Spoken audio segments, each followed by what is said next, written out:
check the temperature outside.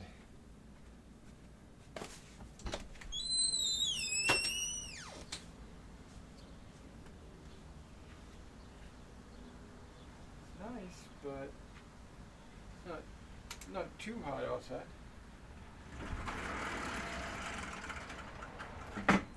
Leave the door open for just a few minutes to let the room air out. Get some fresh air. Still waiting for Mason. Yeah, I know it's 12 o'clock, but we're not starting until he gets here, obviously.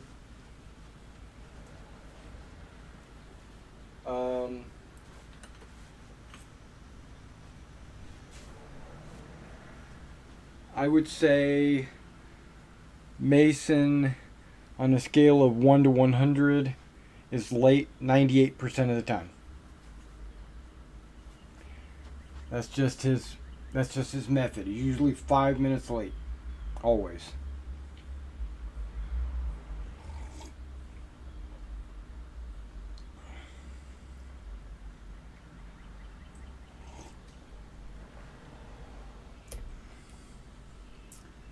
This will give people time to gather in and get here. Just remember, we're not going to start the clock until I actually start explaining stuff to him as if it's a convention and he's walked up to the table, and at 9 o'clock the game session starts. That's when our clock will start. Not 9 o'clock, obviously, but it's a simulated 9 o'clock. Because I learned something last night about setting up. It takes 45 minutes to set this table up.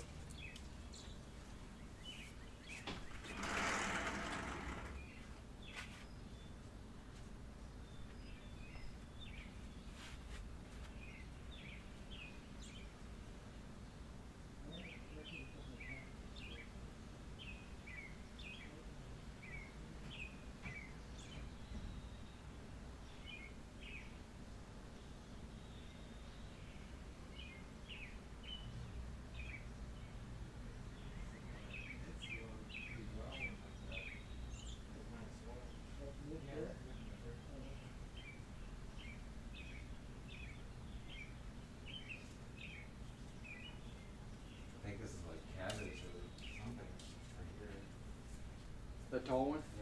Yeah.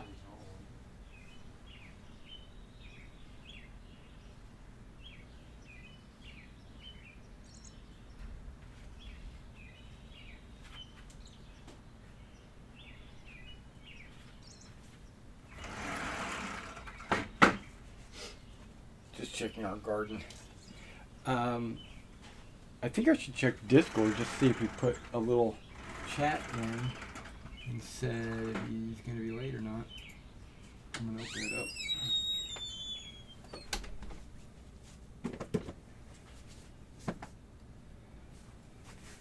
Yes, I got a message from him.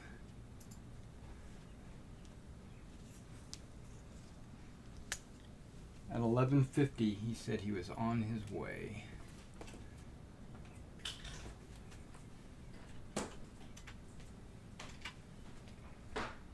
Alright, and I gave him an okay. Close Discord. I don't need to keep that open. So he's on his way.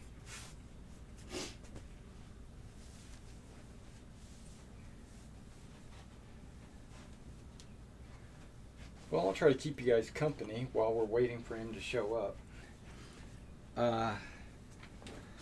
Alright, this table is a 5 foot wide by 8 foot long table, made of styrofoam tiles, 2 foot tiles, but for the last foot I cut them in half, so there's a 1 foot tile here and then 2 2-foot tiles there, and then I kind of alternated them a little bit, not everywhere, but I tried to alternate them a little bit so that it would be more like a puzzle, or like there wouldn't be a 4-way seam, there would only be like a 3-way seam, here and there and everywhere. But there is a couple of spots that there's a four-way seam, and I just couldn't avoid that.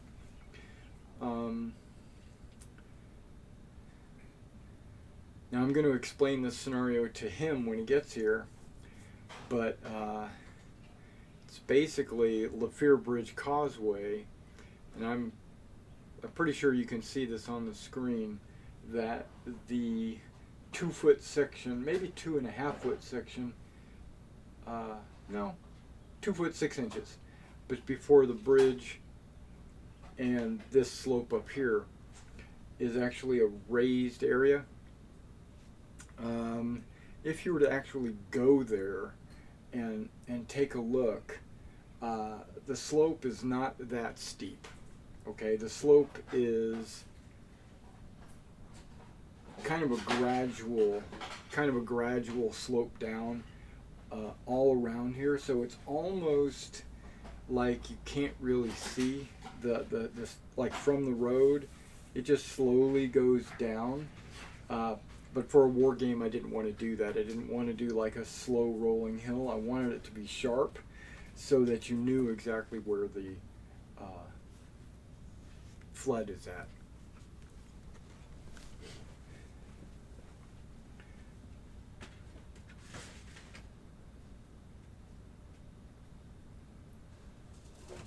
So basically, anybody that's on the bottom, anybody that's down here on the low ground, is actually in water, because this area was flooded by the Germans.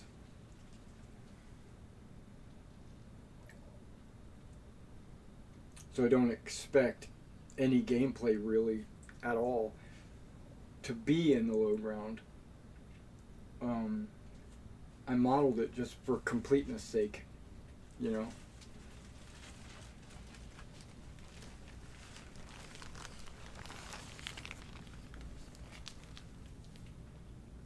And then if I ever decide to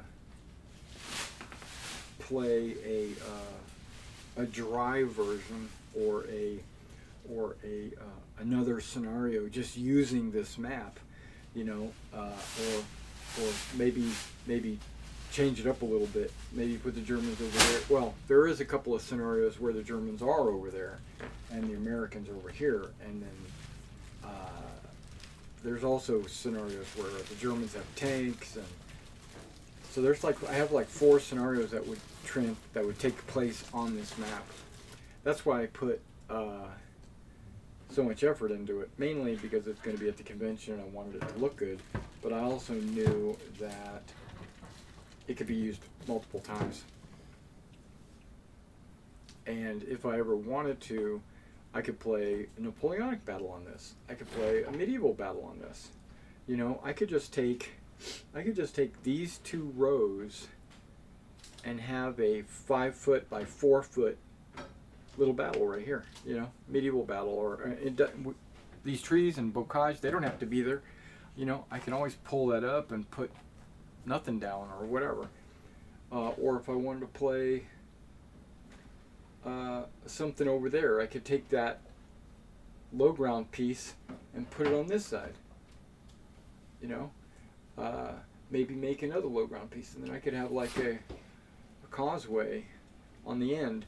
There is an American beach landing scenario that has a causeway as well, and all I would need to do is say take those hills, just imagine those hills aren't there,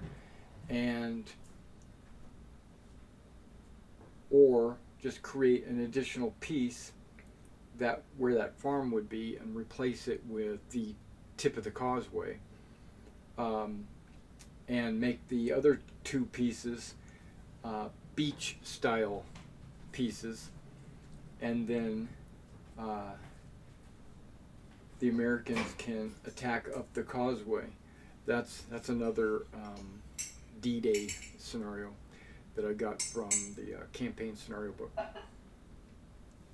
And the mic is a million miles away from me, so I don't even know if you can hear me.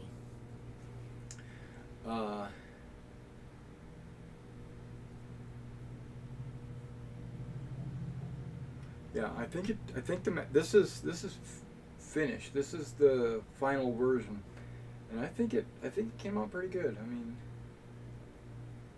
the farm, the bocage, the hedges, trees.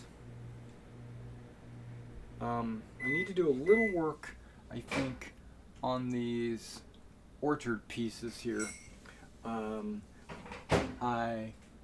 When I made them, I only put dirt texture on there, and I think I need to go ahead and put some grass texture on those to make it blend a little bit with the floor. It stands out too much of the rows. Now I don't know what side Mason's going to want to play on. He's going to either want to be German or American. Of course, he has to be. Those are the only two sides. But every time we played Bolt Action, he was always playing the German side. So I have a feeling he's going to want to play the German side this time as well. Very predictable. But that's okay.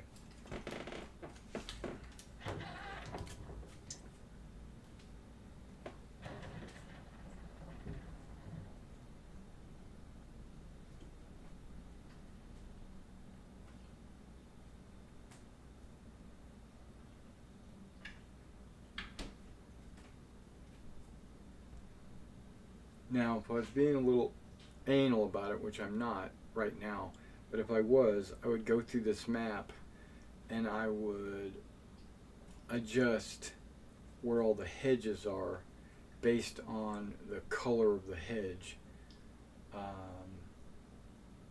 Because, you know, last night I just threw them out there. He's here.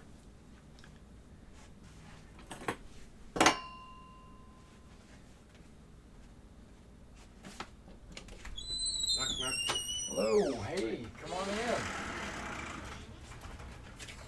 Long time no physically see. Yeah.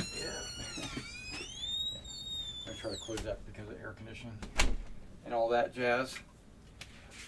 Okay, welcome to Fiere Bridge. Yeah, it's a 15 millimeter scale. Okay.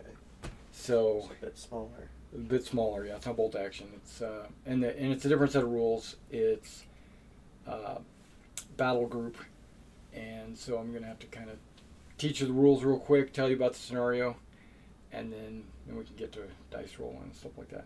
Yeah. I am live streaming, so if there was anybody out there that wanted to say hi, they could, but we're pretty much not paying attention to the screen.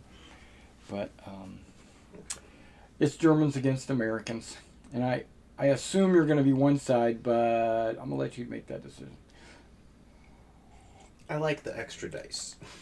Let me, what's that? I like the extra dice that the Germans usually get. Oh, well, this is a different set of rules. Right. Yeah, I know you like Germans, but let me tell you a little bit about this scenario, and then we'll talk about the rules a little bit, and then you can make a decision. Okay. Okay, to start off, it's not D-Day. It's like 3 days later. I think it's June 9th. The 82nd Airborne has been in this area for a while because they want this causeway, the bridge and the whole causeway, because the low ground here is considered flooded. Okay, deep water, over your head kind of water, right? So if in the game you go down into the low ground, which I assume you probably won't, but if you do, you have to roll a die to see how far you go, and if you roll badly, people in the squad could die, okay, from drowning or whatever, the gear pulling them under. So usually, I mean, I'm just assuming that you probably won't want to go into the low ground because there's a risk. Okay. So the 82nd has been in this entire area for the last 3 days and haven't been able to hold on to this causeway. They've attacked across this way. They've attacked from off map over here. They've come across here. They've taken the town. They went across the causeway, they took the farm, and then the Germans came in from behind them and took the town. Okay, so currently the Germans are on this side of the map. Basically this slope back is all Germans, and this slope and this little piece over here is the remnants of the 82nd Airborne. It's basically one platoon of paratroopers. Mm-hmm. You would anticipate, or you should anticipate, reinforcements, because you know that your division has stated that this is a major objective, right? Okay, so that's pretty much the scenario. The Germans are in company strength, which is like 3 platoons. The Americans are in 1 platoon strength with reinforcements pending, and it's really the job of I should say the stated objective is for the Americans to take this causeway. Is it necessary? No, right? Because there's multiple ways to win the game, but that's your orders, right? That would be the orders of the Americans, is to get over there and take that town and kick the Germans' ass, right? So really, the Americans are attacking across the causeway. They don't have to. The Germans could do the very same thing. They could attack that way. You know, whatever the players want to do. Okay, so now let's talk about the rules a little bit. Battlegroup it's a man-to-man game like Bolt Action. Mm-hmm. Okay, but the figures are mounted like this so that you can move them together faster. Okay, but you still kill individual guys. That's the main thing. Okay. Your rifles have a 30-inch range. If I had my tape measure somewhere available, I probably do somewhere. I have a feeling it's right there. I have multiple tape measures, and I don't know where the other ones are. Okay, so 30 inches is, I'm going to kind of give you an idea that if your Americans are over here, you're not supposed to pre-measure in the game, Mm-hmm. but you've been here for so many days, I think you'd figured this out already. 30 inches does not cross to the other side, right? So there's no real shooting at all going Unless across there, tries to cross. unless you try to cross, right? Exactly. And so now your mortars, light mortars, they can shoot 30 inches, and they are just like a rifle. Okay, so don't think of a mortar as an indirect fire. I'm going to lob them in. That is how they're physically, the shell is physically arcing over and blowing up, but it's not treated like artillery. It's treated just like a rifle. Okay. And basically you roll the hit and all that stuff. So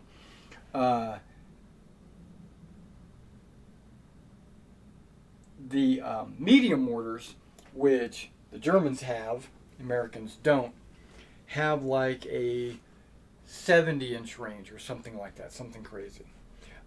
They do have to have a spotter, and he has to be able to see. Well, he has to be able to see the spot that he wants to fire at, but that doesn't mean you have to know where the enemy is, because this game relies on it takes the player out of control of the individual miniature and puts you into a higher level command state.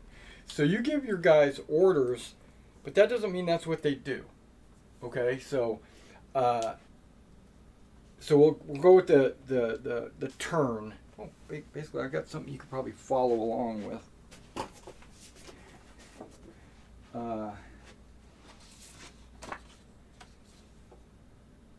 Yeah, this is all firing here, and then that's the turn,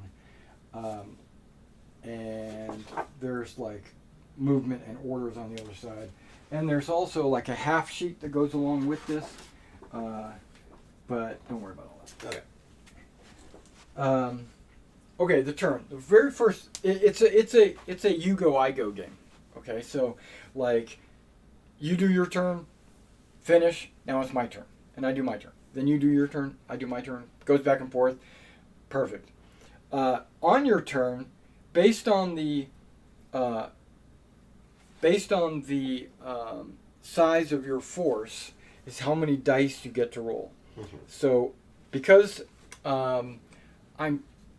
this might be a violation because the book says this is a platoon level game, where I'm changing that and saying it's a company level game. What that basically is supposed to mean is like there are multiple companies on the table, or there's multiple platoons on the table, or multiple squads on the table. So it really is kind of like one level higher. But I'm doing company level because I'm planning on having 3 players per side. Mm-hmm. And I'm going to give each player one of those d6, right? So each player can roll his own die, and it's not a pool. But because there's only us 2, I think we should play it the way it's written, and that's 2 dice plus officers, because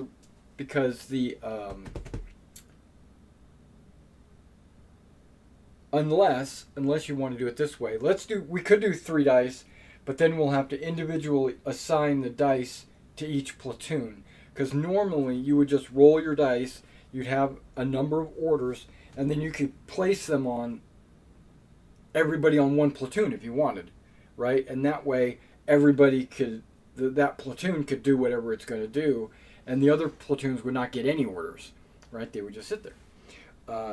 That's normally what you would do, is you would have a pool where, because of the convention style of the game, I want to give I don't want there to be an argument over,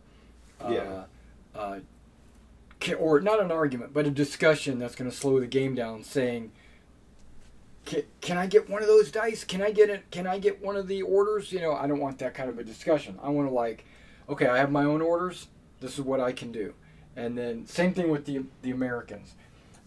3 dice, 1 per platoon, 1 per player, I should say, and that way, I don't know, however you want to do it, because I think 2 dice allows you more flexibility on deciding, like where you want to place the orders, but the 3 dice, or I should say 1 die per platoon, kind of limits what you can do, because now you're only moving that 1 platoon. But also, if we're testing for length, we should probably do it that way, since that's how it's going to be done at the con. Okay, yeah. I feel that. Okay, now it says plus officers. So you have a limited number of officers. The Germans have 3, 1 per platoon. Surprise, surprise. And that's plus 1, right? So you just roll your die, add 1. There it is. Simple. You got your orders. Now, when you receive your orders, this is that's when you go to issuing orders, which is on the backside. But these are the orders you can issue. Now, you're not going to be issuing all these orders. 99% of your orders are going to be the top 4, which is, and think of it like move and shoot, right? So you get your movement and your action, but that's not really true. So maneuver and fire. So you can move and you could shoot. Now, or you could shoot and move, right? So you can't split up the movement. It's either correct. Shoot and then move, or move and then shoot. Correct. You can't move halfway, shoot, and then finish your move. You cannot do that. Okay. Top speed, all that means is dash. Basically, you move twice. And then open fire just means you shoot twice. So basically, it's like you have 2 actions. They can be split up between shooting and moving, basically. Now, embarking, disembarking, unlimber, limber. Germans have no vehicles, so you don't have to worry about any of that if you're playing Germans. The Americans do have 1 vehicle, so if you are embarked on a vehicle, you are now considered 1 thing. Okay, and we'll call it a unit. But they word it as one thing. So that one thing, when you issue a movement order, the whole thing moves, right? Because you're riding, you're in the back. But you're issuing the thing an order, which is usually the vehicle with passengers. But if you want to disembark, it says move full and then place your passengers within 4 inches. Okay? At that point, all you're doing is moving up and putting them down as part of your disembark. Or you can do it the other way around. You can embark and then move, right? Once they disembark, they become their own thing. So then they have to receive orders separately. Limber, unlimber, just like guns. Okay, and then infantry close assault is something that might happen. Request artillery fire is definitely going to happen. And tactical coordination is not an option for the Germans because they don't have a senior commander. A senior commander would be like a company commander or a battalion commander on the table. You have the 3 platoon commanders, and that's it. Okay, so infantry close assault. If you start your turn 10 inches away, let's say, because your infantry's moving 5 inches. That's infantry's move. If you start 10 inches away, you can move, and then as long as that first move puts you within 5 inches of the enemy, you can complete the assault, right? You have to be within, you can move up to 5 inches of the enemy, and then you have to, but before any of that happens, because let's say I got a guy here and you got a guy there, and you think you're going to get within 5 inches so that you can close assault. You go, okay, I'm going to issue a close assault order on these guys. Not so fast. You have to make an experience test, which is right here. And if you pass the experience test, they accept the order and they act. If they fail the experience test, move on. They're done. Move on to another guy. It's not like they decided they're going to move a little bit or they're going to shoot or nothing. It's like, no, they didn't understand their order. Or they refused, one or the other. Listen, that looks scary. Right. Those guys would shoot us if we came across that field. Okay. Now, when you get into close combat, I mean, we can discuss that when you get there. But basically, the attacker gets an extra D6 because he's the one throwing the grenades. Okay. Okay. So he moves up. Plus, submachine guns normally have a rate of fire of 1, just like a rifle, unless you're in a close assault. Then they get an extra 1. Okay. And both sides get that. Okay, request artillery fire. This is the most complicated part of the game. It is ridiculously complicated, and I can explain it in 2 words. It's easy. Okay, so you have an FO somewhere on the map. You can pretty much see everything. Nothing blocks line of sight. First of all, you can. Oh, okay, I take that back. Bocage, block line of sight. That's these guys. Anything that looks like a hedge that's got a big, huge mound of dirt, those are bocage, that's a hedge. Okay? So bocage does block line of sight, unless you're right next to it. If you're touching it, then it's assumed you've climbed up to the top and you're looking over or whatever. If you're in a 2-story building, you can see over the bocage. So you've gone ahead and put shrubs and trees on all the bocages. Right. It looks like. Correct. To help differentiate them. Okay. Right. Which is how they actually grow. They're basically, the farmers plow the fields. And when they plow it, if they come up with a rock, they take it to the edge and they throw it in a pile, right? And over the thousands of years, because it's in France, right, those walls have been built up and they're covered in dirt and trees and bushes and everything else. Okay. So that's a bocage. It blocks line of sight. But nothing else blocks line of sight unless, I take it back. Buildings block line of sight. You can't see through a building. But you can see through an orchard. You can see through woods. That's no problem. It's just considered obscured. But any kind of terrain piece that's between you and the target makes that target obscured. So if you've got a guy standing in the open field and I've got a guy standing in the open field, they're both obscured to each other. Okay, if you're right up at the touching this edge would still obscure him. But if you were there, then he would not be obscured, but you would be. Okay, because yeah. But if you got to trace a line through something, it's obscured. FOs have a 70-inch spotting range, okay, which is pretty far. So,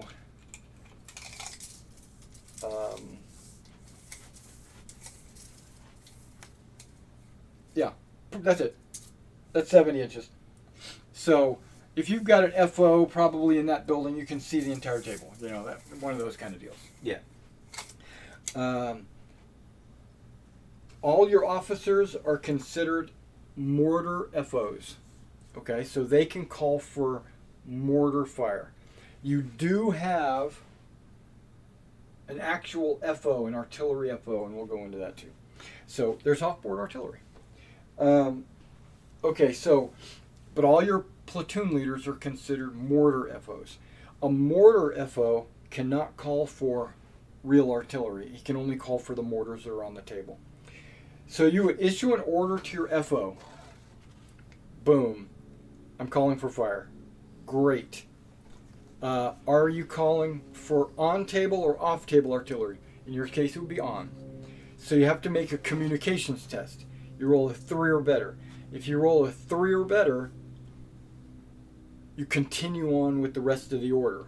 He has successfully made contact with the mortar group, right? Okay.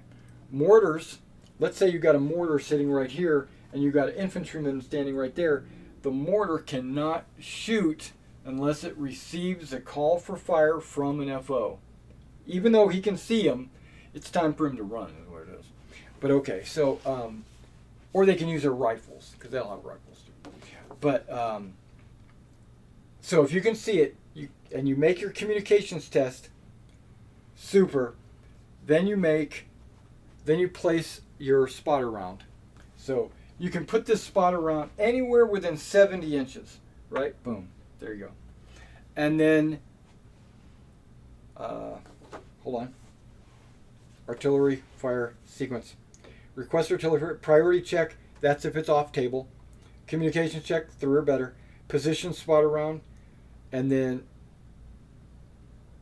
roll for deviation and fire for effect. Okay, so deviation is right below that. Yep. You roll a d6, you get wild, miss, or accurate, and then all that basically means is how many dice of inches does it move. We roll a d10. Accurate still misses. What's that? Accurate still misses. Well, it deviates. Yeah. By d6. So, but that's still hitting, because so I roll a d10, and you know how d10s look.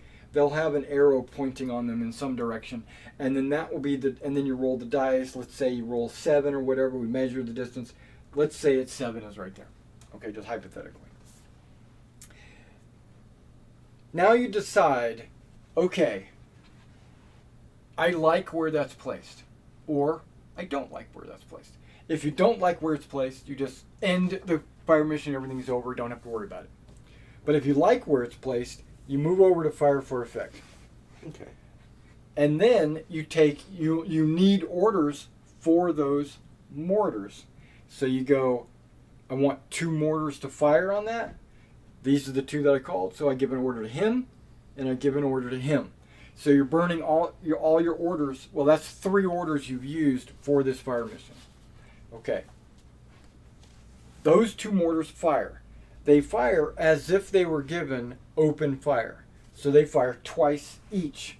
So that would be 4 shells going in. Mm-hmm. Well, it's not really 4 shells. It's 4 die rolls. You could assume that each die roll is a bunch of shells that they launch. Okay. It's a 10-inch radius around the spotter round. Okay? Starting with the closest unit to the spotter round. So if I got a unit here and you have a unit there, mine would get hit first, but yours would get hit second. That's why you'd probably not want to fire the fire mission. Yeah. You'd say, oh, it's too close to my guys. I don't want to do that. Okay, and then you roll the barrage accuracy. 1 is an actual miss. 2 2 to 5 is pinning, and 6 is direct hit. So basically, you get your 4 dice, you roll them, and then I find my direct hits, which are 6s, and I apply them to the closest one first. If I have a second one, I apply it to the next guy. If I have a third one, I go to the next guy. If I don't have a third guy out here and I rolled a third hit, it would go back on the closest one. So he would have gotten 2 direct hits.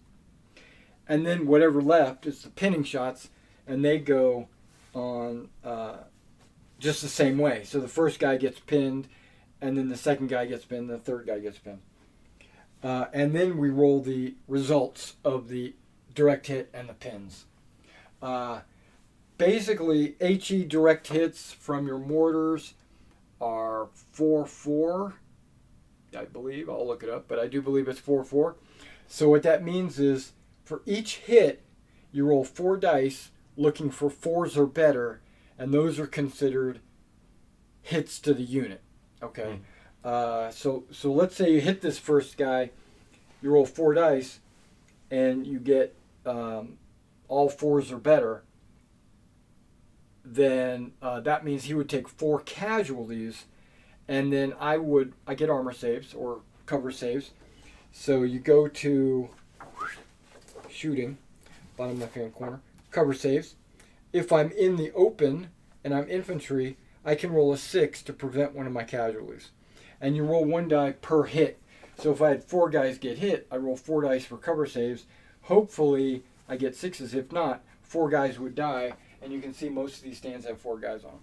Yeah. Okay. So they'd be gone. So far, so good. And then pins. Pin is just a one thing, because you can't be double pinned. You can't have 2 pins. So when a guy gets pinned or pinning hit, he makes a cover save. If he passes, he's not pinned. But if he fails, then the whole group is pinned.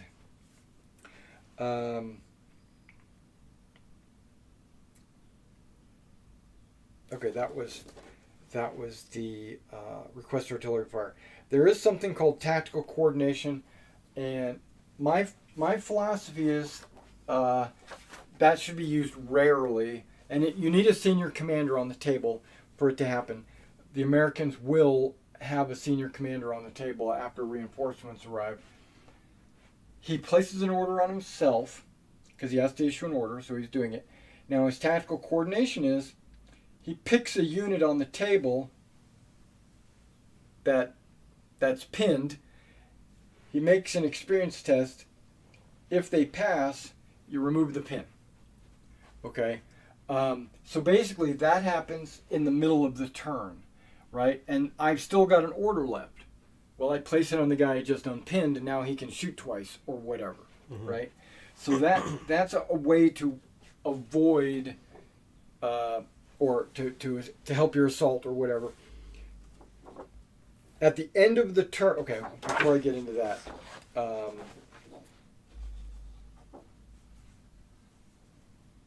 before we get into shooting and the end of the turn, battle rating. Each side has a battle rating. It's a number. It's a morale value. It's basically what's my force morale. It's got a number, and 40, let's say. When you take a casualty, when a whole squad is removed, or a vehicle is destroyed, or your FO dies, anything that is considered a thing when it is destroyed, except for, I think, a sniper. I'll have to check. But you pull a battle counter. A battle counter is a chit in a tub. You pull it out. It's got a random number on it. That number counts against your overall battle rating. You keep it secret away from me. You don't tell me what it is. You build up a stack of them. And when it reaches your battle rating, game's over. You lost. Okay, so that is the first way to win the game, is to force your opponent to reach his battle rating. Okay.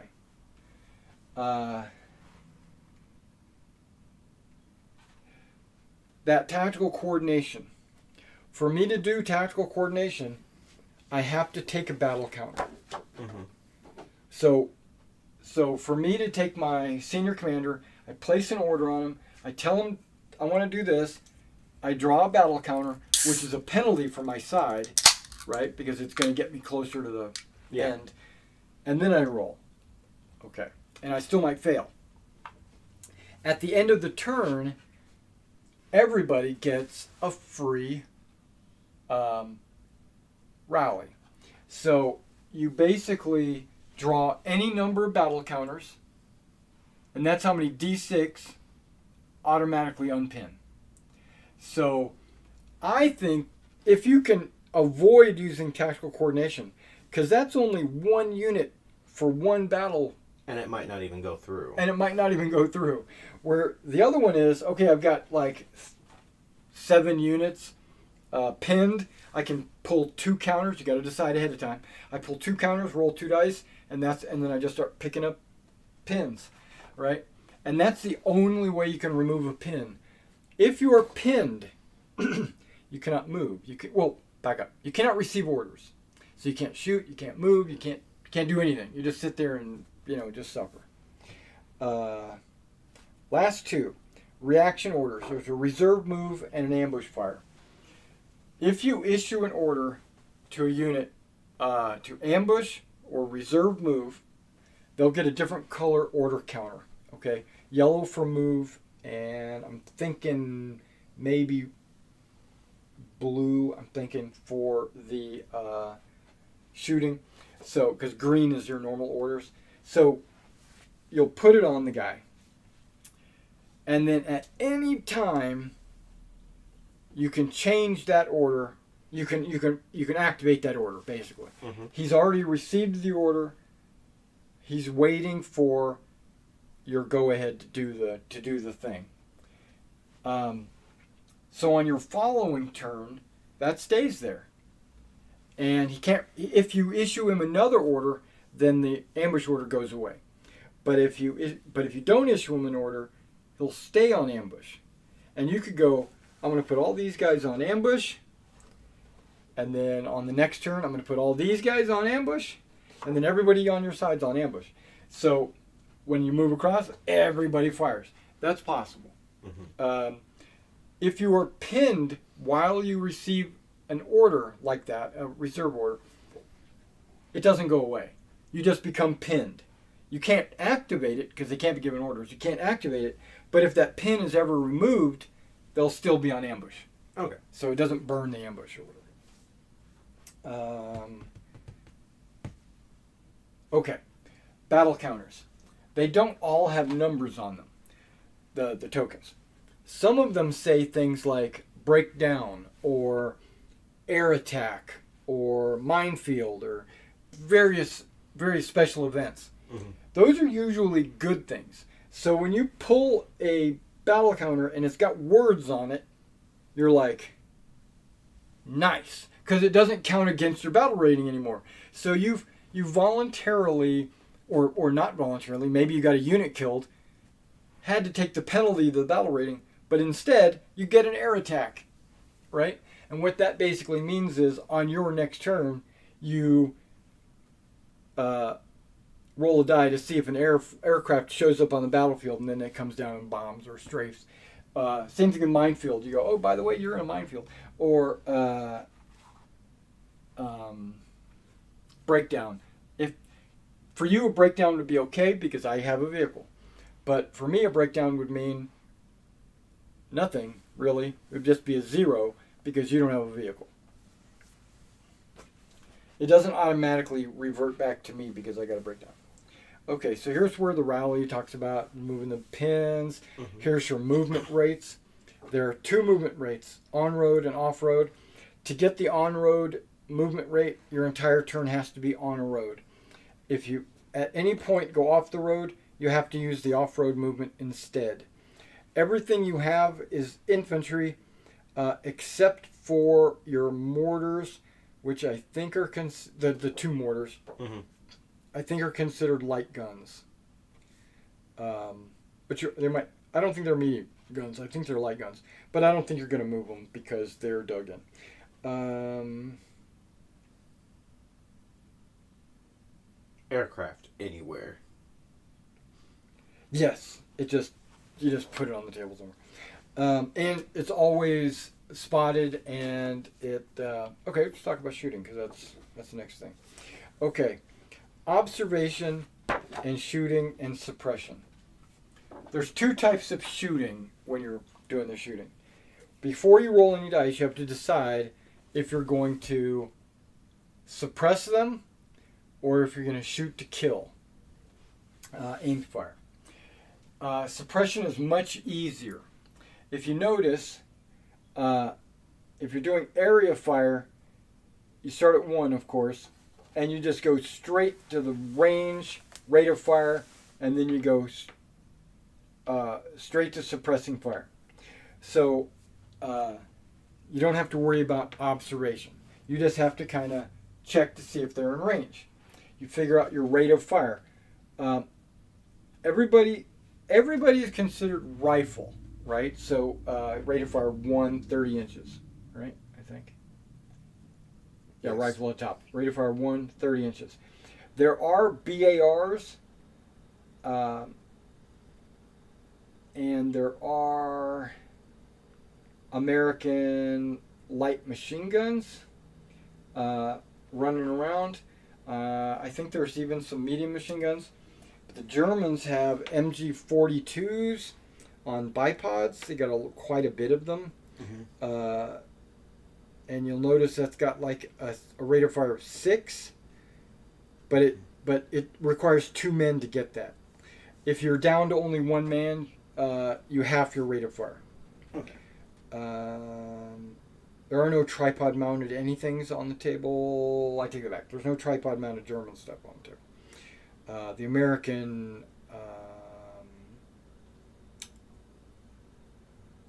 medium machine gun is on a tripod. Yeah. Okay, so there's no flamethrowers, no assault rifles. There are some submachine guns. They only have a 10-inch range, so you're pretty much never going to be using them unless you're doing close assault usually. But if you get within 10 inches, you can throw that extra die in there. That's no problem. Okay, suppressive fire. It's assumed that your guys are just shooting generally in the area. They don't have to actually see your opponent. So if you don't even have to roll observation. You just roll suppression, and it's only 1 die. And it's based on the rate of fire that you're putting into them. So you take your squad, maybe your squad's got 8 guys, but 2 of them got a machine gun. So 5 guys, because one of them's a submachine gun. So 5 guys plus the 6 for the MG42. So you're looking at 11 dice. Did you figure my math out correctly? Mm-hmm. Okay. So you roll 11 dice, and you're looking for... No, I take that back. You don't roll any dice. You have an 11 rate of fire. Yeah. So you look at your range. It's probably, let's say 10 to 20. That's aimed. I'm sorry. Suppression, down here. Rate of fire. Looks like you're 9 better. 9 or more, depending on the range. Let's say it's medium, 10 to 20. Shooting at infantry. You roll 1 die and you try to get a 3 or better. If you're able to get a 3 or better, that means I have to make a cover save. And if I fail it, I'm pinned. So what's good about that is it's a guaranteed chance. Right? Even if you only got a rate of fire 1, there's still a chance. But when you go to aimed fire, which is right above that, mm-hmm. There's not always a chance. You have to make an observation test. So what are you observing? If I'm infantry in the open, then you got to roll a 3 or better to spot me. There are some modifiers down here. There's very few. If you have a scout special rule, which you do, your sniper has the scout special rule, he gets a +1. If it's a small infantry group, 3 men or less, you get minus. And if you're trying to see the scout, it's a -1. And nobody has a 1-man turret. Okay, so if you can see them, you got to roll to see them. If you can't, your order is wasted. It's over with. You've already issued the order to fire, and then you roll. Now, remember this. You issue an order to fire, which gives you 2 chances. So your first chance to shoot, you roll to see if you can see them. If you can't, you still have your second shot. So you roll to see if you can see them. If you can't see them, they're done. Move on to the next group. That's another thing. When you issue an order, you issue the order, you resolve the order, then you issue someone else an order, resolve the order, issue somebody else the order, resolve the order. So there's none of this, I'm going to go do this guy, this guy, this guy, this guy, and we're all going to shoot. No, you just do one at a time. Okay. Now, if you are able to see them, then you jump over to the aimed fire table, where it matters how far they are, and then your rate of fire is how many dice you roll. So in this case, it would be 11 dice, 10 to 20 small arms, and machine guns both have a 4, so that's convenient. Yeah. So you just roll a bunch of dice looking for 4s or better. Now, if you moved or plan to move, you get a -1. So what that means is you've issued them a move and fire or a fire and maneuver. If you issue either one of those, you get a minus to shoot. Even if you're shooting first and it looks like they haven't moved, well, it's like they're getting up and getting ready to move, and so they get a -1.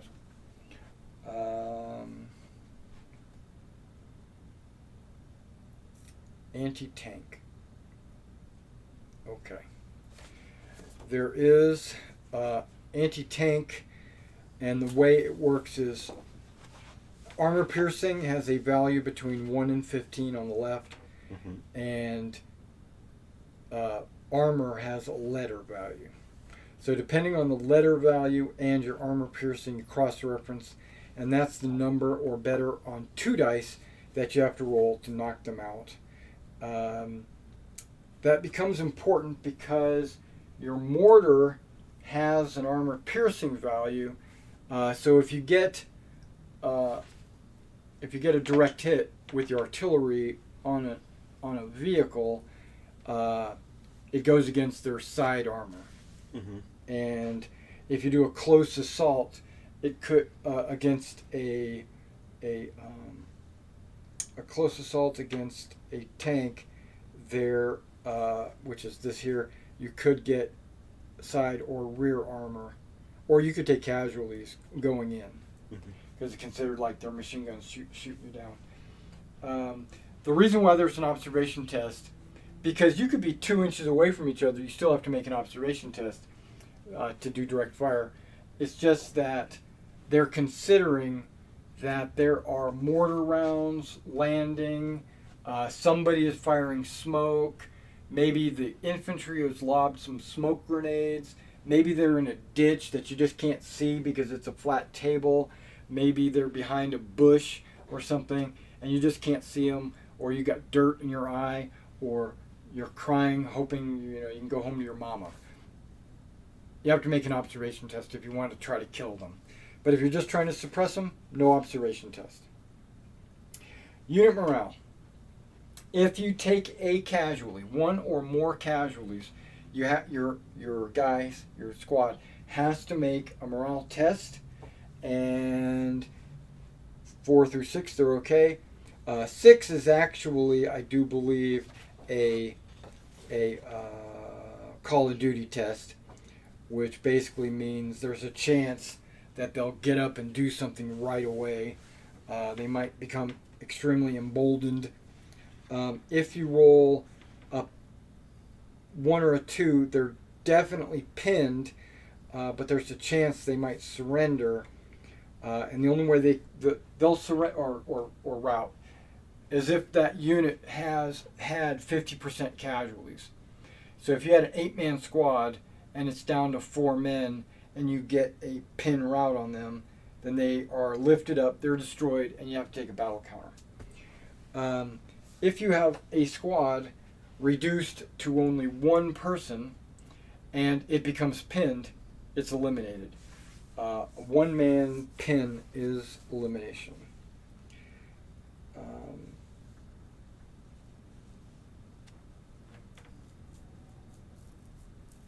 Now, veteran and elite infantry treat pinned results as an okay.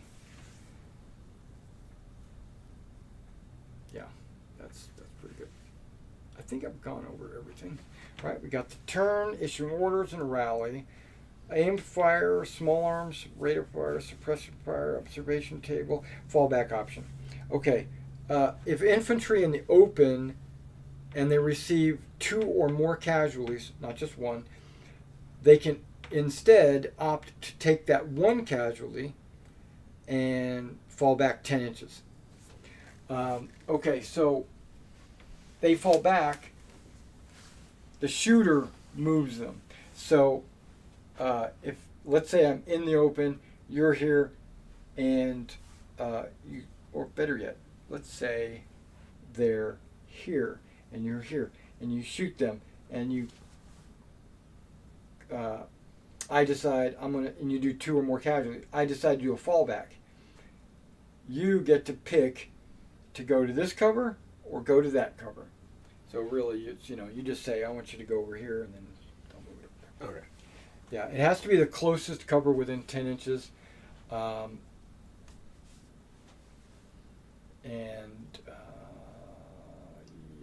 you can't, I don't think you can't, okay, here's something. Exiting the table. I don't think it shows it anywhere here.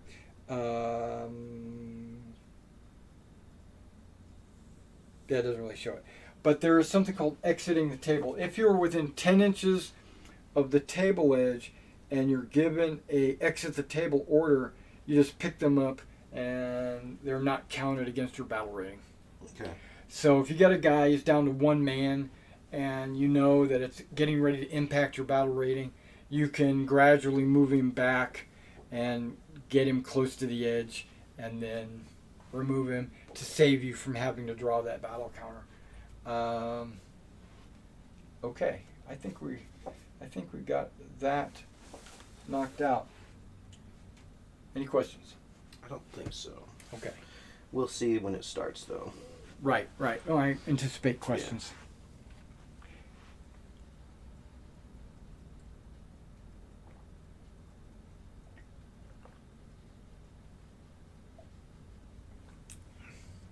All righty.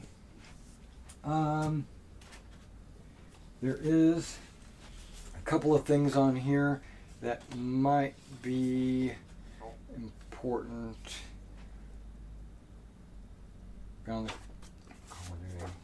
Yeah, so there's terrain effects and how to win. Okay, how to win. Here we go. That's another good one. Enemy exceeds the battle rating. Got that one. Objectives taken. There are 3 objectives on the table. One is over there. I think it's on the bridge. It might be just beyond the bridge. It's right in that area. I think there's one right in this area. It might be that intersection, but basically assume that this area is one of them. That is definitely one of them, this intersection here. At the start of the game, you do not have any of these objectives. If even the ones that are on your side, they're counted as not in your possession. Same thing with me. If you move somebody or if you place somebody within 5 inches of the objective and your opponent doesn't have somebody within 10 inches of the objective, you claim the objective. And if you claim it, the other side has to take a battle rating counter.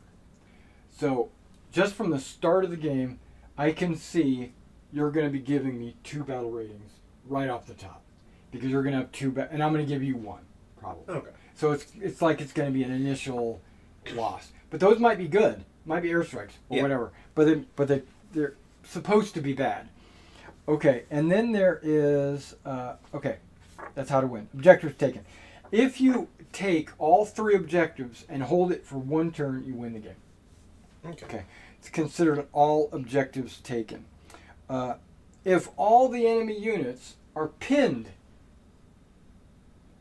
they can't issue orders because the commander is pinned and he can't issue orders because that's you win. Time limits reached. So if we play for more than 4 hours, it's definitely a time limit. And if time limit is reached, there is a way to determine who's won, and it's the highest total battle rating remaining, unless it's a tie, and then you go with lesser battle rating loss, unless it's a tie, which is impossible because we have different battle ratings. Whoever out-scouted the other, and that's another thing, at the very beginning of the game, before it even starts, and I'll probably have to determine this ahead of time because this is good. This is a guarantee. How many scouts you have and how many scouts I have. Whoever has the most scouts wins the scouting battle. The other side has to take a battle rating counter. Yeah, so that's pretty much it. Yeah. Okay. Right. And then there's difficult ground. Okay, terrain, movement. Like I said, your infantry is almost never slowed down by any type of terrain because of they're individuals. They can run around and then climb over bushes and stuff. But a vehicle, there is a vehicle in the game. Difficult ground. Woods, marshes, broken or rocky ground, or piles of rubble reduce by its total to a d6. So if I roll 1, I only get to move 1 inch. Obstacle, a wall or a hedge. Okay, difficult ground would be like driving through this. An obstacle is when you try to cross something linear like that. At that point, you only reduce the movement by a d6. So, yeah. Dangerous ground, which is what that water is considered, you have to roll a d6, and that's how many inches you get to move. But if you roll a 6, then you take d3 men dead. Because it's dangerous. Impassable terrain, there isn't any. Vehicles reversing, they don't just reverse half their move or whatever. They reduce it by a d6. Okay. I think my vehicle has a 10-inch movement. So if I double move, I can move 20 inches.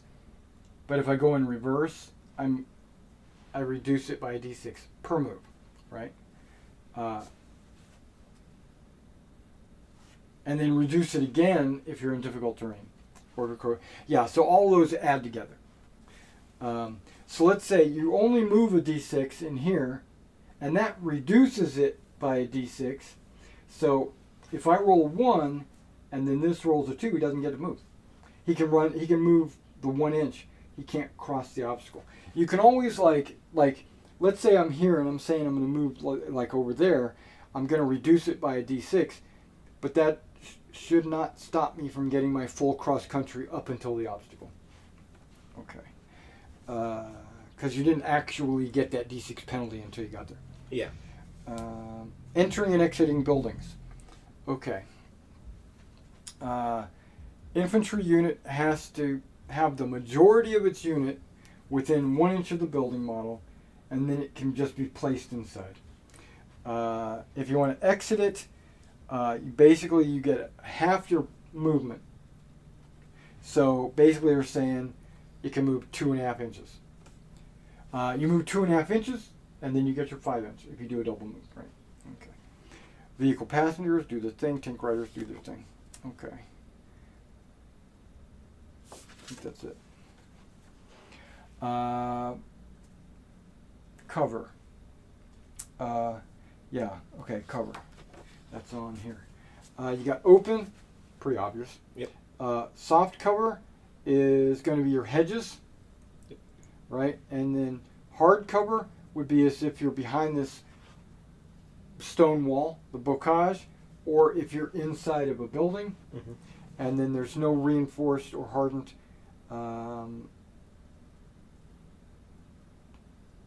Yeah, I know there's no reinforced and hardened. You do have some dug-in positions, but those are considered hard cover. I'm assuming reinforced would be like a bunker, but then what's hardened? There's reinforced is hardened is like your pillbox, your concrete. Yeah. That's hardened. Reinforced is like you dug in, but then you were able to put sandbags on it and you covered it up with You got a roof on top of it. It's basically an improved position. Okay. And hard is kind of like your basic dug-in position, or wall, or something like that. Both sides get entrenchments. Not a lot, which is kind of weird, I think. Oh, I took your copy of this. Both sides get a number of entrenchments. The Germans get 2 mortar pits, so you're going to be able to put your 2 mortars anywhere on the table, pretty much where you want. Let's go over this scenario real quick. Little flavor text. Scenario represents the famous capture of Fiere Causeway on June 9th by 3rd Battalion of the 325th Glider Infantry, supported by survivors of the 507th Parachute Infantry Regiment, and a single Sherman tank. Yeah, this says game size platoon. Right, okay. Situation, the 502nd, I already told you all of that pretty much. Special rules, flooded ground. The Margaret River has been flooded as part of the Germans' anti-invasion plans. The marsh is difficult going, and the river itself must be swum. Glider troops took the direct approach, but you might like to try a different plan. Okay. They move a d6 inches. If a 6 is rolled, the unit is still moved a full 5 inch, but loses a d3 min. Causeway of Fiere. Okay. The exposed causeway is swept by heavy fire. Crossing it is difficult. Any American unit wishing to move on the causeway must first take a morale test, just as if it had taken a casualty. If a 1 or a 2 is rolled, the unit does not surrender a route, but instead immediately takes a d3 casualties. So I'm just going to take losses for trying to go across the causeway.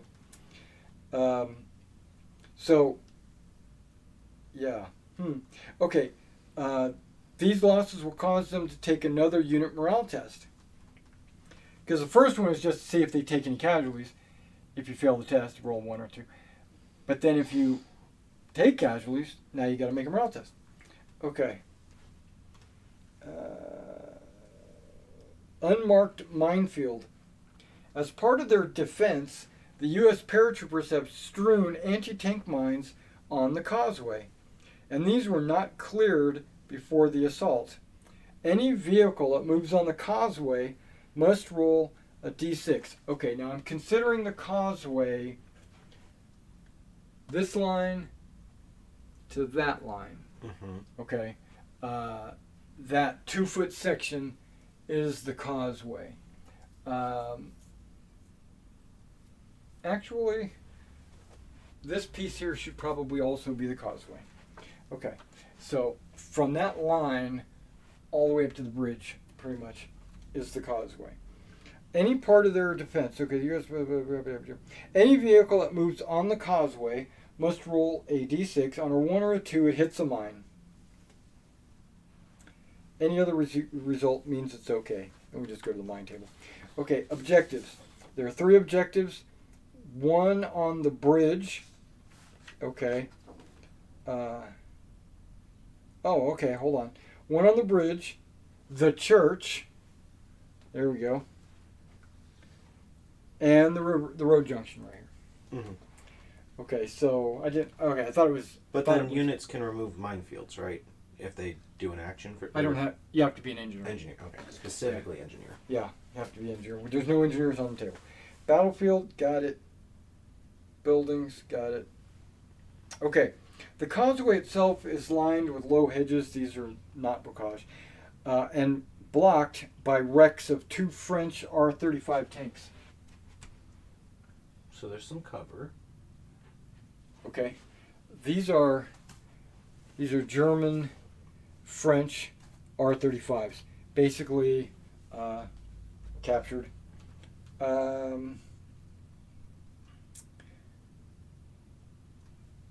But wrecked, right?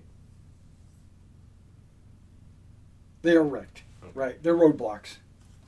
Oop.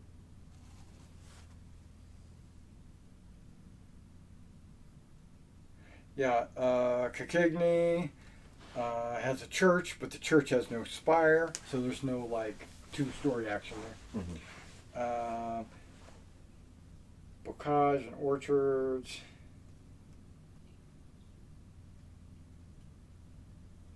The marshes extend across the center of the table. From the river to the hedgerows. Okay, so from the river to this low area, that's all water. That's all submerged. So this is not considered underwater. Okay. So the hill part is fine, but as soon as it gets down to this Correct. bottom marking is where it is. Okay. Right. Do I place these, or do they have a set place? You do place them. Roadblocks. Okay, here's the initial deployment. Deploy the American forces first. The paratroopers can be placed anywhere on the side of the river. Reinforcements start arriving on turn 2. Next, deploy the Germans. They have 3 platoons, 1 occupying Kakigny, 1 north of the village, and 1 south of the village. 2d6 German units can start on ambush fire. The Germans' pre-registered target point must be located somewhere on the causeway. Okay. Americans are the attacker and take the first turn. Okay, so when we're talking about forces, you have 12 foxholes. Okay. 2 improvised roadblocks.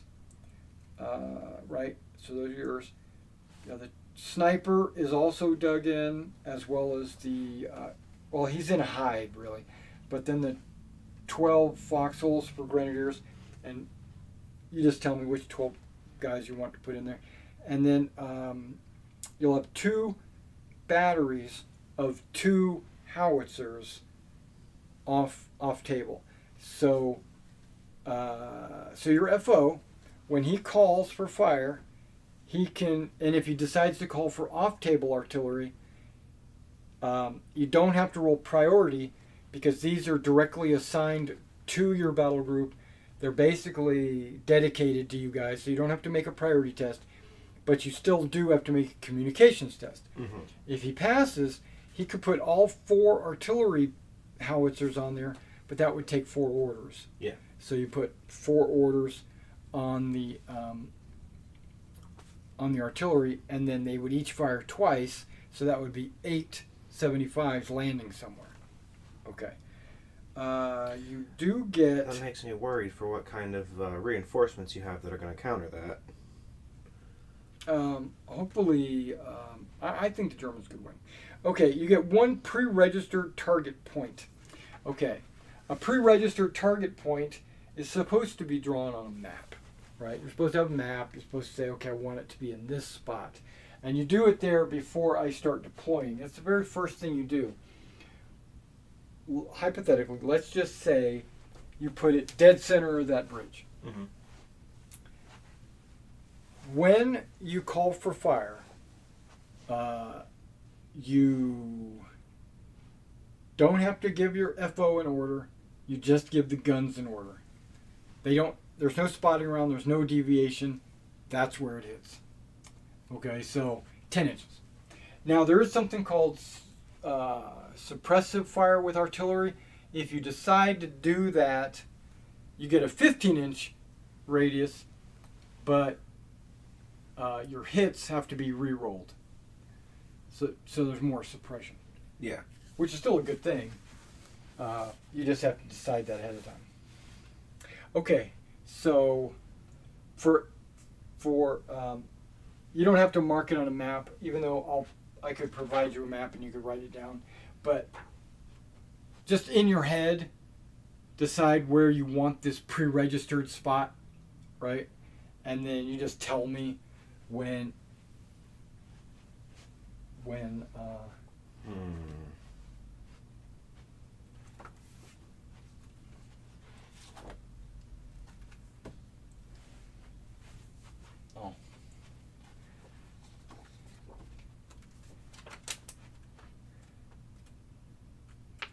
Okay.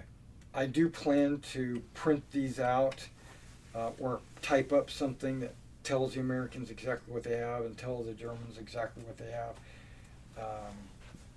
So I have 4 howitzers. Off No table. need to roll priority. Right.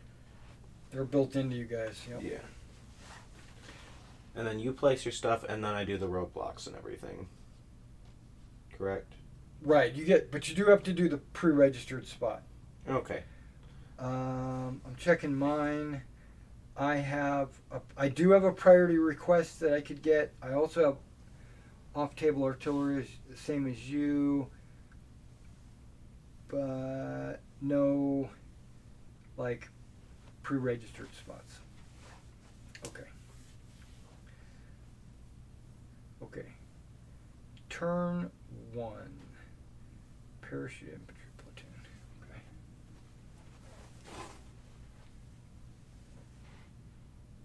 I have a place in mind. It's marked by a specific tree. Okay.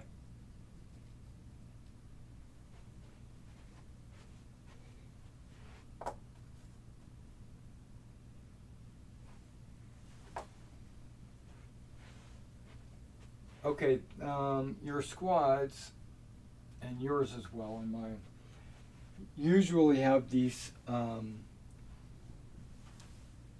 machine gun teams or whatever. Mm-hmm. They could be part of the squad. If they're part of the squad, you keep them together. If you want, you can have them as a separate thing. Okay. The downside for that is if that takes casualties and gets killed, that's a battle rating. But if it's part of the squad and it gets killed, well, it's too bad. It was already part of the squad, so there's no. Yeah. The squad is still alive and still over half. You know. But having it part of the squad makes it more difficult for them to move, so there's drawbacks either way. Well, or is that not a big enough gun to have the different movement? It basically would require a second order, but he can move in a different direction. Okay. Okay. So do I decide when they're deployed that they're part of the same squad, or I can... Yeah, when you deploy them. Okay. Or at any time afterwards, you can, like, if you want, and you want to issue that a movement order, you could just move these guys and leave them behind. Okay. And then all of a sudden, they became a new thing. Can I recombine them later? No. Okay. So if they split, they split. Right. If they split, they split. So it's better to have them together at the start, just in case. Unless I know I'm going to have them split. Yeah, just so you know, bazooka, not that you've got a vehicle that needs to worry about that. Or I've got cover that needs to worry about it. A light mortar, actually you don't. Oh, bazooka doesn't get bonus on cover? No. No? No. Oh. Bazooka doesn't, no. They're basically 2 riflemen running around. Okay. They come with the platoon, so there they are. They got 2 platoons. Got a light mortar, got a command squad. That's where my officer is, obviously. And then there's a 2-man FO.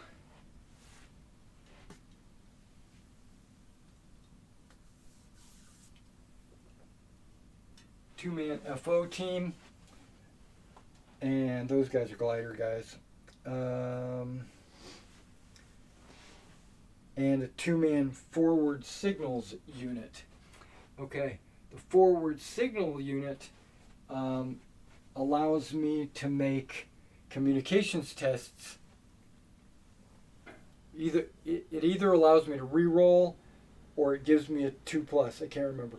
But wait, no, it does something else. I'll have to look it up.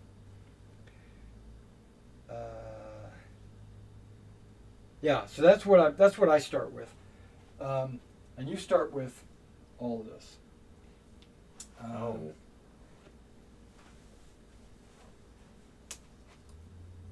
So this is one squad, and you can this is your officer and his escorting infantry.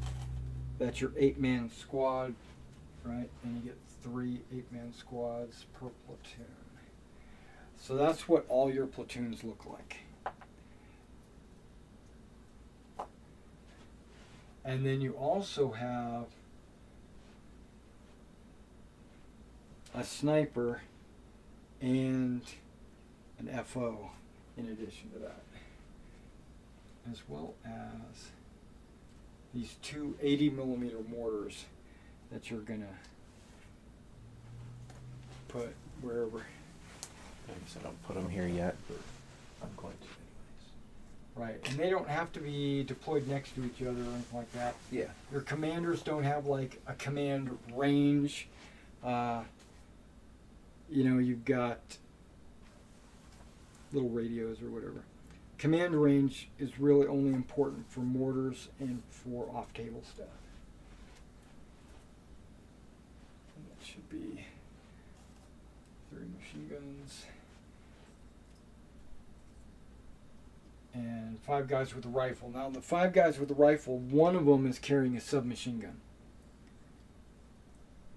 Okay, so... So on each group of these 5? Yes. Okay. Yeah, these guys as well. All you gotta do is take a really close look. Those guys are all riflemen because they hang out with the officer, right? But when you're looking at these guys, he's got the submachine gun. Okay. You know, I know sometimes it's a little hard to see, but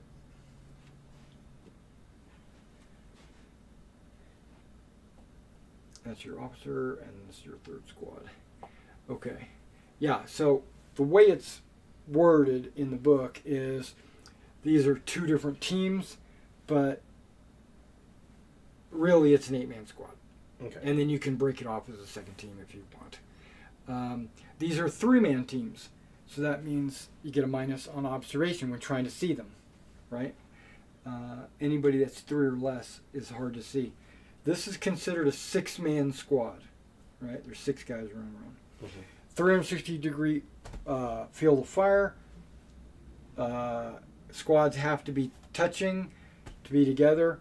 The rules say your men have to be within 1 inch of each other, but that's also written for a 20mm game. This is a 15mm game, and just to make it easier for me and the players, it's just as long as they're touching your part of the squad, as soon as you break them off, they're broken off. These are the guys that do the spotting, right? The 3 officers. They're also the ones that give you the +1 in the die rolls. Yeah.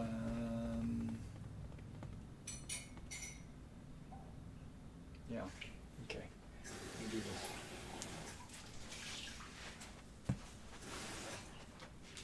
These are casualties. So when you take a loss, you just drop 1 on there on the guy over his head. Hopefully you won't take any. You know, share those. When you issue orders, you issue them with the green stone. So as soon as they get an order, you give it to them, whatever, and you basically make a little pile of. Once you roll your dice, you know how many of these you get. If you're on ambush fire, and no, not red. Sorry. If you're on ambush fire, you got blue, and then if you're on ambush movement or reserve movement, you go with yellow. The red is for pins. If we run out of these, I can always break out my glass stones up there, right? These are the battle ratings. I don't want to draw them from this tub. I was thinking maybe a hat or something you can't see into and is more flexible, I guess. We'll draw those. They go from, the numbers go up to 5, so you could take a 5 hit all at once. Ammo low. Ammo low, yeah. So So ammo, the only thing that counts ammo in this game is the tank. Mm-hmm. He has a number of rounds that he's allowed to shoot. Nobody else has that. Off-board artillery, or if you had, let me rephrase it. If you had artillery on board, like howitzers and stuff, they would have ammo, but not, your mortars don't. They're pretty much unlimited. And this is deviation. So like if I rolled that, the deviation would be in that direction, right? So like, okay, I'm rolling that way a lot. Okay, so like deviation would be in that direction. So depending on how you roll the d10, that's the direction that it'll deviate. Okay. I gave you some German dice.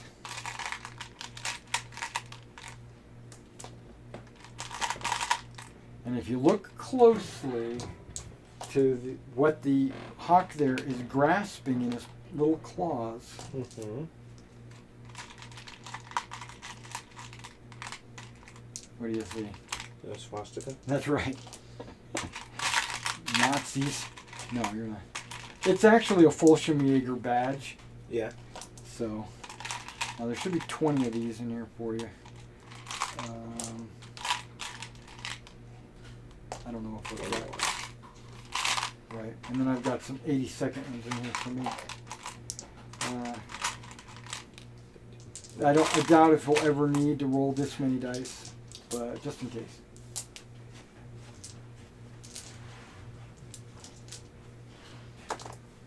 You never know, right? Mm-hmm.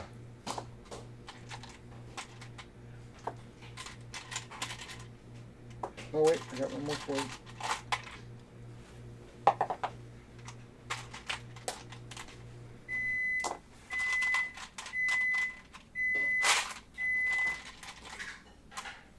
Now, of course, there's a lot of nuance to the rules. There's going to be things that come up that we can't remember. When the summary is this many charts, you can assume that.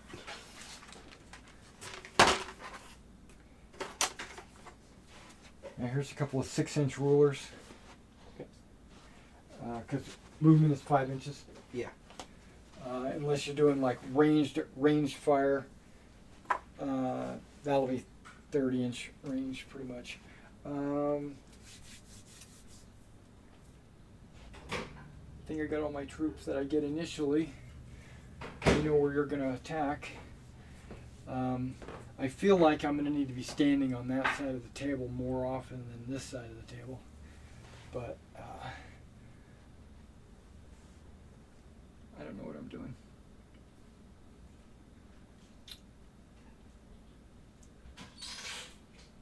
Okay, let me get my rule book. So, if you get a 1 or a 2 crossing the causeway, you take 3 casualties, right? But if you get a D3. 6, a D3, okay. And if you cross here and get a 6, then you take D3. Correct. This is a guarantee. That is a morale check to see if you take casualties. Yeah. This is guaranteed movement 1 through 5 inches. And then if you roll a 6, you take casualties. Up there, I get full movement especially if I use the road. But then there's the 1/3 chance instead of a 1 in 6 chance that I have to make a morale check. Well, I roll a die, 1 or 2, and I take casualties immediately. Yeah, and then morale check. And then a morale check. No, there's some. So it sounds like the flooded area is safer. Yeah, surprisingly. It almost does. Let's take a look. Causeway Pier. The exposed causeway swept with heavy. Any American unit wishing to move on the causeway must first take a unit morale test, just as if it had taken casualties. On a 1 or a 2, the unit does not surrender a route, but instead it immediately takes D3 casualties with no cover save allowed. These losses will cause them to take another morale check. Yeah, so maybe. Especially with that unflooded part where you have them staged right now. Yeah. Good launching point. I'm not sure. Okay. So I'm going to special abilities.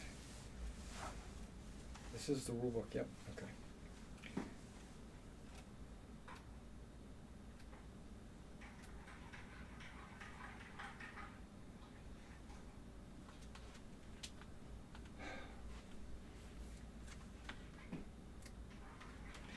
Yeah, that's why I need to make up little army lists for the players.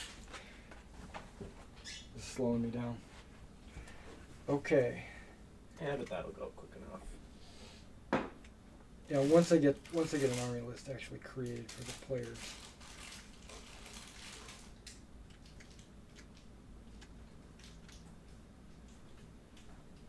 Is that it? Yep, that's it.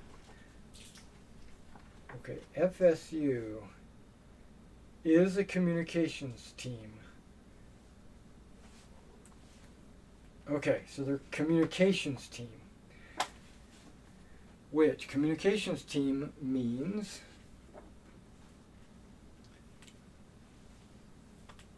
they have powerful radios. A unit with a communications special rule can re-roll a single failed communications check. Okay, so basically my FO can roll gets to re-roll because he's got a communications team along with him. Okay, That's just yours? that's just me. Okay. Yeah. Well, that's because my FO has this guy hanging around with him. Okay. It's a more powerful radio or something. Okay, so to make that an easy setup, we're going to put my FO, and the communications team doesn't have to be with him or near him or even basically on the board. But we're going to put them back there. Okay, that's for sure. Actually, since... Well, no, if I'm touching the bocage, I'm considered in hard cover. Okay, there's considered on both sides of the bocage, there's like a little ditch or gully. Yeah. So no matter what side of the bocage you're on, you're considered in hard cover as long as you're touching it. So you could be in front of the bocage. As long as you're touching it, you're still considered in hard cover. Because it's probably not even. There's rocks of various sizes you can... Right, exactly. Yeah. Okay, so you were right. The causeway is a causeway of death. Whereas the river's just a river. The river is just a river. Now, I would get faster movement for my vehicle on the causeway, obviously. And it's armored, so... And it's armored. It's not here yet.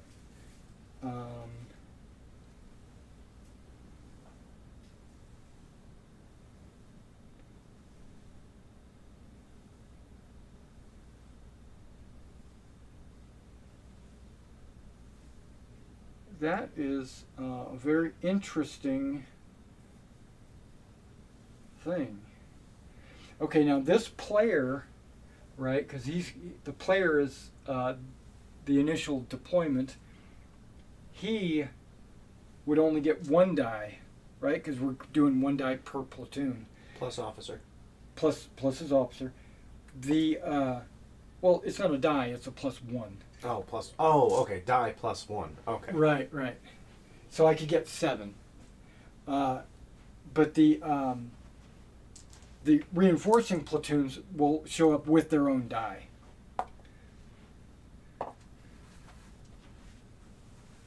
You know, we're gonna do it for science.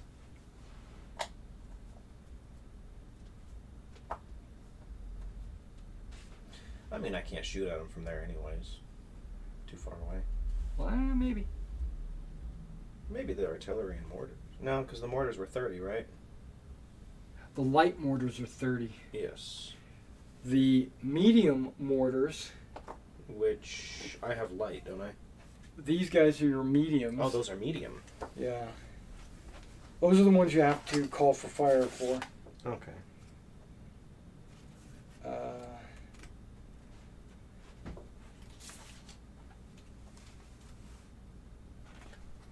Medium mortars have a minimum range of 10 inches and a maximum range of 90.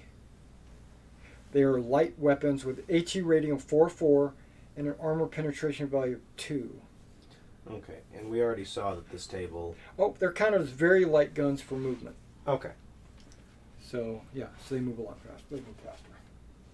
But it's not like you're going... Yeah, this is an 8-foot table. So if they've got 90 inches, that's already. Basically, as long as they're not in the very back, they can hit anywhere. Right, because I think it's 108 total. 96 for 8 feet. What's 9 feet? 108. There it is. Yeah. So my actual table is 9 feet. Okay, so I'm going to send. Oh, there's also. I've not seen anywhere in all the books, because I've got like 5 of the books. Yeah. Nowhere in any of the books does it say that your troops block your line of sight. So a tank doesn't block line of sight. Infantry doesn't block line of sight. You can shoot through anything. It would just be considered obscured, because if there's something between you and them. But like if I was back here and I just wanted to suppress somebody over there, I could do it, because I don't have to roll for spotting or whatever. Yeah. Yeah. Which is weird. I consider that slightly weird. The commander doesn't have to be with his troops. His guys could be over there, and he could be rolling the dice back here. But I'm going to put these guys on the other side.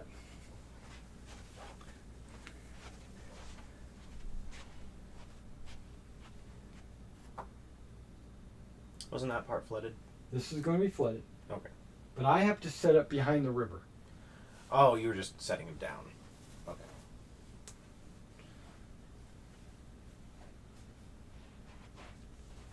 Okay, you're going to put that mortar there? Not yet. Okay. Yeah, because you don't set up until now. Yeah. Yeah, so I'm fully set up. That's not a whole lot of guys. Knowing now that they have the 90-inch range And a minimum. and a minimum of 10. They also have a field of fire. It says they have a 90-degree arc, which I would assume is like this, right? But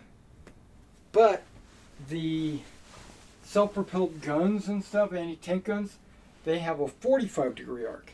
So I'm thinking what they meant to say was 90 on both sides. So it's actually 180 degrees. And then the anti-tank gun is 45 degrees, which is... That would make sense. They're saying 45-degree arc. That's weird. Right. So, but we'll say... Yeah, 90. They just can't shoot behind them. Because I think that's... Here. Yeah. Guns. Casemates. Well, and then it says turrets are 360. Which it's not a turret. Yeah, but I mean... I have a tank with a turret. As far as their arc thing, that's weird. Well, turrets can spin all the way around. Yeah, but if it was the case of 45 and 45, then they would just say 180. Oh, I see. Yeah, So, exactly. So maybe it is just very limited. It is supposed to be very limited, is what I kind of casemate. Implied. And so then they would be just... Yeah, let's just do it. Exactly. Let's just do it that way. Which is fine. That's still... Is that where you want to put them? Yeah. And that where okay, but you got other things to put. You got Yes, I do. Tank roadblocks. The only thing that roadblock is going to stop is my tank. Yeah. It'll make you go through a hedge. Right. You can turn them sideways. Yeah, like it. Because apparently when the Germans came through and attacked, this bazooka man knocked them out. Because first of all, those tanks are paper thin. Do they have to be on the road? No. It's, well, on the causeway. So, yeah, like that, exactly. For looks.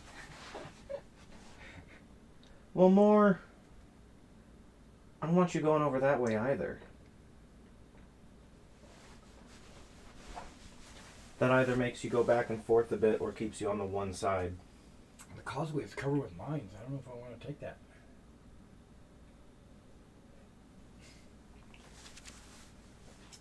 But a tank with a 75 millimeter gun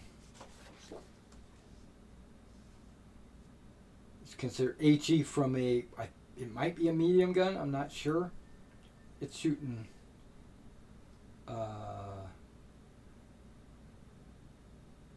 If it's suppression, doesn't even care about the range. I just have to figure out what my range. Yeah, that's not range. Range has no effect on area fire from high explosives. So I'm just like, boom, lobbing an 18 round. Okay. Oh, I still have to deploy things. Yeah, I think you deploy your guys, then you roll the 2 dice to see who's on ambush. Okay. Now. And you pick, before you do the ambush, you pick who's going to be dug in. You got 12 guys dug in. So buildings do block line of sight. So I couldn't do something like put the sniper in this one because he wouldn't be able to see anything. He could see out this way. Yeah.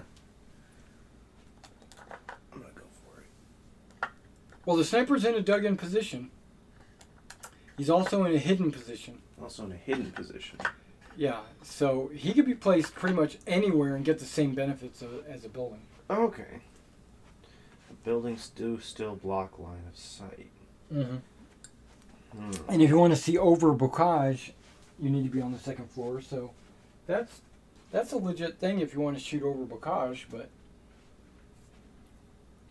because there are bocages here blocking that hallway. There's some here. But you could put them like right there if you wanted. That's very. I'm gonna go with this building. Okay.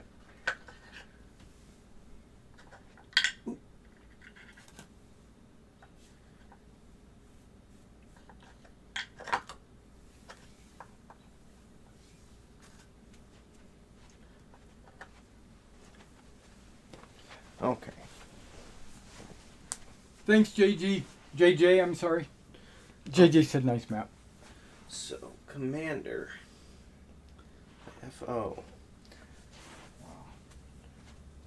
Does have a command radius, but that only applies to the mortars, correct? Nope, no radius. No? Okay. You're talking about the FO? Yeah. Yeah, he could be anywhere on the map. He has a 70-inch observation range. So as long as he can see, are you sure you want to put him there? Maybe he's in the red one. Well, I mean, I don't know. Who are you trying to see? Oh, right, because line of sight. Yeah, he's got 70 inches, but he has to be able to see. Yeah. He does not have to be able to see if you're calling it in on your pre-designated spot. You don't even have to issue an order. You just issue orders to the guns firing. Okay. So he's still got line of sight. 70 inches. Maybe he's in the church. Yep. It's a good spot. Okay.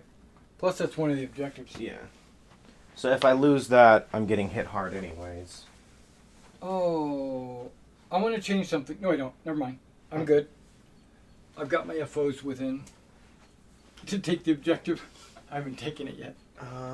Oh, scouts. Yeah, I got to see if I have any. How many scouts you have? I know you have one. It's the FO. I think that's all you have. But what do I have? I don't have any. I don't have any scouts. I don't think. Okay, so now these are the Yeah, so I'm out scouted. FOs are not considered scouts. It's like recon units usually. There's the officers. For this one. Yeah, one has to be in the town, one has to be north of the town, one has to be south of the town. Is that north? Yes. Okay. Is this considered south of the town? Yes. Or does it need to be further? Yeah, no, that's south. Okay.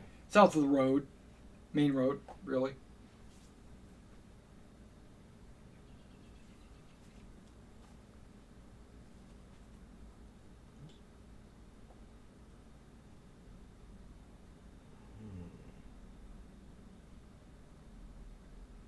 Yeah, if your back is against the bocage, you're still considered in the bocage. Yeah. Well then, yeah, they'll be here. There you go. And these guys will be... I feel like this is a bad placement for them, but I'm going with it. Okay. They can always move. Yeah. Well, you haven't entrenched anybody. Remember that You get 12 guys that are going to be in entrenchments, which is the same as a bocage. Yeah. Okay, and then one in the town will be these guys, I guess. And they... Is the church wall flavor, or is that cover? That's cover. That's cover. Okay. That's a little cemetery area. And they're over here behind it. It's the officers. That's the officer, okay. There's his die. Right.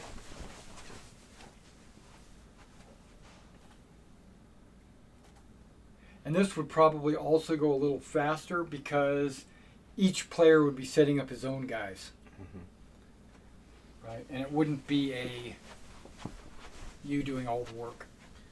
Okay, so they're watching here. Now, one of the players is going to have to take on the FO,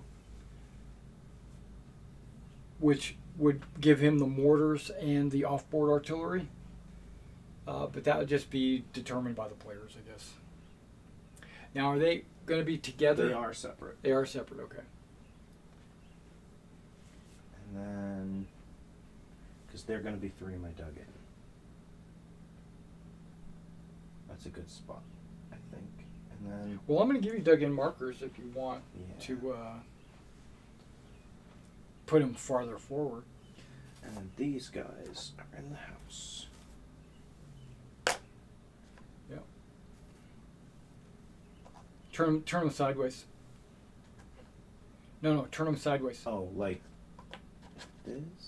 Yes. Okay, cool. Oop. Oh no. I forgot the sniper was in the top. He's falling over. That's okay. He's sleeping. As long as he doesn't have a pin on him, he's okay. Okay, and then I need one north of the road? Yeah, those guys aren't in the town, so... So they are the north of the town. Those two right there need to be in the town. Okay, they need to be in the town. Right. Okay. That's fine. Yeah. I'll put them in the red house. There you go. Because that's... where did I put... Oh, that's right, he's in the church. They'll be in the red house for if you make it across. Because that's still a good spot. Sure. Probably. Yeah, plus you can always shuffle and move and stuff. Yeah. And then the other guys have to be north And of town. these are the north. Which is strange because there's not a whole lot of north places to hide. There's just that one bocage line. Unless you want to put somebody in reserve or something. And a lot of this is really not even playable area. I mean, it's just there for flavor. Okay. Yep, So- north of the church.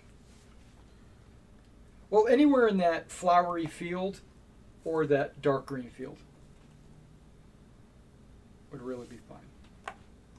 You don't want to be up against the other bocage, looking out over the field? Oh, right. I mean, that's up to you, but... I honestly forgot it was there for a second. Oh, okay. They're over here by the church. Yep. And then this one, they saw you lining up. Oh wait, this is the commander boys. Yeah, that's the commander. It's got 4 guys and then the 2 guys. Yeah, they're the officer. Same thing. Why not? And then I have Now remember, all of your... Oh, no, they can't. Yeah, all of your commanders are FOs for your mortars. The FO that you have in the church, That's for the offboard and the mortars. I mean, he can do it all. But he's the only one who can do the Offboard. offboard. Right, but these guys can do the onboard mortars. Okay. So putting them in the rear saves that extra +1, but keeps them from spotting. It's just tactical. Not sure which one of it. I've got enough fire. I don't have there. any mortars. Yeah. I've got enough fire there. There's the flooded plain. They're probably okay. Probably okay. Oh, I'm gonna eat those words. Who's getting? Dug-in markers. Yeah, that's these guys. Okay. That's for a stand. You got 12 men 12. that can be marked. If you need smaller ones, I have smaller ones. Let me get one smaller one then. Thank you. They reinforced the church wall. Okay. And then, So that's 3 guys? yeah, Okay. and I get 12. Well, that's technically supposed to be a bigger one. Oh, The is little that- one goes on your officers. pretty much. Okay. Or your FO. I'll put it there. Okay. So there's 3. That's 3, right? And why not? I'll do someone over here. Okay. You wanna do- oh, They'll be separate. Okay. And then I still get 6 guys. Oh, really? 3 and 3. So then I'll do. You just doing all your machine guns? No, I'll do these 5 here. I'll move these guys over slightly. I guess these guys are separate as well. They don't have to be. I mean, you could push them together if you want them to be together. That's fine. Okay. And that puts me at 11 in cover. Okay. Well, dug in. Yeah, so one guy could be entrenched, but no. All right, you're good. So I'm supposed to get that as well, I do believe, but I don't really think I want to put these guys in any kind of cover. Well, if the entrenchment spot is there, could like these guys leave it and Nope. come back? Nope, can't come back. Okay. Yeah, you would think so, right? Okay, 12 foxholes for grenadier platoons. Okay, so you got yours. And on mine I have...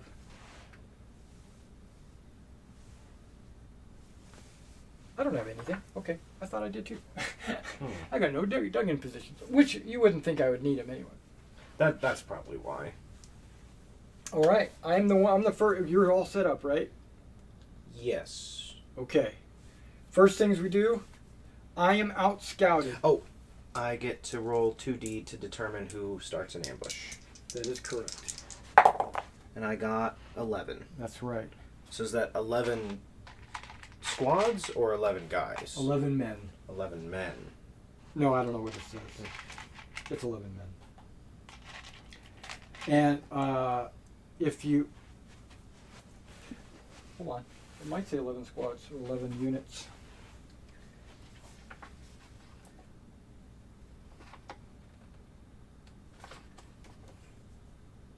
Flooded, Fiere, minefields, initial deployment.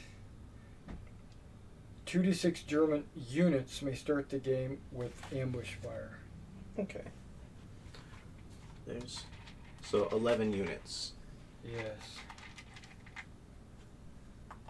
How many did I give you? 2, 4, 5, 6, 7, 8.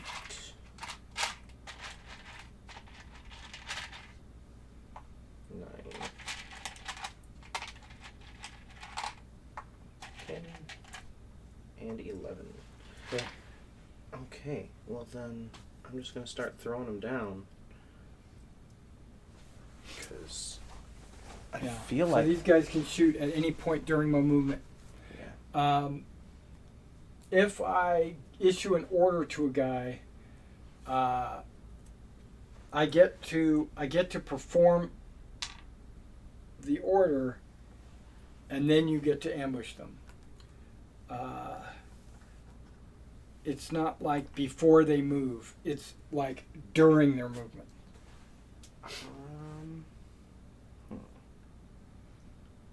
Can the sniper have an ambush? Absolutely. Okay, well he's in the top floor here, so this is his. Well, you just put it in front. Whatever. That's his. All right. That's gonna fall. That's okay. And then the one on the ground is for the guys on the ground floor. Okay. So battle ratings, right? Yes. It's the start of the turn. Okay, this half's not gonna work. What about one of your dice bags? Yeah, but they're buried.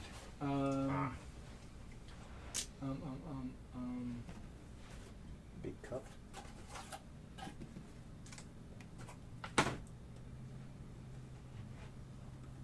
Something you can reach in easy and grab out of. I got a helmet under there. Like, I got a better hat. Better hat. Yeah. One that's deeper. And has more. Well, what if you put both hats together? That way the hole's covered up. Ain't doing it. Okay, that should be good. There's like 96 of these things.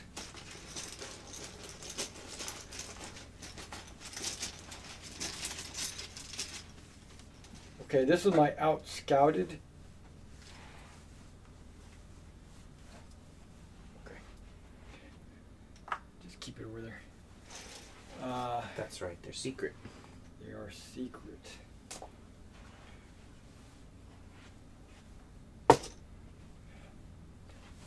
Alright, so I get 1 die plus my officer. 4. Okay, and the green ones are my orders. But once you issue orders and you place them down, you can just immediately pick them up because your orders are over with. Yeah. Right? So it's okay. We're going to start with these guys moving double speed. So we issue an order. I roll a die. This is how far they get to move. 2 inches. Horribly slow. Wasn't it reduced by a die? No. No, that one was a die. A die. If I roll a 6, I still move only 5, but I have a chance to die. They went too fast. Okay, they're right on the line.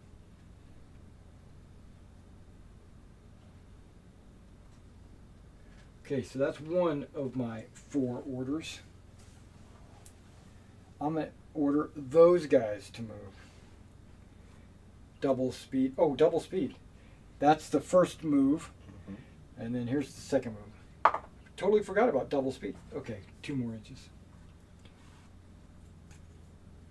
I guess it didn't matter.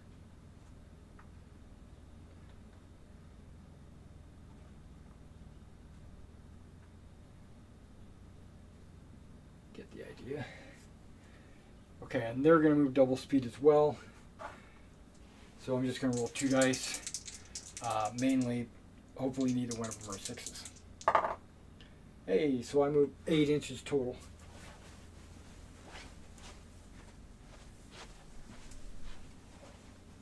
Swimming and trudging through the whatever. Got 6, 7, 8. 6, 7, 8. So that must be a line like that. Okay. And that's one of my orders. Doesn't matter really because I'm not coming back on this side. And I got 2 more orders. I think I'm going to give my FO a call for fire order. Right? Because then that'll leave me... No, wait. This one's over there. Yep. So that'll only allow me to call 1 of my batteries in. That's okay. Well, 1 gun, actually, of my batteries. Is that really a waste? 2 orders for 2 shots. Or you can get 2 more double moves and get those guys across. I can't order them anymore. Oh, it's just 1 order per squad? Okay. That's why you mark them. It's so that... So you don't... Especially if you got a lot of guys. That way you don't... I mean, because there's only a few of us. Yeah. We can keep track. But once you start getting like 20 or 30 units moving, you mark them so that you don't forget that they've been issued an order. Like that one is for that side. So I have 2 left. I could call for fire, but then I have to issue an order for that, for the gun. I'm gonna do it anyway. Yeah, I'm gonna do it anyway. That's probably the best. Okay, so I'm gonna call for fire. I have to make a communications roll, but I have advantage, basically because of this other guy. Yeah. So I'm just gonna roll and try to get a 3 or better. Okay. Oh my God. Okay. Got a throw better. So, place my spotter round. And then neither of us has to call for priority, correct? If I was calling for priority, I would. I have a priority. Yeah, because you don't ours have. are. I do. You don't. You do? Okay. Yeah. Priority means I'm calling for something that's not in my battle group. Like I'm calling for offshore artillery, or I'm calling for Okay. divisional artillery. So, but I do have a priority to do that. You don't. Someplace I can see, huh? Well, I can see right there. Okay, so let's see if it's on target. Come on, 1. Well, Let's is go it within snake 70 eyes. inches? Let's say Yeah. it is. Right. Just making sure I'm on the right And chart. he's in the frontmost building. This is pretty easy. It's 1 is wild and 6 is accurate. Yeah. So that means it's normal 2 die 6. So 2 to 5 should be 2. It should be 1, 2, and 4. So 2 die 6 deviation. I need that D10. Yep. And you try to roll it as close as you can to this to get you a D. Okay, 10 inches in that direction.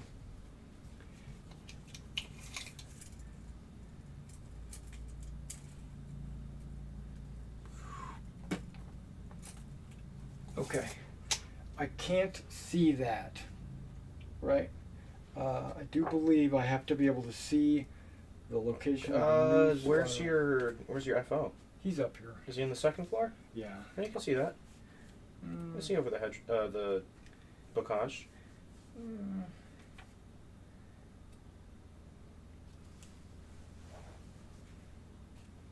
I don't think he can. That's why I put my sniper in the 2nd floor. Yeah, but that bocage is so far away. Oh, The yeah. angle Yeah, I of the- see.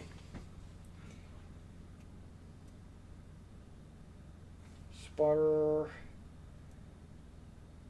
position. Next place to spot around. Point. Deviate to determine the random direction. Distance.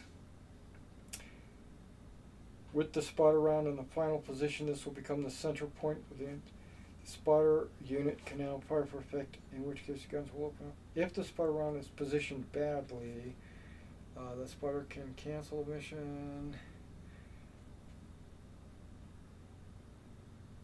Once guns are the spotter's order is complete.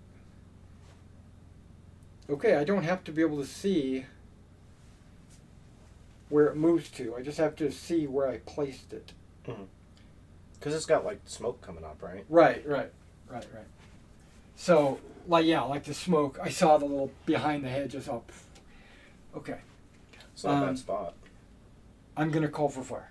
It's not great. It's 75s. I do believe. I think that's all I've got. 2 75s, but I can only call one of them.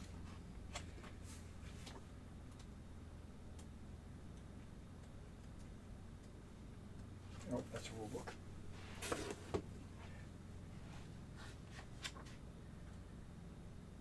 Oh, 3 75s, but still I can only call one of them. Okay, so I used my second order to fire for effect, so I'm out of orders. Right, and...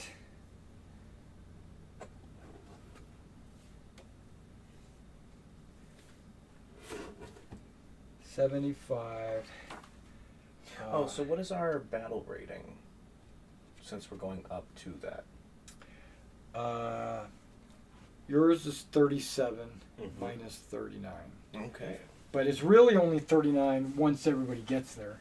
Yeah. But yeah, people will be getting there on turn 2. So I'm looking for the 75. I really don't need to worry about it because it doesn't have. Oh, it does have stats. Okay, direct hits do have stats. Okay.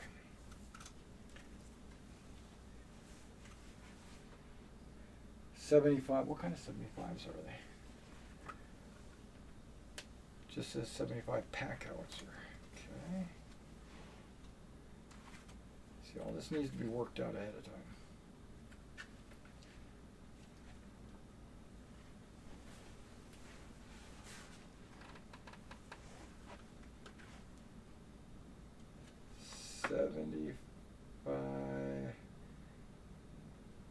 looks like 75 L16s. Okay, so a 75 L16 has a 4.4. It's just like a mortar.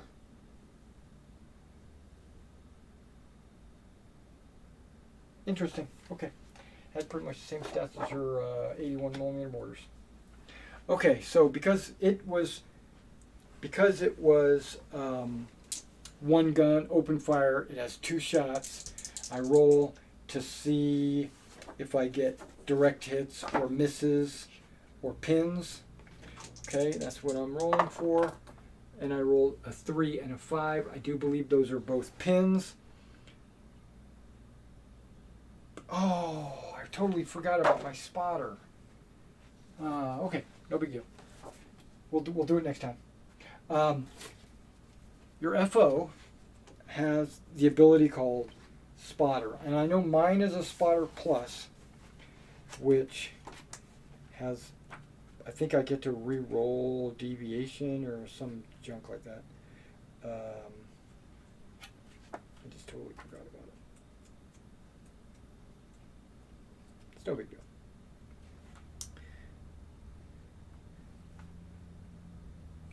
I think your spotter might also have that as well, so we should look.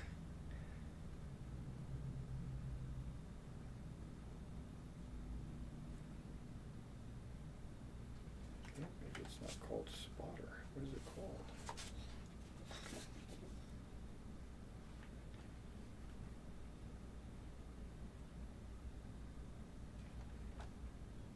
Artillery spotter is what it's called. Wonderful. They reroll the distance dice when rolling for distance of scatter. Note they do not reroll direction. Okay, so I could have rerolled, what did I get, a 10? Yeah. Which was pretty high. I could have made it lower. So, I'm not going to, but I mean, so I could have like rerolled it and maybe got a lower number. Maybe got a worse number. But we're good. We're good where it is. So 2 shots, and I got 2 pins. So we applied pins to the closest unit first, which I do believe is this guy. And then the second closest guy is that guy, I think. Those are 1. So it would be... one unit. Yeah, so the second would be one of the guys in the house. I think. Okay, right, because that's 1 unit. Yeah. Okay, right. Yeah, so it's like 4 inches to the house. And then looks like it's about less than 4 inches to this guy. So yeah, so he'll get us, and then who in the house? Snipers on the 2nd floor. There's a squad on the bottom floor. Yeah, so the squad's probably closer, but since it's arcing, the sniper's closer. Yeah, you would think, right? So I would say probably the sniper since he's on the 2nd floor.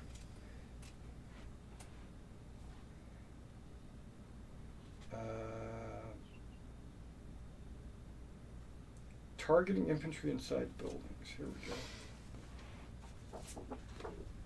If a building contains both friendly and enemy, in addition, each friendly infantry targeting buildings, given the enemy depending. Though it does say pinning test. Doesn't that mean I roll for cover? You do. Okay. As well as targeting enemy unit building. Okay, as well as targeting enemy unit buildings can also be targeted only with high explosives. All buildings are automatically spotted. Okay, good. Yeah, not doing that. This is all considered advanced rules anyway. So, how do we determine who gets hit? It's supposed to be whoever's closest. So, if they're both equally distant, who gets to choose? Go roll a die. It could be roll a die. Let's see if that's in here. If it's not, barrage accuracy, allocate direct hits. Well, they both got pinned, so whoever you pick is pinned. Allocate them one at a time, starting in the closest, the spotter. Marking outwards. This includes any units that have already been taken hits. Again, this includes friendly units.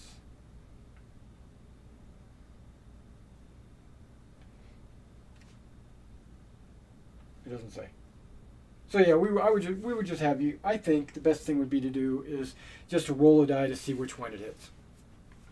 Okay. Like a 50-50. So, high is high, low is low. It's the sniper.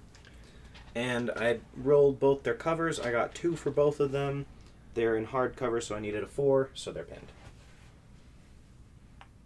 Who got pinned? Sniper. Okay. I'll just remember that. Yeah.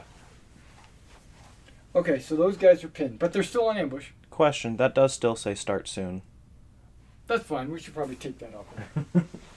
Even though we've already started. That's the sniper die. Good call. Now, where's my mouse pointer? There you are. Hey, there we go. We've actually started. Okay, I am thirsty as hell. Okay.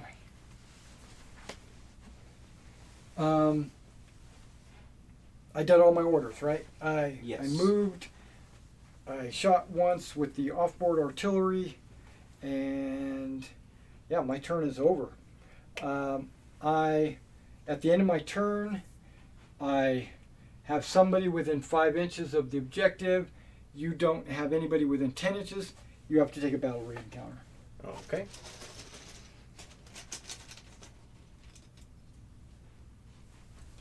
Okay, now, once that is taken, it can't be retaken. I'm not going to take it every turn.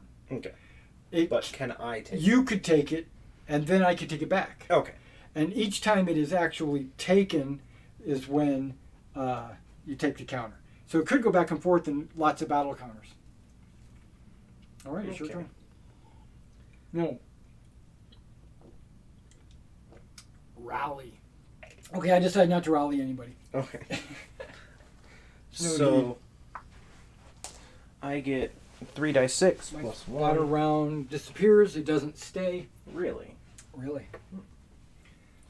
So, this platoon gets 2 orders. Yes.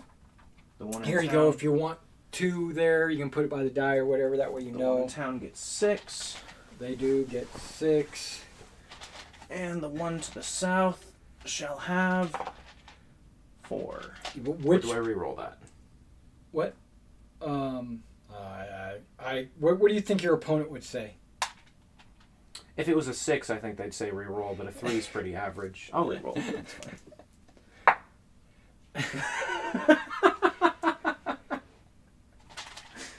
I'm Okay. keeping that one. Okay, but I do want to know which player has the FO. The guy in the middle? Yes, the one in town. Okay. Since that's where he ended up getting stationed. Right. I think that would be... Because if I was the owner of the FO, I think in the town would be... And you rolled a 6 for them, right? Yes. Okay. Okay, you got a lot of orders to issue. Yes. And you just do one at a time, just go along. Okay. So first off, these guys are all staying exactly where they are. Right. And if they're all already on ambush, there's no need to issue Yeah. another order. So those are gone.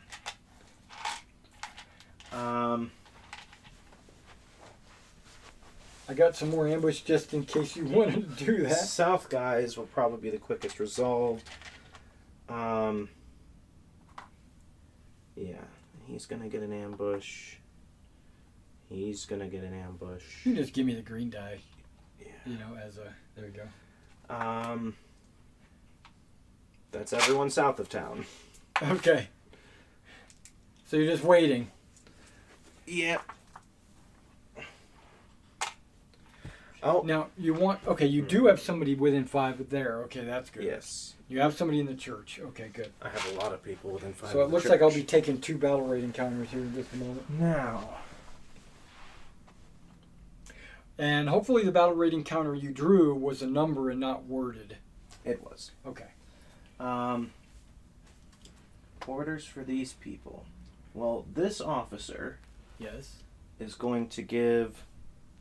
He's got to be able Call to for spot. fire. No, you got to be able to spot something. Okay. What can you see? I mean, he can see right past the church. Yeah, you can, but where can you see?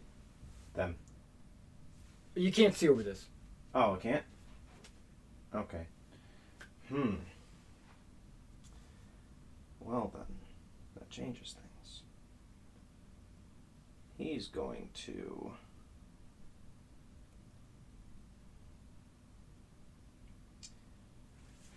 I'm going to take back that I was leaving this. Let me rephrase that. What I'm trying to come up with the rules in my head. Yeah. If somebody was over there, would they be able to see these guys over here? I don't think so. You're right. Okay. Yeah. Because it's too low. Right. Because it's also not just this low. This is where the water is. Right. So it's right. even lower than that. Yeah. Okay. Well, the water's in there somewhere. Yeah. You know.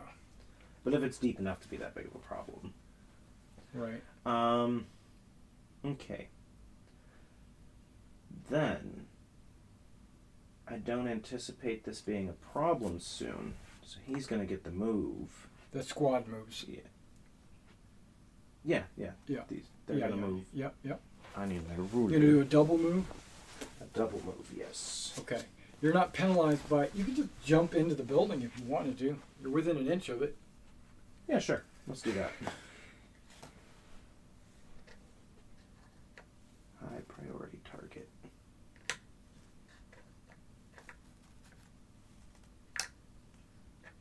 Okay. Well, the FO was in the building. So he will definitely use an order to call for fire. Okay. So I still have 4. You don't have to designate what it's going against unless it's priority, which you don't have to worry about. So all you need to do now is make a communications test. Make a communications If test. you make a communications test, then you place the spot around it. Yes. So I need a 3 or better. Correct. Got a 4. Okay. So place the spot around within 70 inches and line of sight. So the church can't see onto that side. Correct. It's not a 2-story building.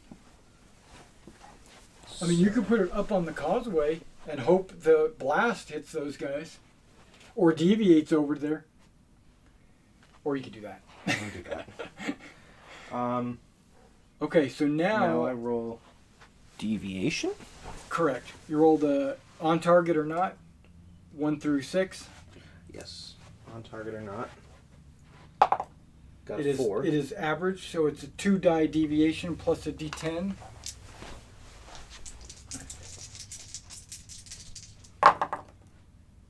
So 12 inches inches. that way. Correct. Oh my.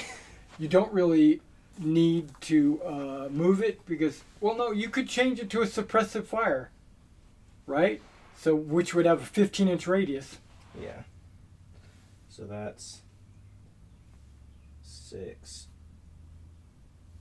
Oof. Right, and it's not going to be within 10 inches. Yeah. So suppressive No, fire. just knowing in your head, it's not going to be within 10. Yeah. So you do suppressive fire, right? Now you have to issue orders with the remainder of your orders Okay. on your guns Well, or mortars. I have 2 mortars, and then I have the 2 howitzers, right?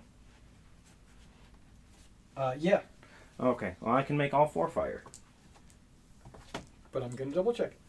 But yeah, I do believe that is true. You have 2 mortars and 4 howitzers. Oh, 4 howitzers. But the howitzers have the same stats as the mortars, don't they? Yes. Okay. Well, I have 4 of them firing. Yeah, they're 75, so and those are 81s. So how many total are shooting? 4. I have 4 orders left. Okay. So you could have the howitzers fire, right? Mm-hmm. Because these guys can call for mortars, but you've already used up all your orders. Yeah. Oh, okay. So at that point, each howitzer, 4 howitzers, getting double fire. You're rolling 8 dice to see if they're. That's for this blast over there. You're looking to see if they're on target or not. 7, 8. No, are you doing the mortars as well? Yes. But you only spent 4 orders. Yeah. Oh, that's right. 4 guns are firing. They're all the same. Right, gun, right. So. So, yeah. So you're just rolling to see if they're hits or misses or pins. You have to re-roll your hits. Mm-hmm. Hits are 6s. 1s or misses, you can just throw them away. Okay. 1s go away. 6s have to be re-rolled. That's Okay, another 6. but you still got a hit. So The closest unit, which is the entire unit, mm-hmm. takes 1 hit and 3 pins. Okay. Okay, so I have to save versus the hit. Right? In the open, I need a 6 or better. Right? Yep. No. So, and then I have 4 pins, right? Yeah. 3 pins. 3 pins. 3 pins. 6s or better. Okay, so I am pinned, guaranteed. Oh, not that one. Yeah, that one. Okay, I'm pinned, and how many hits? 1. So you roll 4 dice looking for 4s or better. That would be how many casualties I sustain. Well, I get to save, but that's how many casualties I potentially will. That's cocked. Okay. So 2. I got a 4 and a 5. Yeah, so 2 saves. I got 1 save, so I take 1 casualty. Okay, a ring. Just put it on one of the guys in 4 or 5, either way. Yep, there you go. And that 1 casualty causes me to take a morale check. Does 1? 1 casualty. Okay. Any casualty. Oh yeah. I remember that. Okay. Because morale check. And if it had been 2 or more, you could have fallen back with just I 1. cannot. You can't fall back from indirect. It has to be direct fire. Okay. Yeah. I believe.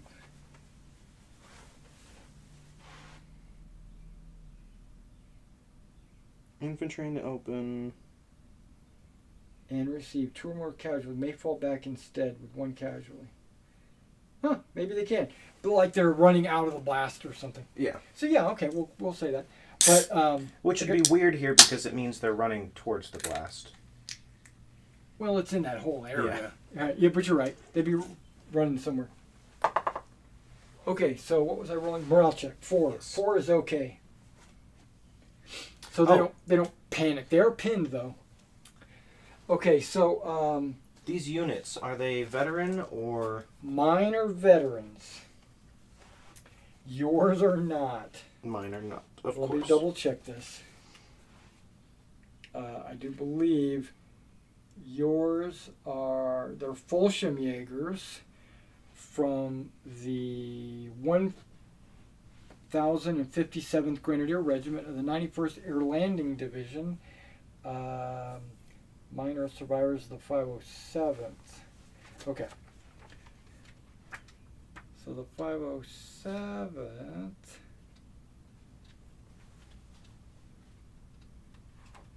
Airborne infantry are veterans. My glider infantry, when they show up, they'll be regulars. But the paratroopers are veterans. They're the only veterans on the table. Okay. I think yours might even be inexperienced. That's mainly why I was asking. That's in Beyond the Beaches, I do believe. I think that's why I got this book. Yep, Infantry Division, Luftwaffe. Grenadier Platoon. Nope, regulars. Regulars, okay. You're right. Yeah, I'm taking mental notes. Plus, we're recording, so I'll be able to go back through here and watch and take clues of what I need to do to make this go faster. Okay. It's like make sure I got a unit. Make sure the players have a unit chart in front of them, tells them all this information, which I didn't do.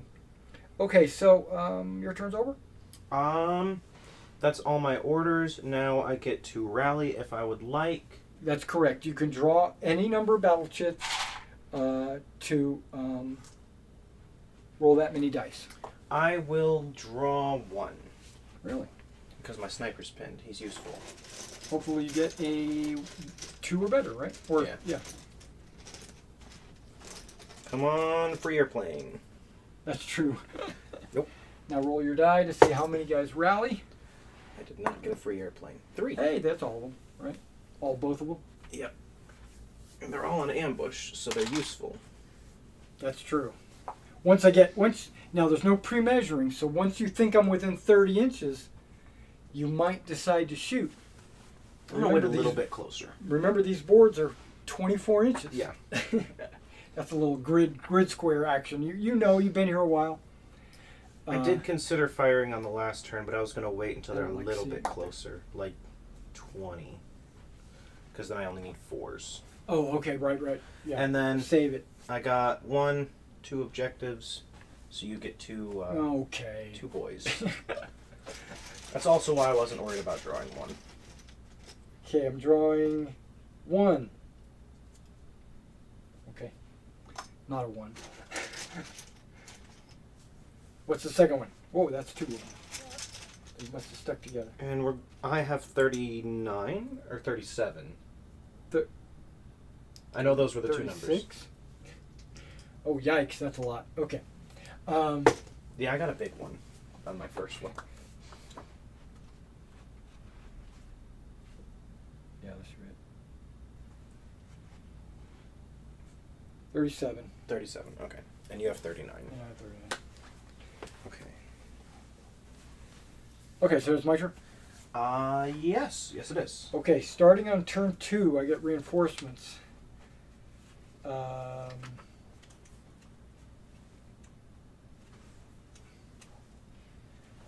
Okay. What do I get on turn 2? A senior officer. Nice. So now you can do that tactical thing. And which I'm not going to. Of course.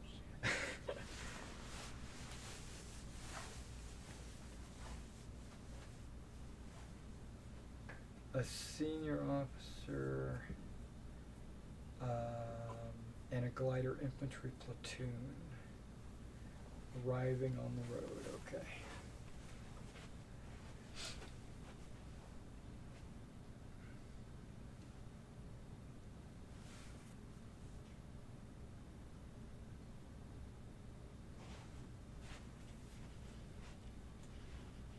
Okay, I'm going to have to go across the table. Okay.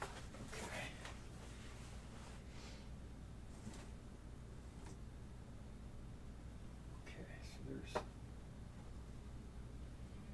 1, 2, 3, and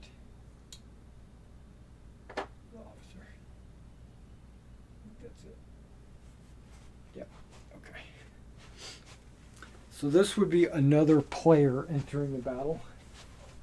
Okay, the way off-board reinforcements are supposed to work, you're supposed to place them on the table and then issue orders after. You're not supposed to like move them onto the table, which I don't know, I feel that's kind of weird.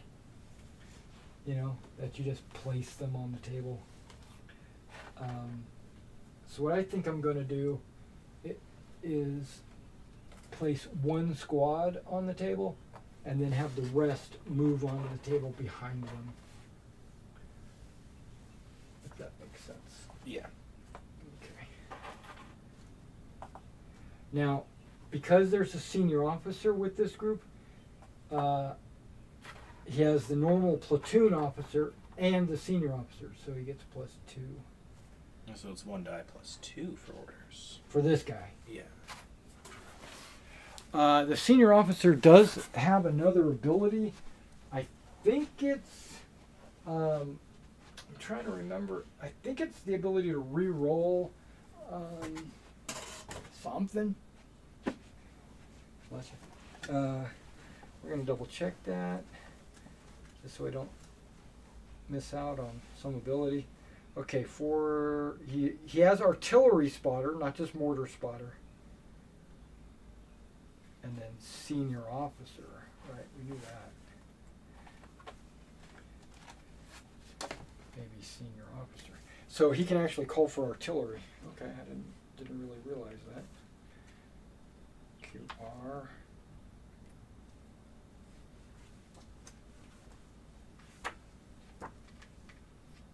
Oh, maybe it's just under officer.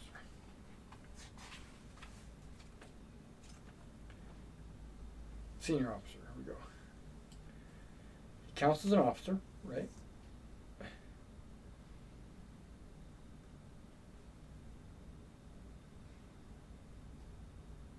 Once per game, he can reroll one of the order dice. Okay. Once per game. Yeah, once per game. Yeah. I feel like no matter when that's used, it's going to feel like a waste. Right. Unless you roll a 1. Yeah, but even then, it's like, well, what if I roll a 1 later and I really need it? Yeah. Exactly. Okay. So I'm going to roll for these guys. So I get 4 again.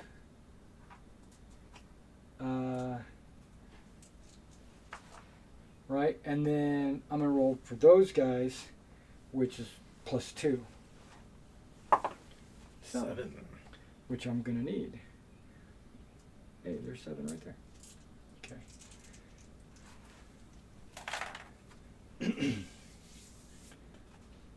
Okay.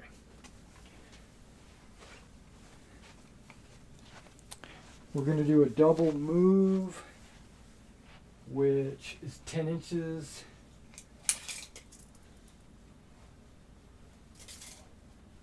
It's going to get me started.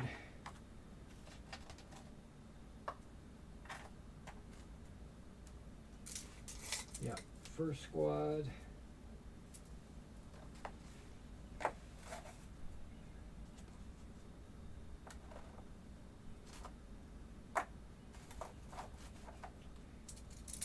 Inches. That's 1. And then we can just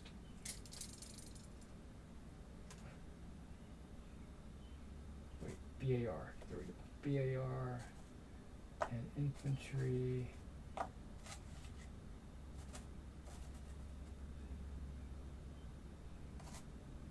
BAR and infantry. Okay.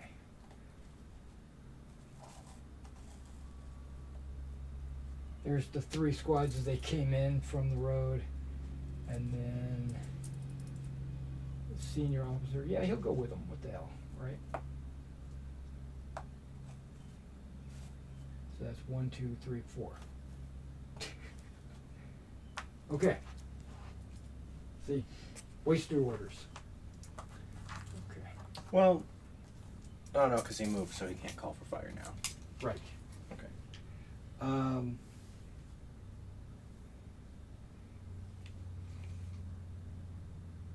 Yeah, I was going to say I could do the tactical coordination and do that because that would be like, since I got the extra order, but that would cause me to draw a battle counter, and I don't want to do that. Okay. I think, personally, that the senior officer should be able to give his orders, his +1, to anybody. That's because he's supposed to be the overall commander of this battle. Well, and then the way the game is written is it would be distributed like that, just we're splitting it up by players. So that's right. That's So fair. I'm going to give his 1 to them. Sound right? Yeah. Okay. Not that they're going to use it, but because there's only 4 guys over there. right. I'm going to use 1 for the FO. He's going to call for fire. Of course. Free reroll. I needed it unless I rolled that first. I don't know. But the communications goes through. So I left your spot around. That's okay. Oh. Yeah. I'm going to... Well, is it free reroll keep the highest, or is it... It's roll a die. If you don't make it, roll again. Okay. Right? So it's... So if you had gotten the 5 first, you would have kept the 5, and if you didn't, then you would have ended up with the 5. That's why I say it's just advantage, basically. Take the better of the 2. I'm going to do the same thing. I'm going to put it right there. And we'll see how accurate it is.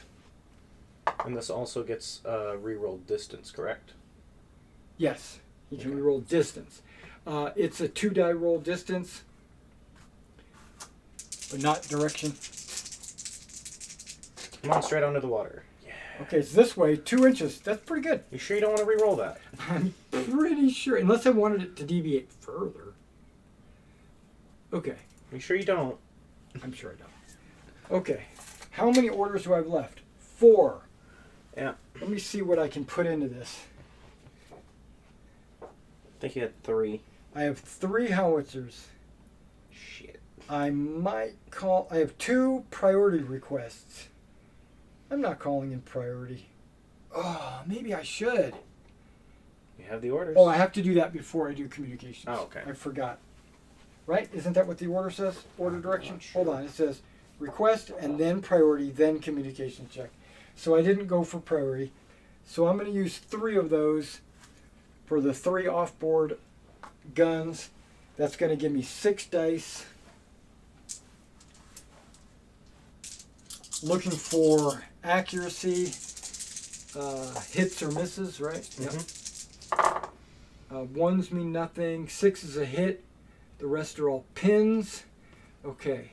From there, I think he's the closest.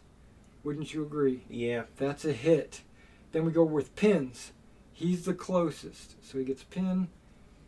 He gets the next pin. Looks like he might get a pin. Probably Looks these like guys. they get a pin. Now, if they're within 10 inches, It's close. yeah, Bam. they get a pin. Good Okay. shot. So, if you want to do the hit first, we can. Okay, so they're in hard cover, so I'm looking for a 4. Not looking for anything yet. Nope. Not for a hit. I'm looking to see how many hits I get on you. Oh. It's 4. 4s are better. Ooh, 3. 3. Okay, so now you got to make 3 saves on this unit there Okay. for that And direction. I'm looking for 4s. Is that what hardcover says? Yes. Yeah. I got 1. So you got 2 casualties? 2 casualties. There it is. Mark it. Oh my goodness.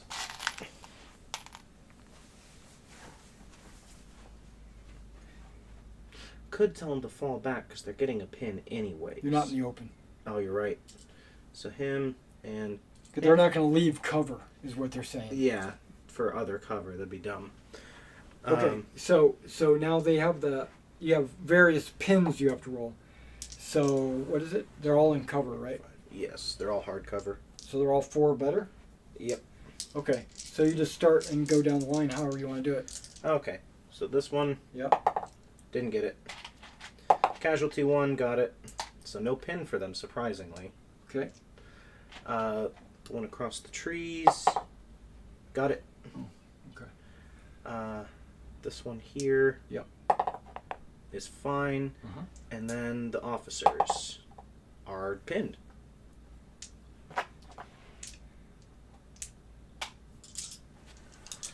Okay, they have to make a morale check immediately. Yep.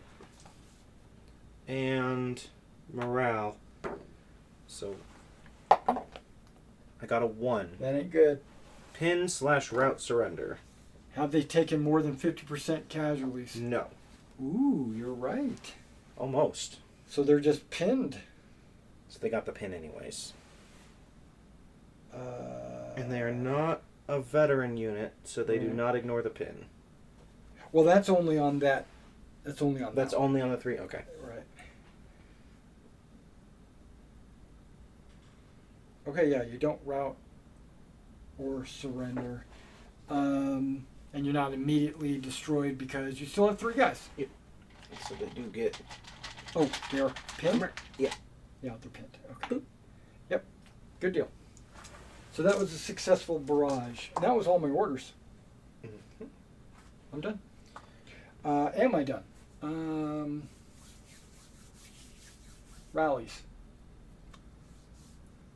Do I want to rally that guy? I do. But do I want to draw a battle counter for that? No. Okay, I'm done. Okay. So they're not rallying. Just keep your heads down. Okay. So first I roll for orders. Do I still get the +1 even though he's pinned? Yes. Okay. So 4 orders in the south.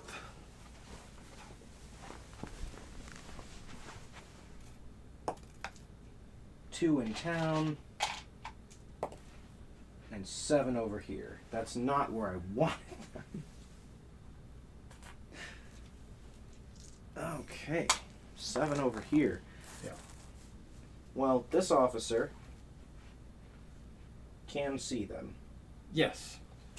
So he's going to call for mortar fire.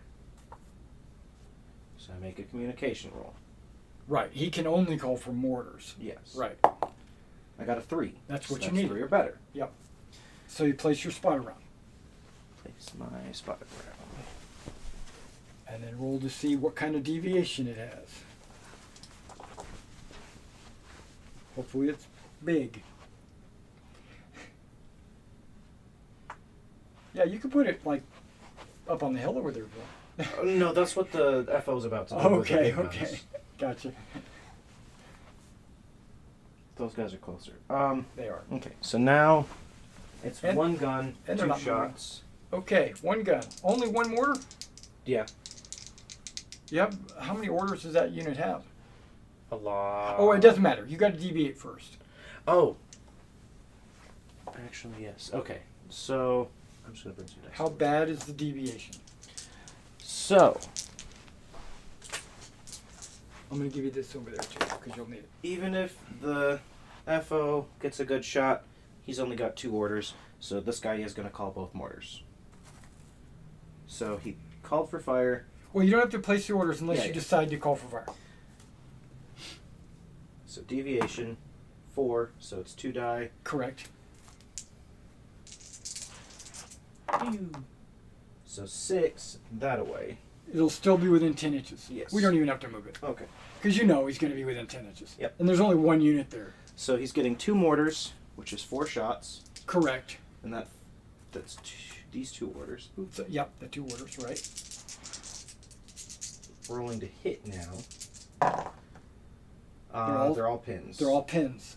So I got to make 4 pinning saving throws. I'm already pinned. Yeah. So it's over. Can't be double pinned. Okay. They're too far away for any good shots. Now the sniper wasn't attached to any of the platoons in particular, correct? He needs to be attached to one of the players. One of the players. It wouldn't be whoever gets the FO. I think that's a bit unbalanced to give everything to the one player. Sure. I'm going to throw him in with that side, actually. Okay. Whatever you think is fair. Yeah. I'm sure all that would have been determined at the start of the game. Yeah. I'll say, okay, how are we going to split up these forces? Okay. So I'm done over here. So this guy is the one that issues the orders for the sniper. Yes. Or we could, because I don't want the players going, I want to control the sniper. No, I want to control it. He has an ambush. He doesn't need an order. You're right. So he's going to do that. But unless he's trying to move, because he's probably more than 30 inches away from somebody. Oh, is he also at 30? He's a rifle. Okay. Yeah, he probably is. He's going to stay on ambush. One thing about snipers are, I think when they shoot a squad, they can pick which guy gets killed. Okay. That's only important if you're trying to kill the guy with the submachine gun, or the BAR, or maybe a machine gun. Over here, we're not doing too much. These guys are probably going to stay where they are. Officer can't give orders because he's pinned, correct? He can give orders. Well, I mean, he can't call for fire because that would require Can't be given an order. Yes. So I'm leaving these guys on ambush. They're already in as good covers. They're going to get over here, so these guys are done. Right. So now you're going to try to rally. Well, no, I got in Oh, town. we got another town. Okay. It has very few orders though. The FO is going to call But for he's got fire. an FO and he can call one gun. Yep. He's going to call for fire. So, communication roll. Oh, Didn't happen. Right. Done. Uh, Still have one order. I don't know if you want I to still give that to have somebody. the in-town officer who is in the church as well. That's true. But even if I call for fire, I can't do a gun. Correct. You don't have another order to issue. So,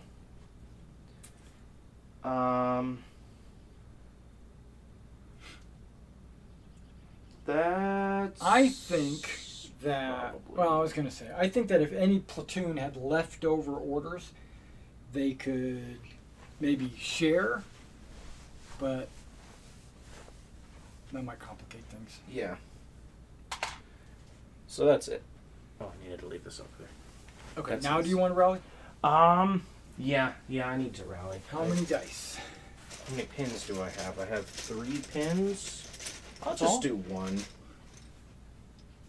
Just do one. You don't want that one.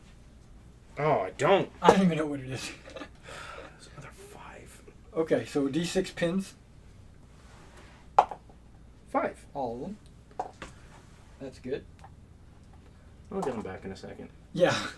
Hopefully. I'll just leave them right here. That's the plan. So that's you.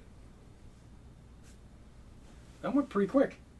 Okay, Well, they're all in ambush. turn 3. Glider Infantry Platoon.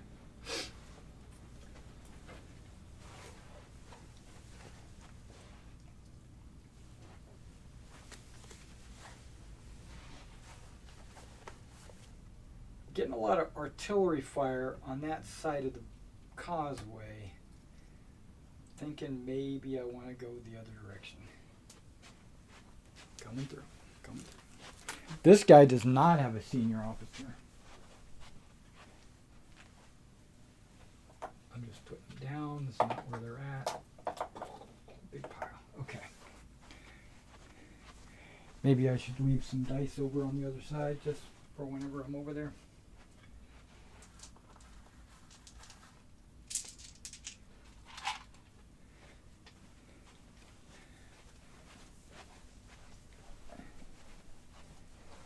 They're also going to be doing, this group is pretty much going to be doing the same thing that that group's doing.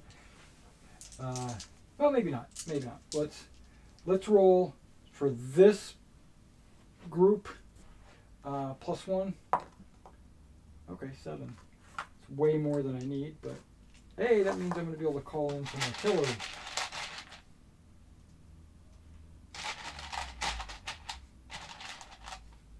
And maybe rally. No, that doesn't have anything to do with this. Okay. Okay. So that's those guys.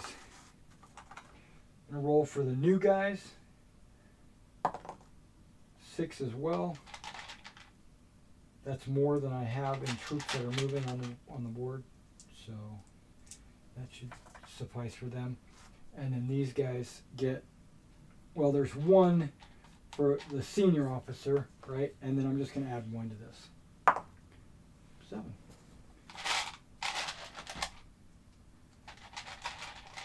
Could start breaking guys up if I wanted to, but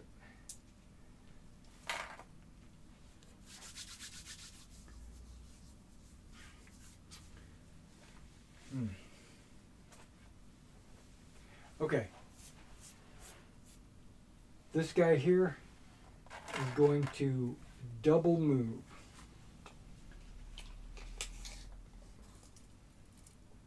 It's going to be the first move. I'm going to bring these guys down like that. And then the second move is going to be in the Come on, boxcars. in the flooded. That's only 1 die. 3 inches.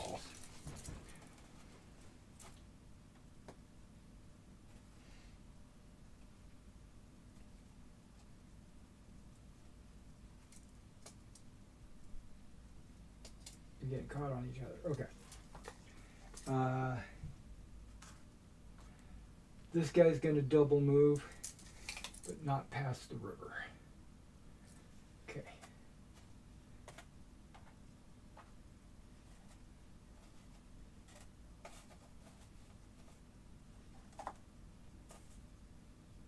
These guys are double moving as well. Trying to stay kind of separated a little bit.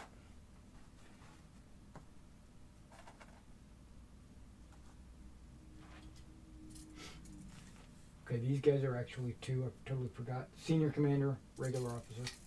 Okay, so the regular officer, whoa, gets right there. And then the senior officer is going to give himself an order, which I guess would be that +1.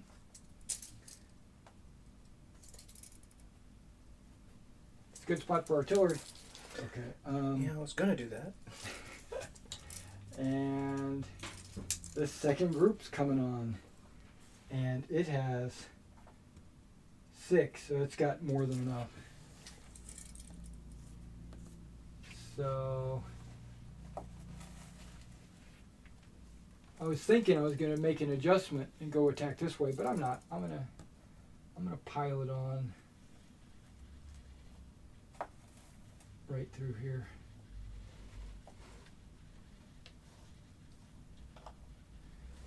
Now these squads are pretty big. They've got 10 guys in them. They got 2 3s and a 4, and the 4 has a BAR, which instead of a rifle, a rate of fire 1, it has a rate of fire 2. That's the only difference, and it can be separated. Yeah, the officer will go right there. So that's only 4 actions, really, 4 moves. So we had way extras. Okay, we'll just. A lot of my movement is going to be on this side.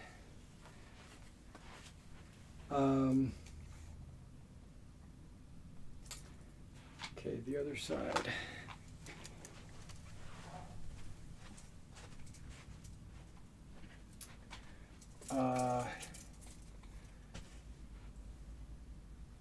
Call for fire. Okay, I could go priority. Only because. You have the orders for it. Only right. Well, you can't mix and match. You can't take like guns and mortars or priority and your guns. Oh, okay. So, but I am going to go priority. I only get to do this twice.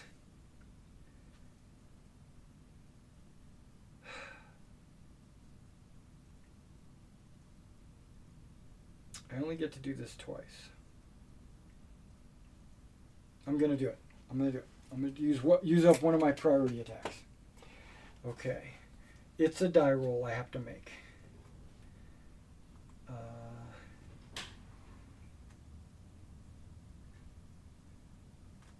I think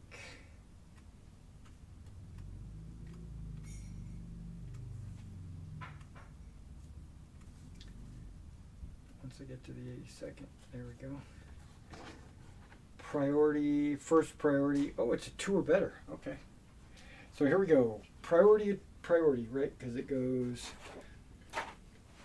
request artillery, priority. I did spend my 1 action. Here it is. Nice. 2 or better. Okay. So American Airborne Fire requests. I can decide to go for corps level artillery or army battery artillery or divisional or regimental. The lower you go, the easier it is to come in, but knowing that I get a reroll on my comms check, I think I'm going to go high. I'm going to go. That's a risk. I'm going to go corps artillery. Okay. That's the 3rd level up. It requires a 4 or better comms check, but again, I have advantage. Because if you fail, I get to reroll. Yes. Okay. So I successfully called in something from the corps. I roll a die. A 5 says I get 3 155s. There's my 3 155s. That's probably going to have some good damage if it doesn't deviate and all that jazz.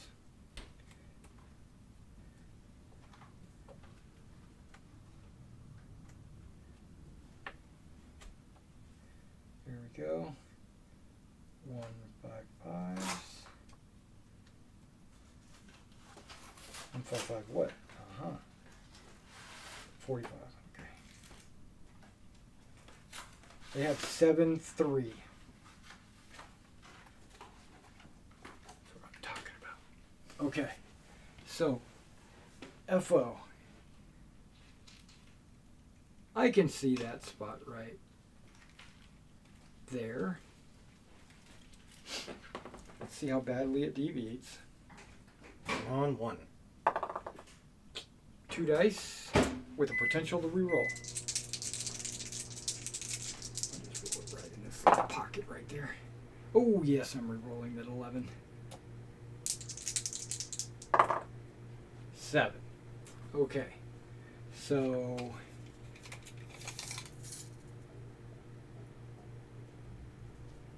yeah, pretty much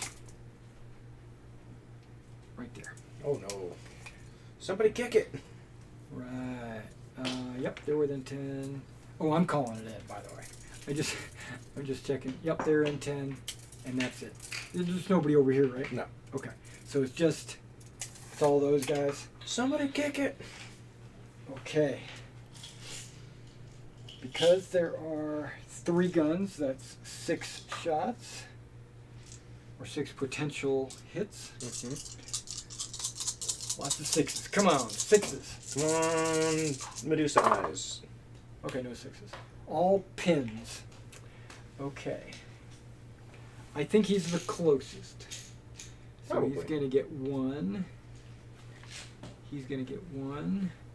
I think he would be the next one. And then I think he would be the next one. And then I think he's going to be the next one. And then the last one goes back on the original. Okay. Okay, so it doesn't even matter about the size of the gun, because I didn't get any direct hits. I just got pins. So they passed 1, but failed 1, so they get pinned. So they get pinned. Losers. Okay, then there's that guy. Got pinned again. Darn officers. Okay, then there's the guys with casualties. Got pinned again. Then there's the machine gun. Also pinned. Jeepers. And then there's the last one. It's fine. Okay. It's not the one I wanted to be fine. It's okay. It's not okay. Okay, you went over Yeah, this. nobody took any casualties, so no morale checks. And you had. Okay. Still have orders. I got 3 orders left. I'm going to give this squad a double move. On 6s. No. 5 inches of movement. That's not very far.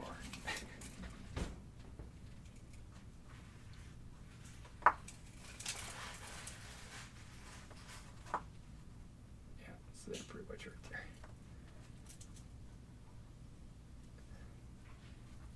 These guys are all together, but yeah, you get the idea. Okay. We're going to follow up with... Do they count as behind the hedge? If the majority of the unit is behind the hedge, then the unit is considered behind the hedge. So I would say that 7 out of and 5 are not. Okay. So yes. So they would be considered behind the hedge. Or you're talking about for obscure, for suppression it doesn't matter. Well, you're talking about for cover. Yeah. I'm giving them a double move. Their first move is just to get to the water. Right, we're not rolling for that. And then the second one would be to roll the die. Okay, 3 inches.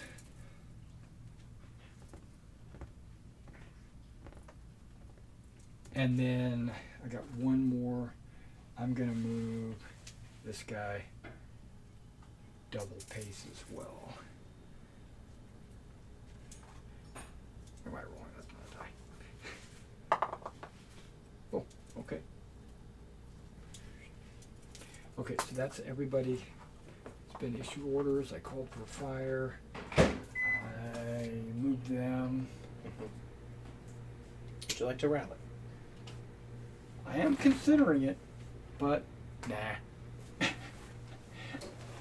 I feel like taking a battle counter to rally one unit is not Yeah. cost effective.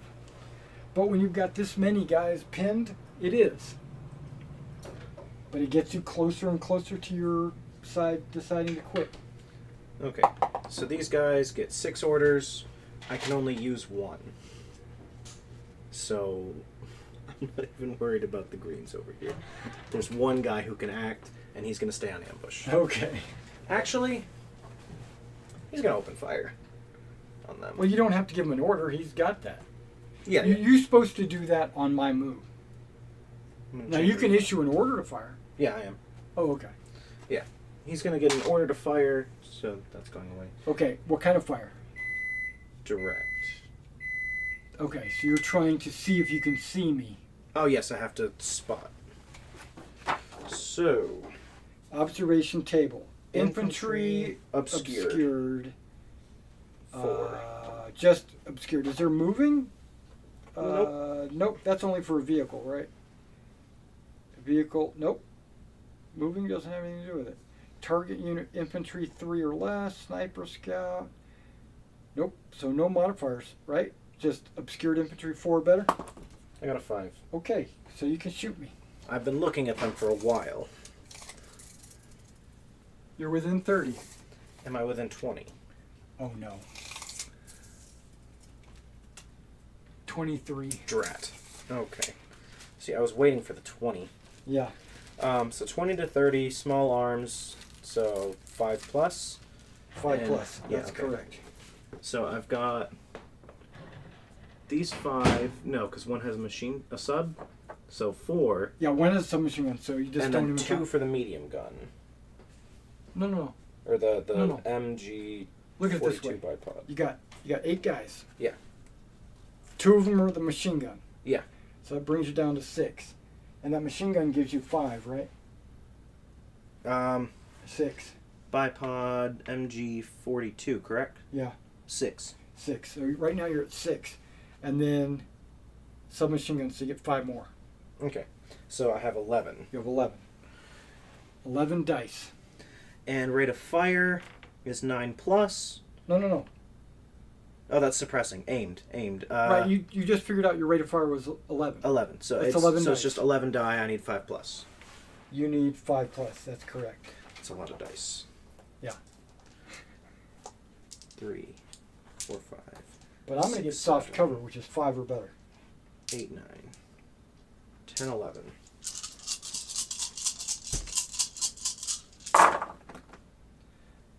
Nope. Nope. Nope. Nope. Nope. You need a Nope. 5. Nope. Nope. Nope. Nope. 1. 1 hit. Pow. Okay, so 6 I need a is 5 or always a better to hit. save, though. Yeah. Did not save. Give me a gadget. I gotta make a morale check to see if that affected me. I didn't like the way that guy was looking at me. Okay, morale check. 6. I think I'm good. No, wait. I think I'm beyond the call of duty. Yep. As well as passing, the unit is inspired to get into action. The unit may immediately attempt a beyond the call of duty. Attempt. That's right here. It's the same morale check. It's all the same. Okay. But a veteran is 2 or better. Roll a 4. If the test is passed, the unit can instantly be given a free order which occurs out of the usual game sequence. Then immediately resolve that order. If the unit taking the test is already pinned, then instantly remove the pin and then issue the special order. So they get a free order. Yeah.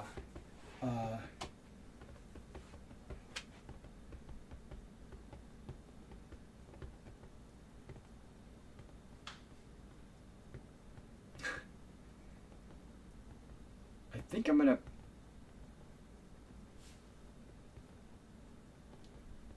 That was only your first action. I still get to fire again. You still get to fire again, but Do I have Yeah. to spot again? yeah, I don't take that morale test immediately, do I? Because I know it's out of the normal sequence, but I wonder if it goes in between your 2 fire orders. Well, it says immediately make the morale test, and then it says immediately issue them the order. Okay, so that means you'll get to shoot when I'm done. Yep. But I'm going to fire twice myself, is what I'm thinking. Okay. Hopefully I can reduce your rate of fire. I don't know. They aren't hardcover. Yeah. Well, they're always going to be in hardcover. So let's go ahead and just shoot at them. I'm going to shoot twice. So we already know what the range is. It's 23. See, but then you get a hit, and I get a morale check and get above the Call of Duty and fire twice. And That's right. Got to keep track of this. it's a dream within a dream within a... Okay, so there's no BARs in this, but there is a light machine gun.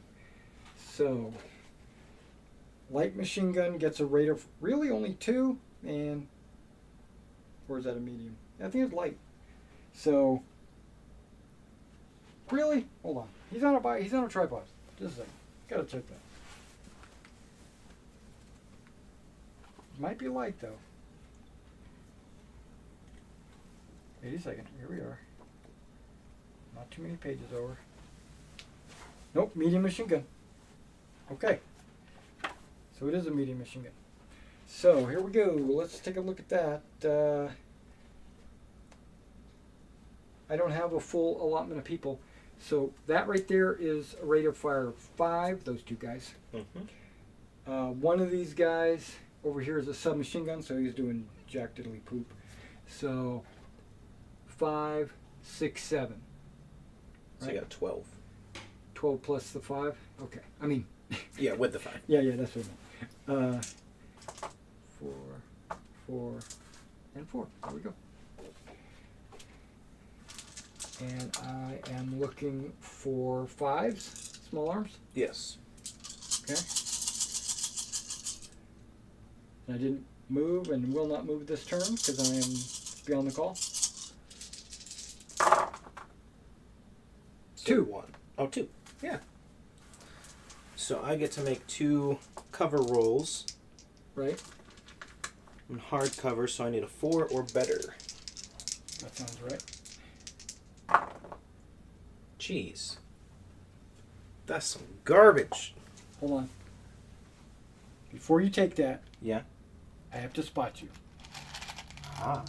There is an observation test. Infantry. I'm obscured, but I am firing. Obscured infantry firing. I needed a 3 or better. Okay. So. Okay. So I saw you. Get the submachine gun out of here, because screw him. And then that guy went up. So I get to make a morale check immediately. That is correct. I got a 4, Which is okay. so I'm fine. Right. Second shot. I have to observe you. It is a 3 plus. I do not see you. It's like all your heads got ducked down. But you're not pinned. Correct. And now you finish your action. Okay, so now I have to spot you again. Correct.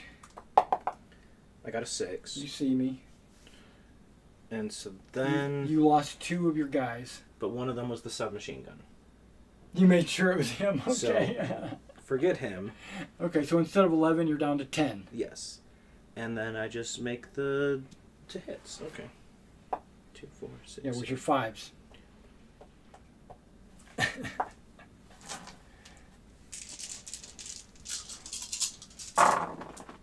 Ooh, that's Got a not good. 6 and a 5 and a 6, so 3. Okay. So I have to make 3 5s or better.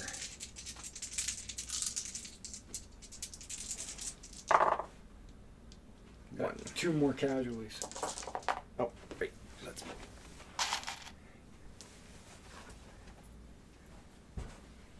I think I might do the same. No, wait. Oh, I'm not in the open. Dang it. I was going to say if I was in the open, I could do a fallback.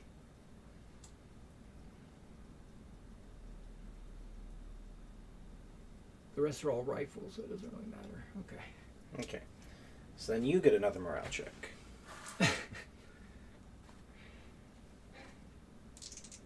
if you're supposed to be taking morale checks in between shots. I'm gonna double check that because that doesn't sound right to me. As a rule, I should wait for both your shots and then do a morale check. Okay. But let's find out. I could see both making sense. I do too, but I don't want to.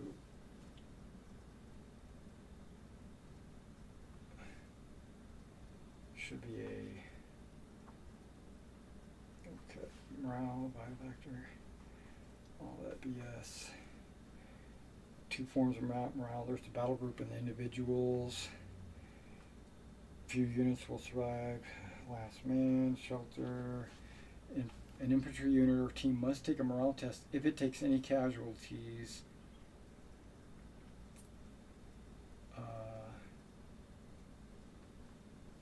Elites can reroll. Okay, it just says when you take casualties. So I guess it's in between shots. Because that only comes up if I fire twice. If I move and fire, it's not an issue. Yeah, but okay. Yeah, so I'll have to make another morale check. Give me another Call of Duty test. Here we go. 4. Okay, so I am okay. Okay, now I still have to roll for how many orders these two get. So we have in town gets 6. Oh, you're not supposed to issue orders until everybody's got their orders. Oh. But that's okay, right? Yeah. And then over here is also 6. Okay. So the big officer is in the church. And he's going to call in an artillery strike. So he needs a 3 or better communication. You're talking about the FO. Yes, the FO. Okay. Oh, there. Got a 1. So he doesn't do it. So he's done. But then You still have 5 orders. But then the officer for that platoon is going to call in for fire. Okay. Orders. No, he's not. That's. Jeez. It's a gamble. No one's close enough for them to shoot at, so they're all. I guess I'm going to give an order to the sniper. Because he's here Right. to fire at them. I would say that would be okay. Yeah. So You don't have to give him an order, but you should, because he's on ambush. But now he's not. Yeah. So I will take that away from him. So he gets to shoot twice. But you're designating these guys, right? Yes. So you want to see if you're able to spot them, Yes. because you're not trying to suppress them with a rate of fire of 1, are you? No. Okay. So infantry obscured. They just fired. So do I get the 3 or do I need to make the 4? They fired. 3, and then it is a scout because it's the sniper. Yes. So I need 2 or better, and they're still above 3. It's more than 30 inches. Oh, it is? Jeez. Okay, so he's out of range. Right. But at least now you know. Yep. So nothing happens. Does he see Or he him, though? shoots and the round hits the dirt. Well, he saw him. He saw him for both. Okay. Pew pew. Pew pew. That's everything. I'm gonna rally. 1, please. This is just what do you call it?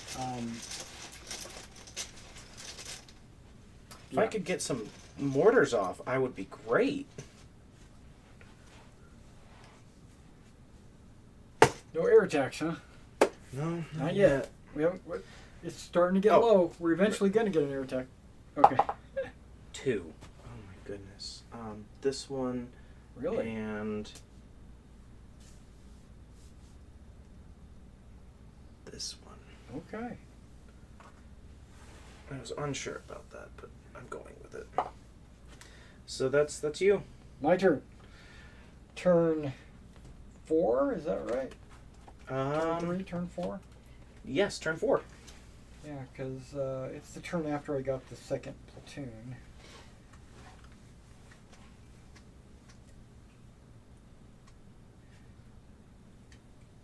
One tank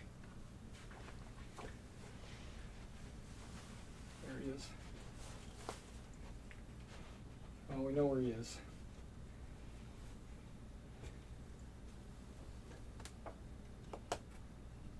Now, I would have to allocate the tank to one of the players, right? Mm-hmm. Because these guys have the FO, those guys have the senior commander or whatever, and those guys, the second group's going to have the tank. Okay. Because it's not a platoon on its own. It doesn't get an extra. There's only a maximum of 3 dice per side. Now, I see giving it to the third player by that reasoning, especially because they waited so long to come in. Right. But at the same time, whoever started probably won't have a ton left at this point. Yeah. So. Yeah, they'll be either pinned or take casualties. Yeah.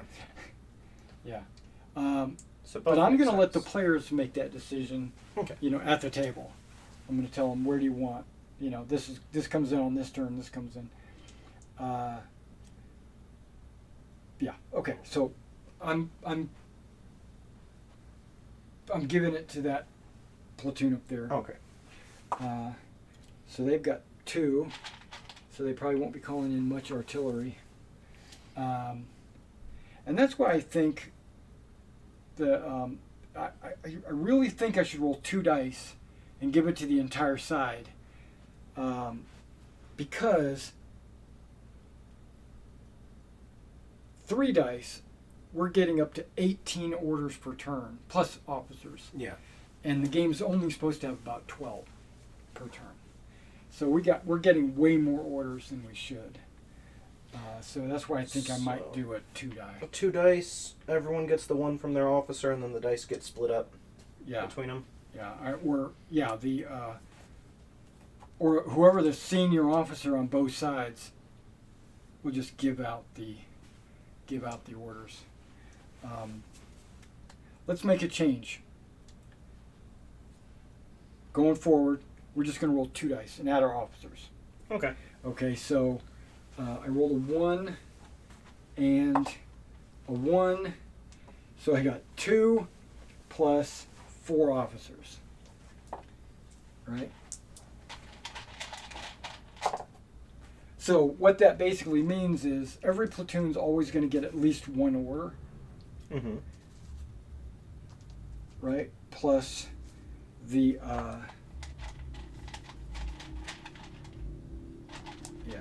I think it should be done like that. Because that reduces, and it'll speed the game because there'll be less movement, less activity and stuff. Okay, so I rolled a 2, got my 3 officers and my senior officer. And that's it.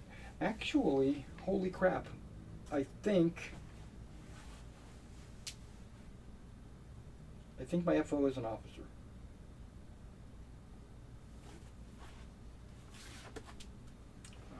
I know yours isn't.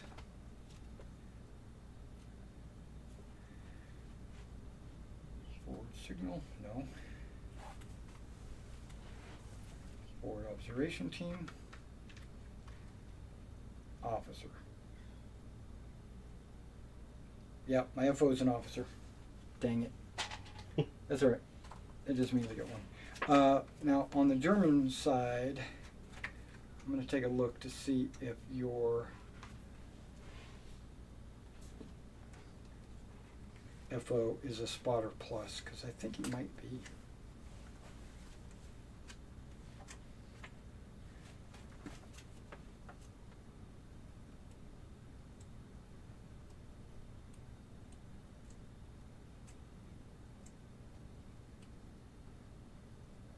Okay.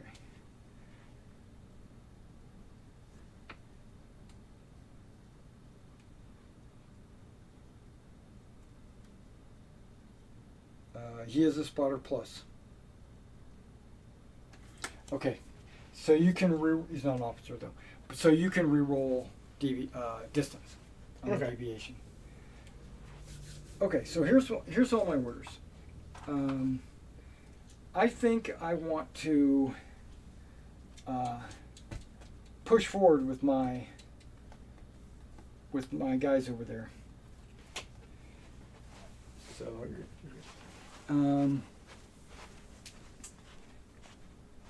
whoa. I'm gonna have to figure out a convenient way to keep it at 2 dice, but allow the players to not argue about who gets what dice. Okay, I don't get all these, that's for sure. I get 7. Okay. 1, 2, 3, 4, 5, 6. 7-ish. Okay. I don't know about the tank. Well, let's go. You're gonna give him an order to move twice. He's good. 5 inches. This is horribly slow going in the water. Yeah, you may take casualties on the causeway at a higher rate, but move significantly faster. Yeah. So. Probably would have been across by now. Right, and that's what I'm thinking. Thinking you're going to be taking casualties and morale tests, but it's really the players have to decide that. Mm-hmm. But it might be good to send the paratroopers across because they're veterans and they get to re-roll the morale tests. Oh no, they don't. They just they ignore pins. They ignore the pin, that 1 pin. Okay, it's still a 1 or 2 is going to cause them casualties. They would move 10 inches down the road. Which is 2 turns and they're across. Which basically means they only have 2 turns of taking casualties, unless you're shooting at them. Mm-hmm. That might have been smarter. I don't know. It's not too late. No, it is, but that's okay. I mean, they're all still right there. Those aren't paratroopers. Oh. They're Oh, you meant the starting guys. Yeah, just these 2 groups are veterans. These guys are regulars. I can still do it just to see what would happen, because that's really what this is. It's a test. But we're gonna stick to the water with these guys. Okay, we gave him 1. We're gonna give the next guy 1. 2 dice. Oh, they still move 5 inches, so that's 8 inches.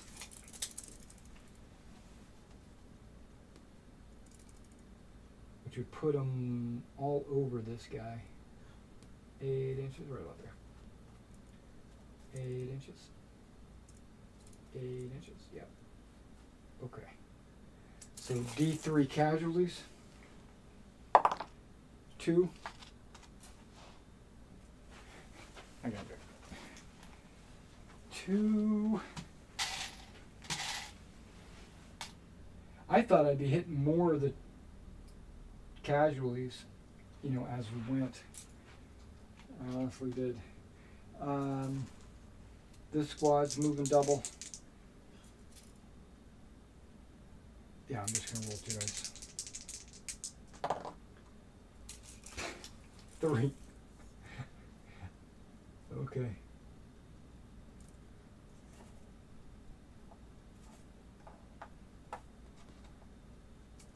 That's horrible. Okay. Sploosh. I'm gonna move these guys. Wait, that's oh yeah, we're combining platoons. Okay, so I'm gonna move those guys double. Oh, why am I rolling? I don't need to roll. I'm just moving 10 because we are doing the thing.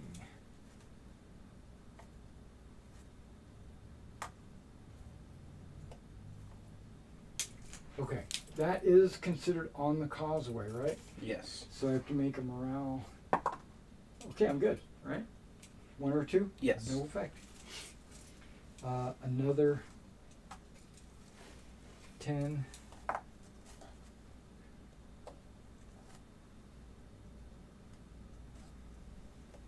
run sideways. And then these guys.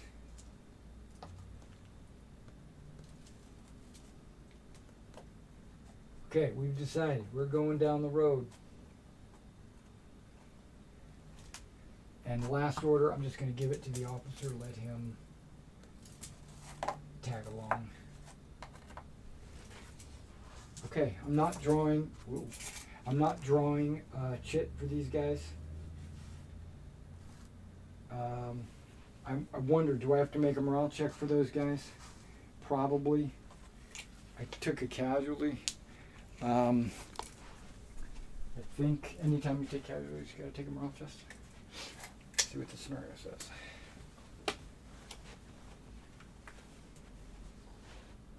Ah, shoot! Excuse me, thank you.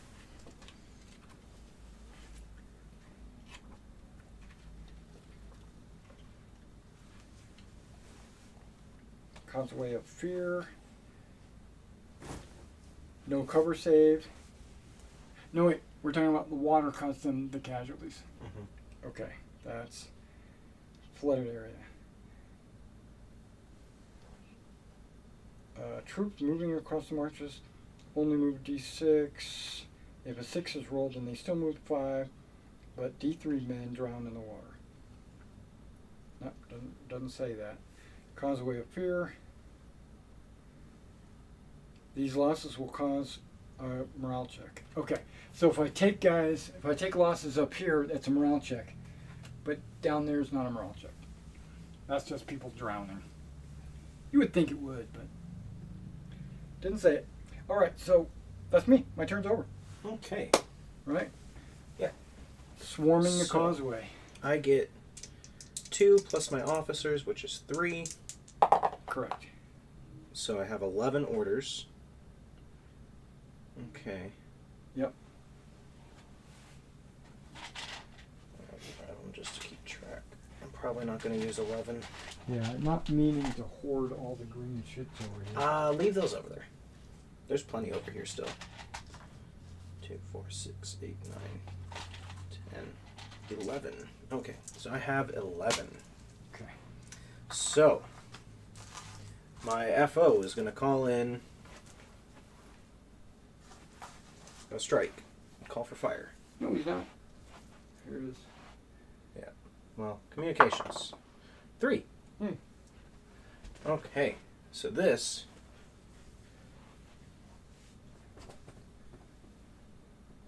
Boop. Okay. Okay, so now I roll for on target. That's the next one, right? That's right. Okay. 5. So it's off by 2 die Right. in a direction. Right. And he can re-roll the distance because he's spotter plus. Yeah, that's right. So 4, that away. I'm going to keep it. Sure. Let me set those down. Borrow this.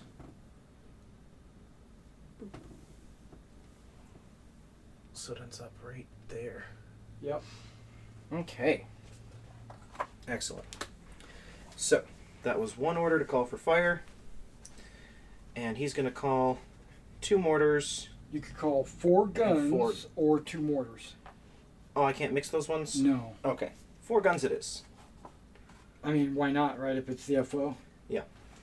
Okay, so that's 4 more orders you issued, right, which will get you 8 dice. Because it is direct fire. Right, 8 dice. That's going to hit a lot of guys. Yeah. That was my intention. Well, I was looking for 5s or higher, correct? No. No? You were looking for a 6 to hit, 6 to hit. 5s The to rest pin. are pins. Yeah, 1 does nothing. 1 does nothing. Right. So you got 2 hits. And The first hit will go here. Yeah. Right? And then the second hit will go to the one behind him. Right? So there's your 2 hits. And then the 5 pins, the same. So you got a pin there and a pin there. I would say he's next. So we got a pin there. I would say he's next. So a pin there. Now it's either here or there or everywhere. Hold on. Let's double check that. So we're looking at about 7 inches.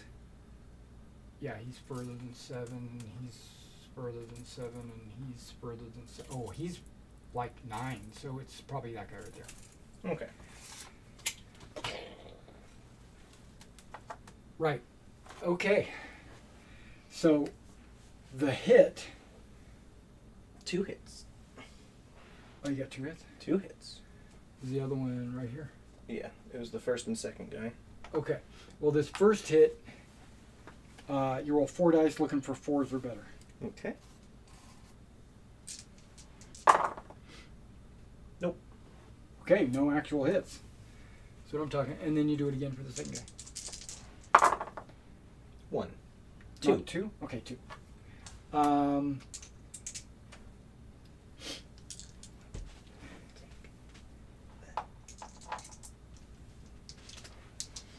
How would you treat that bridge? Would it be in cover? I don't think so. Because of the walls and stuff?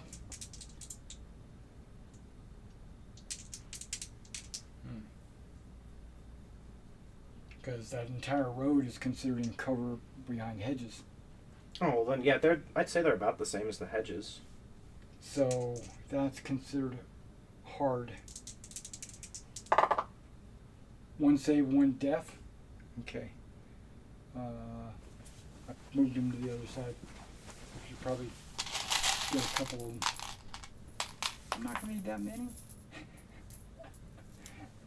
I just need 1. For now. I won't take any more I'll casualties. pick them up. I'm not taking any more casualties. Put them here. No one's going Okay. to go through there. So that submachine gun guy just died. Okay. And now there's 5 pins. Now there's 5 pins. Okay. The first pin looks like soft cover. So we'll go with 5 pinned.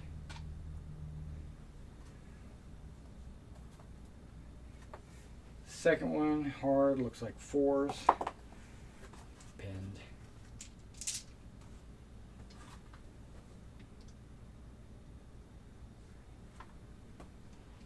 Third one, looks like he's in the open. So we'll say 6. Hey, good. And then the officer type is not good. He's pinned. That's right. Take those chits. And then the river guys. That looks like open. Unless the hedge at the border is covered. Doesn't matter. Roll the one. He's pinned. That was mine. I rolled it anyway. Can I have it back? Yeah. Oh. Here's one more. Take your German dice out of here. Okay, so yeah, so there we go. I still else? have 6 orders. Okay. Okay, so then the in-town commander, who's also in the church, is going to call for a mortar strike. Yes. And he calls. Yeah. So now deviation. Oh, No. now I place thing. Place. Yeah. Place thing.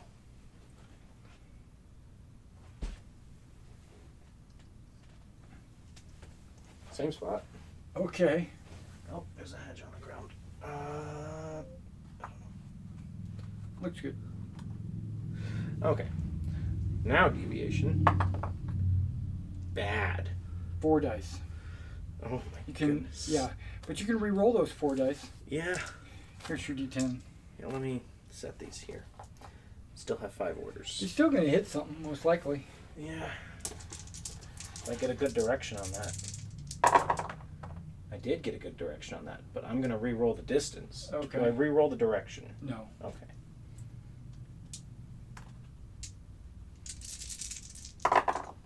Okay, so That's 4, better. 6, 11 inches that away. Okay.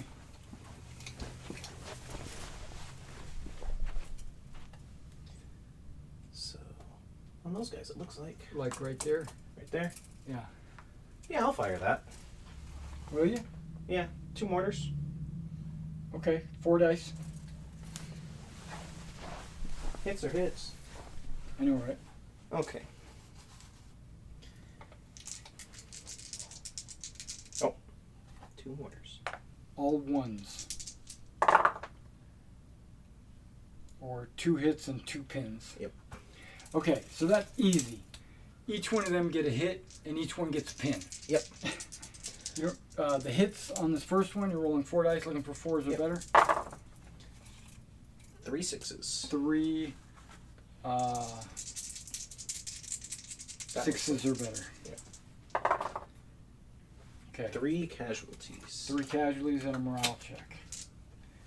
I don't have any casualties. You took them all. Oh.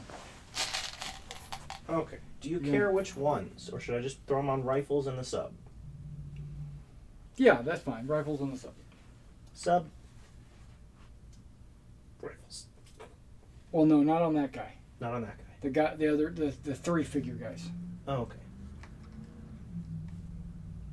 You can kill one of the guys on that stand. Well, that was the sub. Right, kill him, and then the other 2 go on the other stands. You want them split up or on the Doesn't sub? matter. That doesn't matter because they're never going to split up. Okay. So then they get a morale check. Immediately.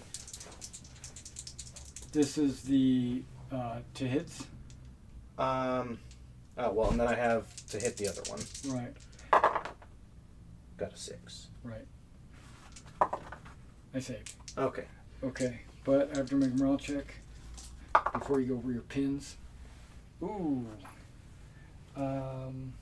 They haven't lost half, so just pinned. So just pinned, yeah. So you don't need to roll pin on this guy because he's already pinned. Yep. So the other one, I just make a save versus a pin. Yep. That was it. Right, either way. And save versus a pin. Does this one have 2 casualties? Because there's a ring sitting there. I don't know. Yeah, 2 casualties. For drowning. Must have fallen off. Here's the other pin. Yep. Okay. Now what? Now, I can't use the mortars again, correct? Right. They have been issued orders already. Okay. So I still have 3 orders. I'm going to go ahead and give the fire order to these guys. That's what you're going to do. I'm going to give an ambush back to the sniper just to get that You're out of not. the way. No? You got to resolve that first. Oh, okay. But you can give it to him if you want. If you're not I'm- going to do anything yeah. with it, might as well. I'm going to do that first. There and you go. then Give them a fire order. Okay. Just so I don't have to think about it. Right, exactly. So, they are down to 10 shots, but first they have to spot. It's 23 inches. Yep, you didn't fire this time I did. I fired at you during my last turn. during your turn, right. So I'm not firing. You're right. So, 4, I think, does it? I think it's 3. Obscured infantry, 4+. Okay. If you were firing, it was 3. So Okay. they spotted you. So then I jump to rate of fire. It's 10. Right. Jump to fire. 2, 4, 5, 6, 7, 8, 9, 10. You should have 10, right? Yep. Rate of fire. I'm looking for 5s. Yeah. Because we haven't moved. So I got 1, 2, 3, 4. Whoops. Okay. 4 potential hits. I'm looking for 5s. So 3 guys die. I got 2. I need 1 more. Told you were going to need them. Yeah. That guy. That guy. And that guy. No, That's more than 50%. Yep. No, wait, maybe not. 5, 6, 7, 8, 9, 10, 11, 12. I only took 12. 5. Okay. Okay. That's right. The new guys were groups of 10. Right. Morale check. A 1, so pinned. So pinned. But they're veterans, so they ignore. Oh no, just on the 3. Just on the 3. Yeah. Okay. They would have surrendered if they took 1 more casualty. Or is I'm it not over? within It might 10 be inches over. of them, so they would have retreated. Right. Pinner. No, well, it's removed. They're either way. They're removed Yeah. from the table. But right, it doesn't matter. It's. They'll have to fight. But is it over? Is that what it says? If they're over 50%, or is it 50%? It doesn't say here on the chart, which it should. Where'd that go? It doesn't say on the chart. But either way, if I took 6, I would be at 50%, not over 50%. Yeah. And you're only... Yeah, you're at 6. So I'm going to check. Any more orders? I have 1. Okay. It says less than 50%. Right here. Less than 50%, or is already pinned, which you weren't. So that means it has to be over 50%. Well, it specifically says... If reduced to less. Yeah, reduced to less. Right. And they're not there yet, so 1 more. 1 more would make them at 50%, not less than 50%. Well, no, because they're at 6. They're at 5. They're at 6. Okay. Okay. Okay. That's a moot point. I thought they were at Or if they're already pinned. But they weren't pinned, so they're still good. 5. Right. Double pin does eliminate them. That's correct. On the morale. I have 1 more order. I'm going to remove their ambush. Give them my last order to fire. Or it was this one, but this machine gun here is going to fire at them, hopefully. And then it makes it really clear right here. It says, if the unit is at or above 50%, then it's pinned. Okay. What are you doing? These guys lost their ambush order. I gave them my last order to fire Okay. at them. How much the rate? It doesn't matter. You got to spot them. Yep. Which I did. You did. So it's just the 1 gun, so it's 6. And a rifle. And a rifle? Oh yeah, because it's a 2-man team. So 7. You're at 22-ish. So 7, looking for 5 plus. 3, 6, 7. 1. No save. So now if you get a 1 or a 2, they're gone. Pow.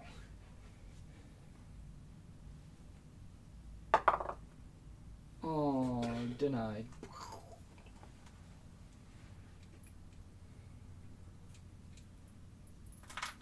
And that is all my But orders. they're not pinned anymore.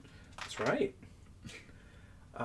That is all of my orders. I'm not going to draw a thing this time for rally. Well, before you do that, You have to draw one. I have to draw a battle counter. About time you're getting some. I keep getting big numbers too. I'm worried.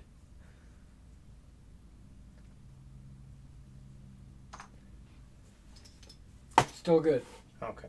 I think. I should probably go through here and count this up. But it's probably not 39. Yeah, that would be difficult with 4 tabs. Okay, it's getting there though. Okay. And I then did it draw a really is, bad one earlier. it is your turn. Yay! Okay. Is it my turn? Okay. Do you want to rally? No, I've only got 2 pins, and one of them wasn't going to do anything anyways. Okay. And the other one's about to be gone. New turn.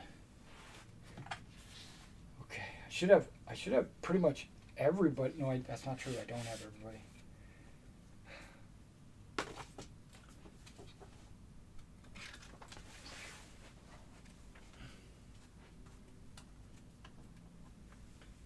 Turn 5. 2 machine guns and 2 mortars. Okay. You're still getting stuff in? Oh, every turn. This is a priority target. 2 machine guns. 2 mortars. Okay. Also, all gliders. So, those guys are just like everyone else. They're coming down that road. I'm just putting them back there. Okay. So, 2 dice plus 3, 4, 5 officers. Yes.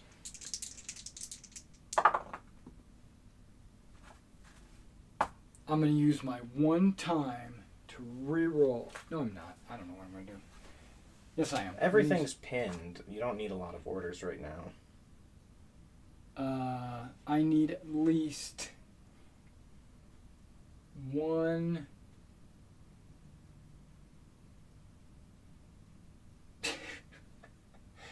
Two, 3, 4, 5, 6, 7, 8, 9, 10, 11, 12.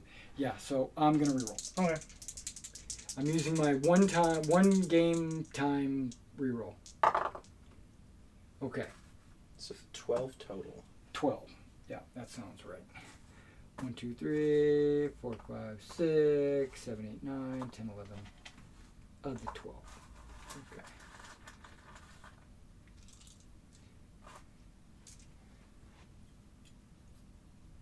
I'm guessing. If that's 23 or 22, that might be within 30 inches. Probably is.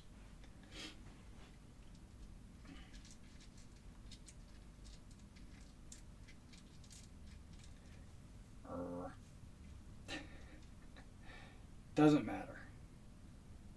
Doesn't matter.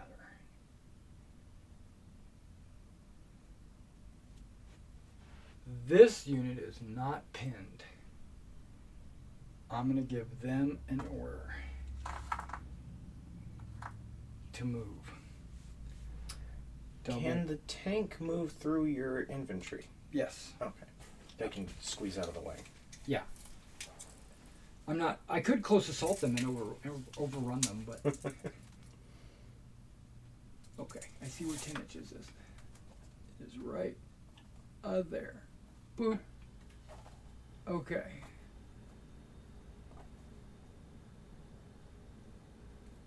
So,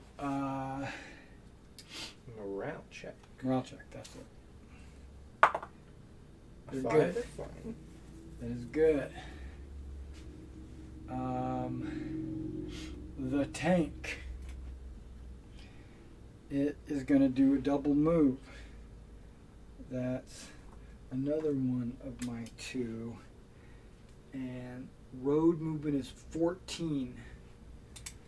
So that would be what, 28 inches? Yes, indeed. Okay. So 4, 28. Okay. Right there on that line. Okay.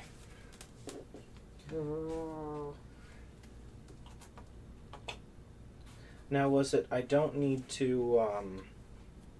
I still need to use. I just give the order straight to the guns if you're at the predetermined place, right? Just because you're getting near it. Correct. You don't have to call for fire. You just The fire order for, goes you straight just to fire the for effect. Yeah. Okay. There's a minefield that I'm driving through. My own mines. It's the next tree. Unmarked minefield. That's part of their dependence. Any vehicle that moves on the causeway must roll a die. 1 or a 2 hits a mine. I'm risking it. Oh, that's just bull. Okay. I don't think mine attack is anywhere on this chart. So here we go. It does not appear to be.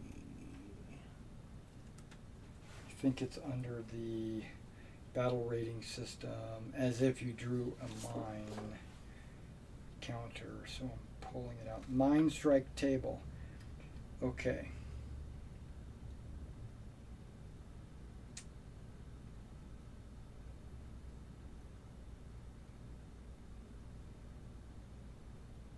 Vehicle takes a hit with a penetration of 5 against its rear armor.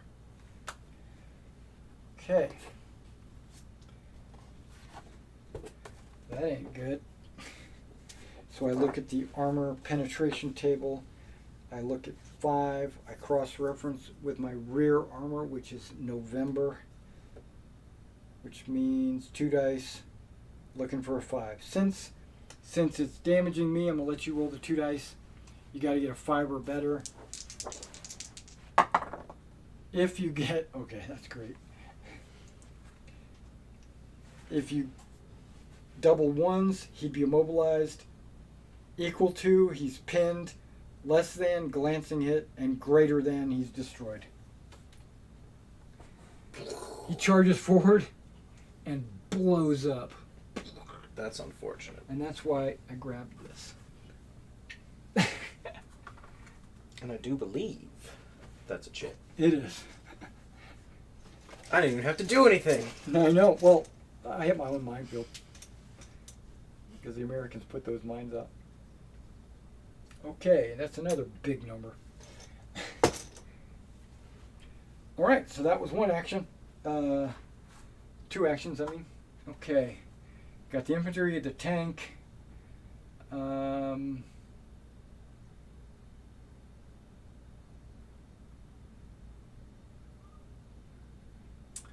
senior officer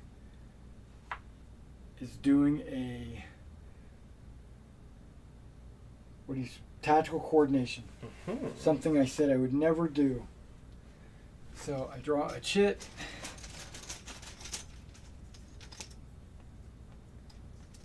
Those are multiples. Okay. I'm issuing it on this guy. I'm trying to unit experience test. They're regulars. They need a 3 or better. Fail. Okay, well, at least you tried.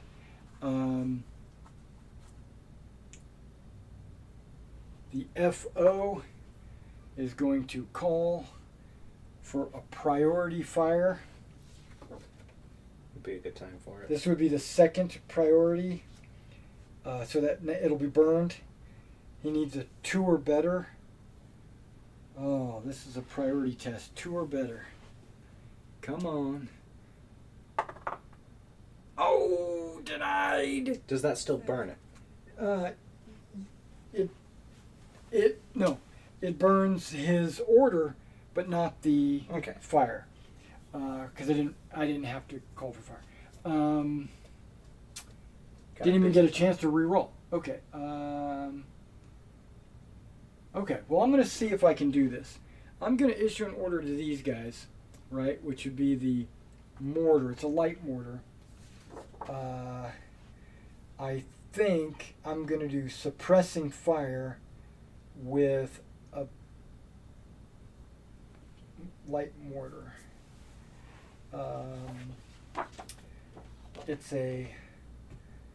I think it's considered a very light gun.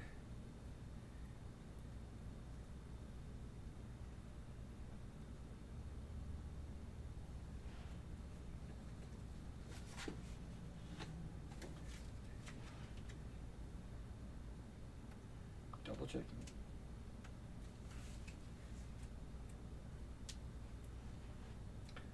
Open fire, suppressive fire with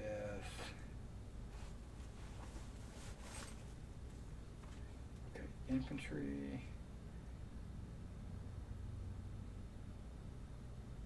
light mortars. They are very light. They have a 3-5 if I tried to do direct hits.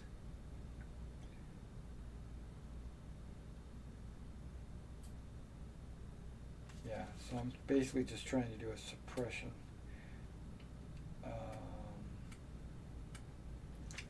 Suppressive fire, high explosives.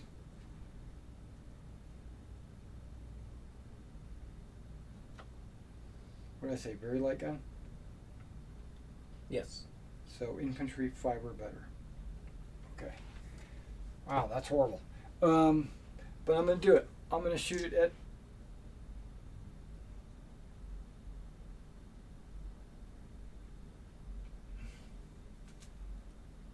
Shoot at these guys.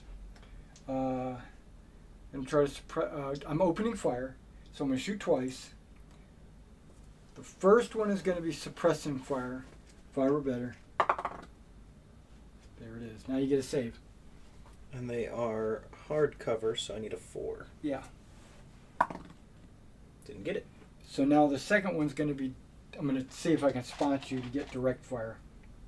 Okay. And it's probably obscured infantry. which is what, a 5? Obscured infantry is 4, but they did fire on my last turn, so 3. Okay, so he's done with shooting. You pinned him. I did pin him. Okay, any others? That was 5. I still have a lot, actually.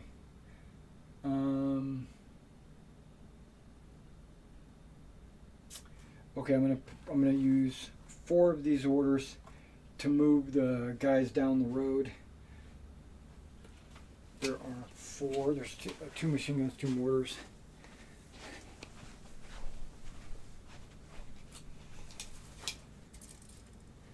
Really, I'm just trying to get these machine guns into play.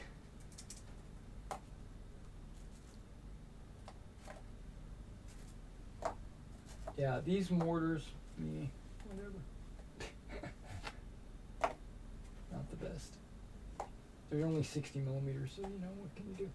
That would be 4 of those. And the rest of my guys are all pinned. Okay, we're destroyed. So I guess I'm just going to end my turn there, because I didn't get to put all those counters on my artillery like I was hoping. So, what am I trying to do? Rally. Yeah. Let's draw. Got 7 pins. Do I? Yeah, so I'm going to draw 2 chits. I know it's crazy, right? 1, 2. I saw what that top one was.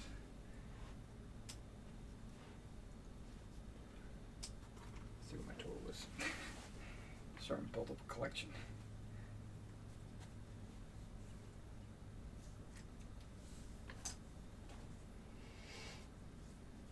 Okay. That's 2 dice of rallies. Hey, all of them. Right? Yep.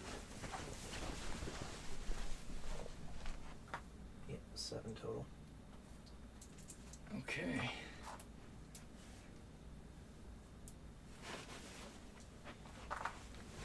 So then, rally's last thing. It's your turn. Okay. So 2 dice plus 3 is my number of orders. Looking at 8. 8 orders. Okay. 4, 5, 6, 7, 8 orders. Well, everything is out of range. So I have just enough for this. The FO is going to give call for fire. So first communications, didn't get it. Done. Sucks to be him. Right. Then the town officer, Yeah. who is also in the church, Yep. is going to call for fire. Okay. We'll put these in there. Or I should have just... right there. Yeah. Communications. You got it. All right. So now I place my dealie, which I probably left somewhere. No, it's right here. He can see right there. Because he's in the church. Okay. Yeah, look here. He's going to call 2 mortars, because that's what he can call. So I get 4 dice to try and hit. They're touching the hedge, so are they? Who? Oh, that's right. Deviation. I'm dumb. Boop. A 1.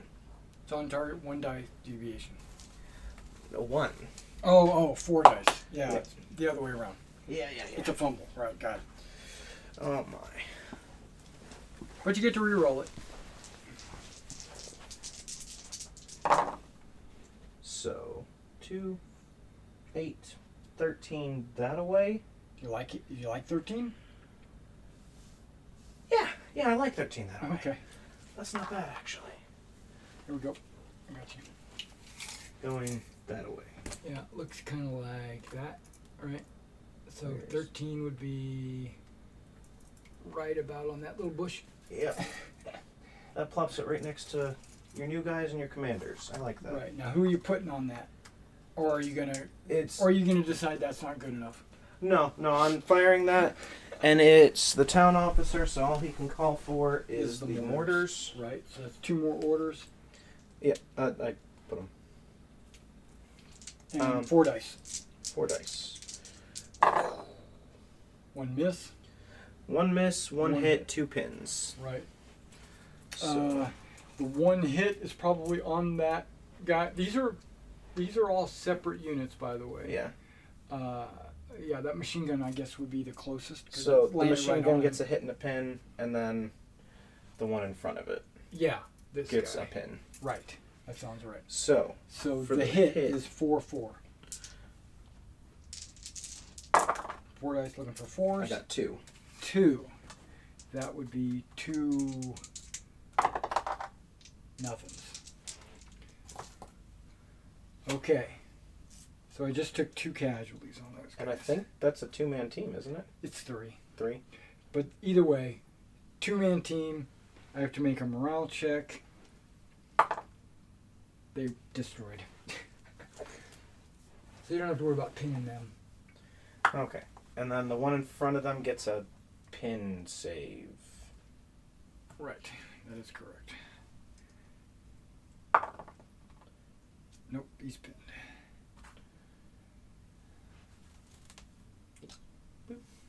Okay. I And still I have have to do this. 4. Each one of those is a separate unit, which sucks. Yeah. I wouldn't have even aimed there. That was all the deviation's fault. Oh, air attack! No, it's I not. knew it. No. It's not.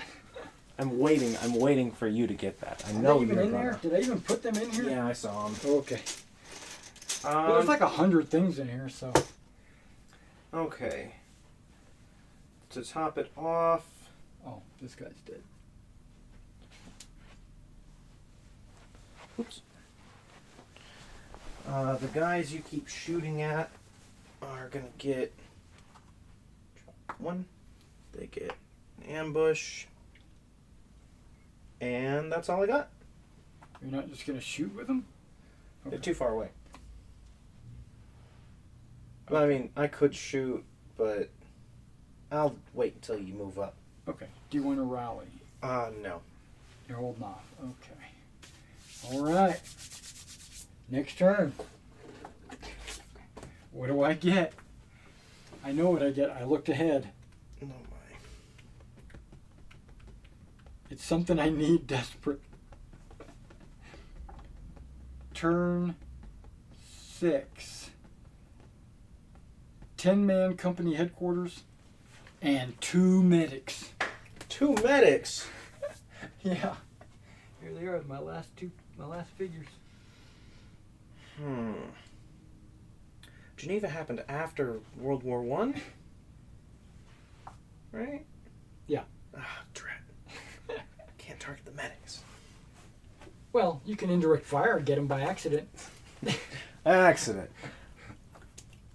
Okay, so for a medic to work, just to let you know what the medic rules are, if my medic is within 5 inches of a unit when it takes a wound, I can instantly roll to see if it removes the wound. One, not all of them, Yeah. just one. If I do, then the medic moves up to the unit. It's basically just to show that he succeeded. So I've already placed, of course, my predetermined firing place. Yeah. Were there restrictions on that though? Well, it had to be on the causeway, I think is what it said. Okay.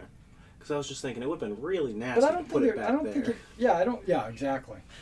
Just put it like right there. I don't know if there was restrictions on it or not. Either way, But yeah, I have it on the causeway. I kind of thought you'd put it on the bridge. I considered it, but I figured if you're over by the bridge, you're probably going to be past the bridge. I didn't think they'd be grouped up like that. Right.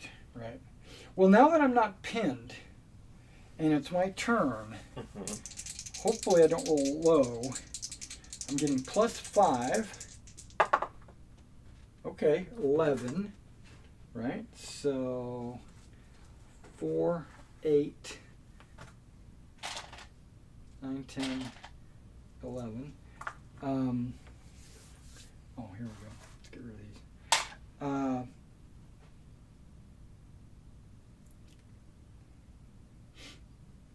Let's start the chaos. I'm going to issue an order to these guys. Double time. Now, is it every time they move on the causeway or the first time they move onto it? Every time. So wouldn't, if double move mean they roll twice? I think it's at the end of the move. Okay. End of the turn or whatever. Oh, you're thinking... Yeah, I understand what you're saying. Because, like, if I moved once and shot, I would still roll. Yeah. I don't think it's... That seems a bit much. Yeah, I don't think it is. I think it's... We're running over a burning thing. Okay, but I do have to roll. I think it's at the end of the roll. D3. That's some bold. It rolled down into that too. Okay, So 1. And it does cause a morale check. Yes. The causeway deaths. Okay, now hopefully I get a... And these ones Beyond the are Call of Duty. regular. I want to roll a 6. Give them a 1. Well, they're not veterans. I don't know what they get. Okay, fine. They're okay.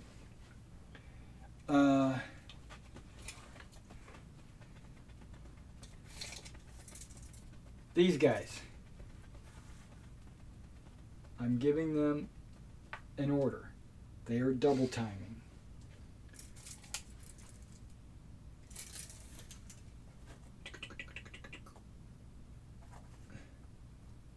You need to make this hedge wider.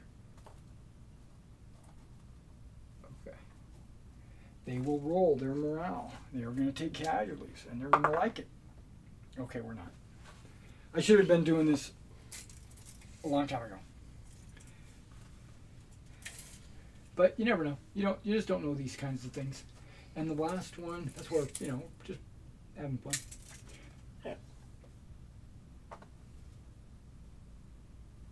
And because they're past the bridge, they're considered on the causeway. So they're going to have to roll.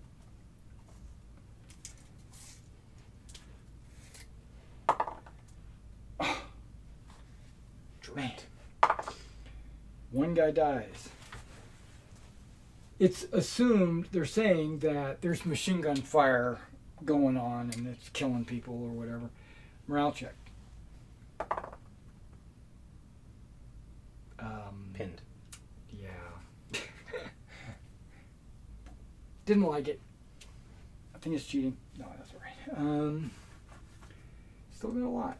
Okay, I just wanted to make sure they would get up there, I don't have any priorities, but I still have some guns off table. You still have one priority, don't you? No. Oh, yeah, I do have a priority. You're absolutely right, because it didn't fire last turn. Yes. Okay, so I'm calling for a priority with my FO. You need a 2, right? I need a 2 or better for priority to come through. Good. Now I'm calling for the big guns. And this is the one you can reroll. This is one I can reroll. I've decided I'm going to call in core artillery again. I'm not going for army or whatever it is. I'm not going for the super big guns.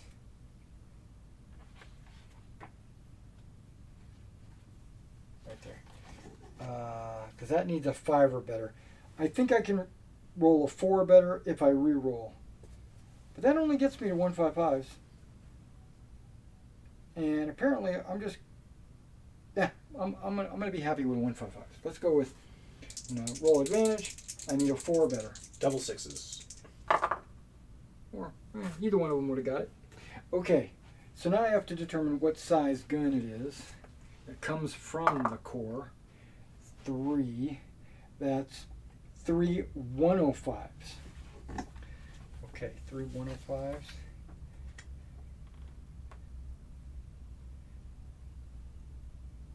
Yeah, 3 105s.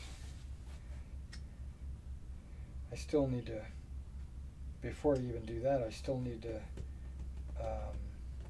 place my spotter on. So you wanted it like right here, right? Yeah, somewhere in there. Excellent. 5-3. Okay, that's what I want to know. 5-3. But we're going to instead put it right there. Whoops. Yeah, right there. And I'm going to roll to see the accuracy. Pretty bad. Okay. And the deviation. Straight into town. I might just cancel this. Well, that's not too bad. That's 8 inches in that direction. I could re-roll the 8 inches, but why would I do that? I can't re-roll the direction, so we'll just go 8 inches over here. That looks like it puts it right on top of him. Yeah. And he is not within 10. How far's the house? He is within 10.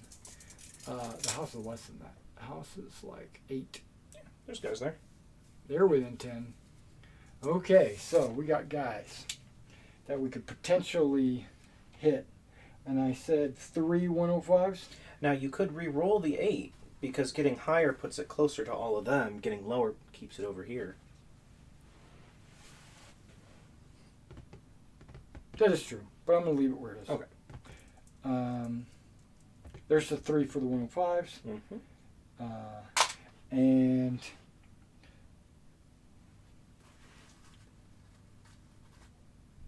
that's 6 dice. Here we go. All 6s. That's what I need. I need all 6s. Come on, dice gods. Okay, none. But I did get 5 pins, or potential pins. Okay, so starting, there's more than 5 units, so nobody's going to get more than 1. So 1. He saves. Okay. I'm trying to see who's closer. That's 8. And that is 9. And that is 10. And that is 10. So those 2 guys, which one are you rolling for? Bottom. And then top.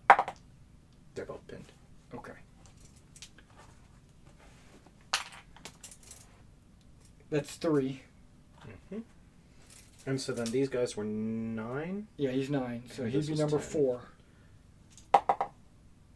Pinned? Okay, he's already pinned. Ooh. Does that do anything then? No, he's more than... No, it's not a morale check. Okay. That's just pinned. And then he's also already pinned. Yeah, these guys I think are next. I mean, he's also close to 10, I think. Yeah, so they're all about equidistant, so... Well, he saves. But he saves, so we're good. Okay, so that's that. I got 4 more orders. You've got an officer that can see across and a mortar. I'm going to move them double. Yeah, that's going to be for him. Let's roll to see how far he can move in the water. 6.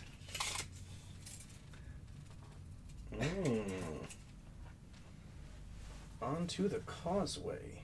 Yeah. Okay, so I've got to make a morale check because I'm on the causeway. No, 1 to 2, I mean, not a really morale check. Okay, it's good. It's a death check is really what it is. Okay, so they're good. Now I've got him.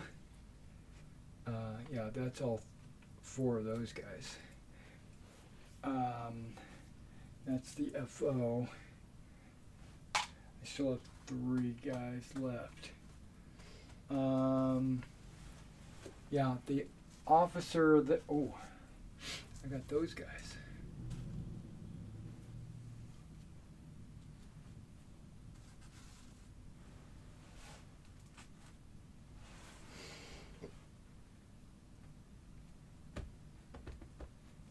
Yep, I'm gonna move those guys that are in the river.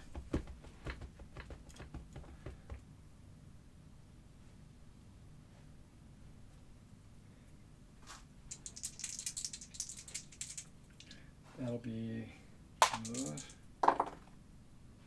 6 inches. They're gonna jump the causeway. That's the plan on these guys. Oh, goody goody.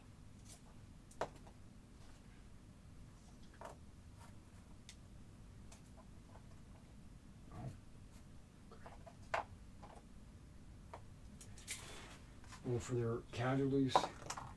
Oh, Try. okay. So they take some. They take 1.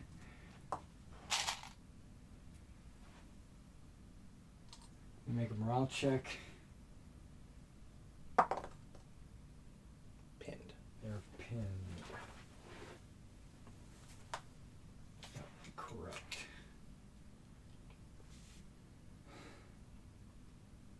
And I have 2 orders left. Mm-hmm. I'm going to issue this squad an order to move twice for 6 inches.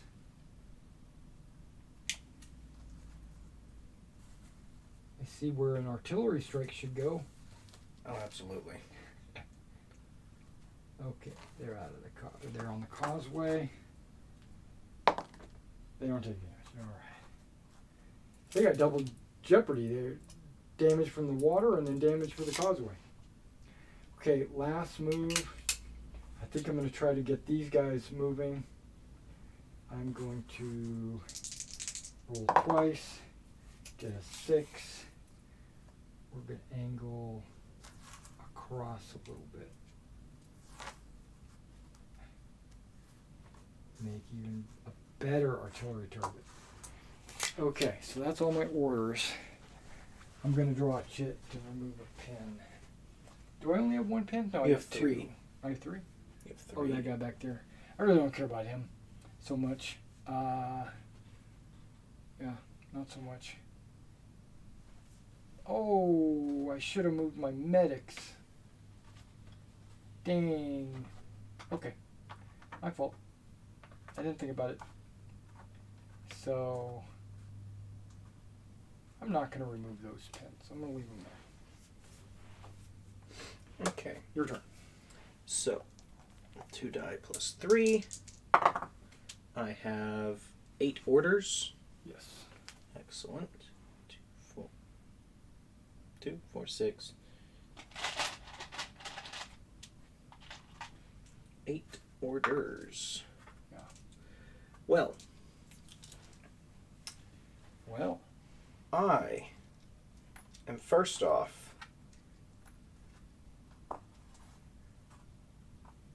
Yeah, that's what I'm going to do. Okay. So my predetermined spot is this tree. Okay. So I'm just going to put 4 orders on the guns. Okay. I was waiting for the tank to go forward a bit more. So there's 4 orders for the guns.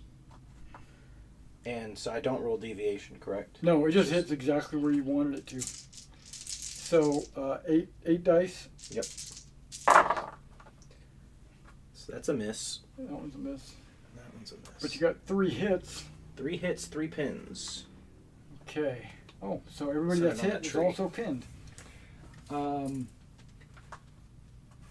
You said there? Yeah. Okay. I'm just seeing if it does get more than 1 unit. It gets the first unit, it gets the second unit, and that's it. So this guy gets 2 hits and 2 pins, Mm-hmm. and he gets 1 hit and 1 pin. Let's resolve the 2 first.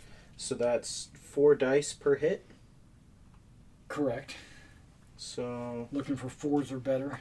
I'll just roll them both together. Yeah, that's exactly right. I think you're supposed to. So there's 1, A bunch of 2, hits. 3, 4. Okay, I'm looking for 5s or better. I don't think I'm gonna get it. 4 guys die. And there's also a couple of pins, right, on that unit? Yes, 2 pins. So, 5s or better. Hey, they're not pinned. But they still lost 4 guys. Yes. They're still above half strength. Oh, I got it right here. I got it right here. I got it. I already got it. Yeah, so...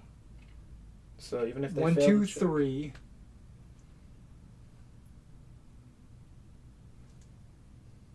4. So even if they fail the check, they're only pinned. Oh,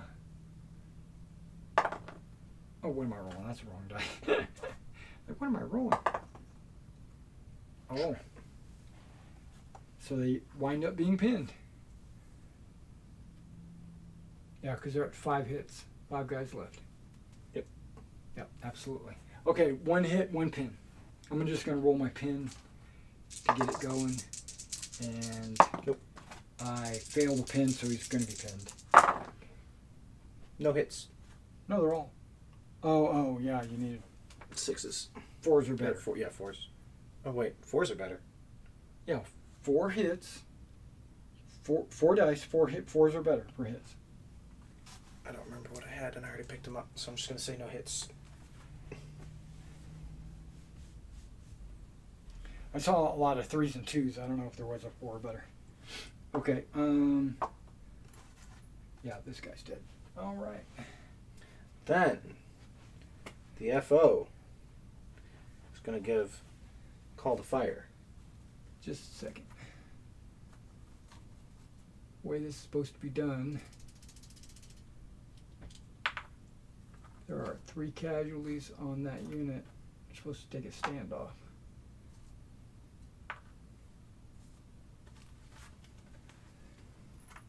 He's dead. Okay. It's gonna give call to fire. So the FO. Okay. So communication didn't make it. Right. So then the in-town officer is gonna give a call to fire. Communication goes through. Place my It's only mortars, right? So yes. 2 orders for that. Oh, there it is. Well, here's 1 too. If you want to use that one. Oh, you got it. Boop. Right. And yes, so he's going to roll deviation. 5, so it's 2 2 dice. D10. Yeah. in the direction of this away. 8. Or you can re-roll it. He's not No, the FO. no, he's not the FO. Okay. You said 8, kind of a little bit off like that. Okay, so right about there. I'll take it. He's gonna give the order to fire. So my last 2 orders. Okay. The 2 mortars, right? 2 mortars. Okay, 4 dice.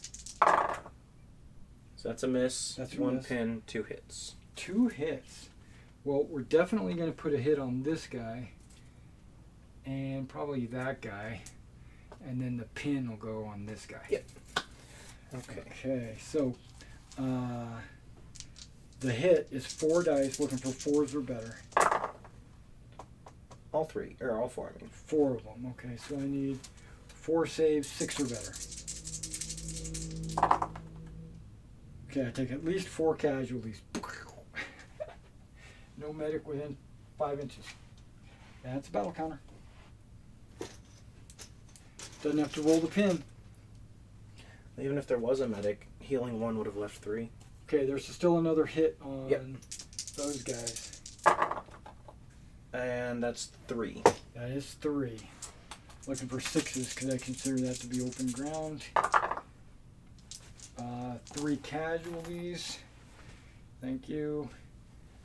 1,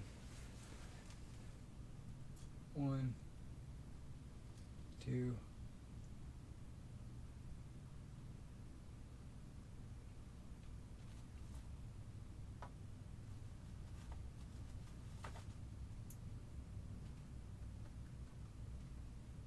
Was that my officer team? I think it is. Okay, so we're not killing the officer.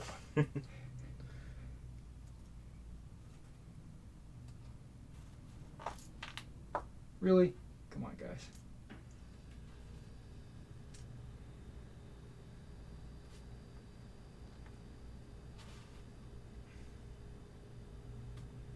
Okay, so now I gotta make a morale check. And that is a chit for the destroyed mortar. Yeah, I already took it. Oh, okay. My bad. Yay! Oh, 6. You know it. So I have to make a Call of Duty test, or whatever it's called. Yes. Call to duty or above duty. yeah. Beyond the Call of Duty. Beyond the Call of Duty. And I roll a 5, I pass. Yep. So I'm instantly fixed to pins, which they didn't have. And I get to Put them in act. order. So I'm just gonna move twice.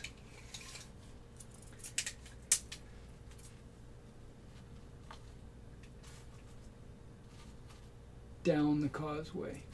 Hey, look at that, there's a tree.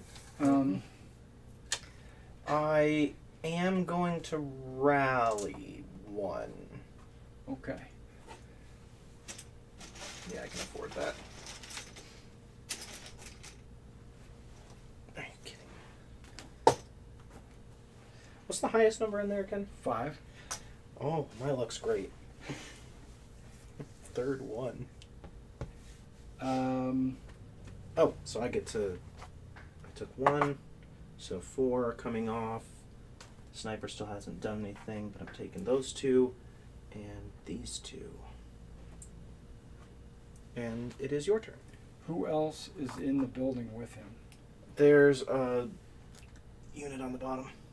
Is it a Just squad? just a regular squad. Oh, okay. Okay. They're watching the causeway. So your turn's over? Yes. Let's see what I get. I don't think it's anything. I think I've gotten everything.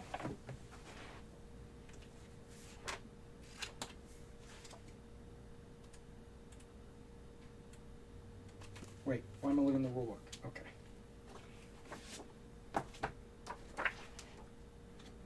And I've used both priorities, right? Yep. And your reroll. And my reroll. Okay, turn 6. That was it. And now we're on turn 7. It's done. Okay. No more reinforcements. It's all done. Okay. 2 dice plus 5.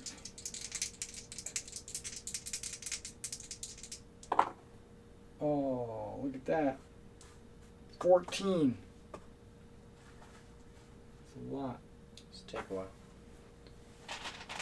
It's all movement. Yeah.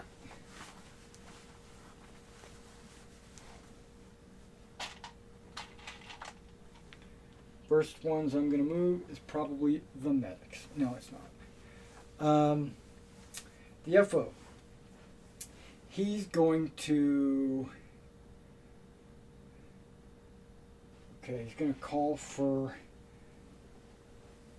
the assigned guns.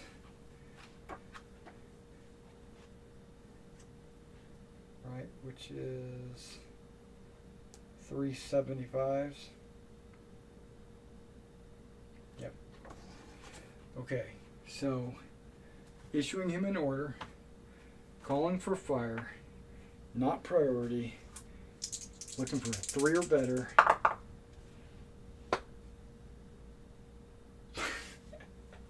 Okay, so no spotting round. FO is done. Okay.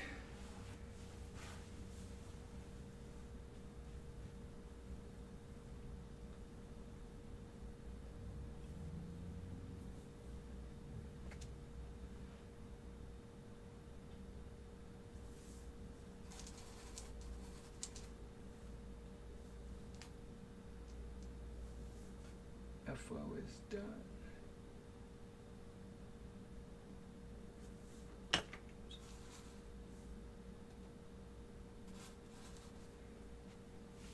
I hate the fact that I've got so far to reach to get to those figures.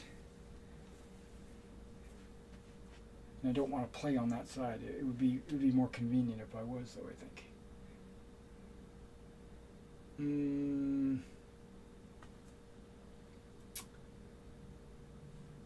All three of those units are pinned. He's not pinned. So we're going to give him an order to move twice.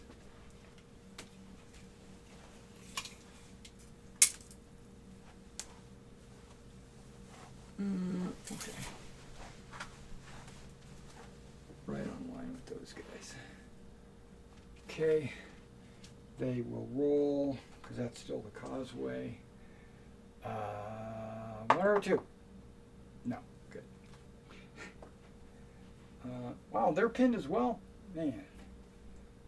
How many guys are pinned? Everyone on the causeway. Seems like everybody. Well, everyone on the road. Yeah. These guys are free. I know. I'm going to be moving them. Guess we're towards the causeway, probably. Okay, so I'm going to give those paratroopers in the front an order. So we're just going to ditch that.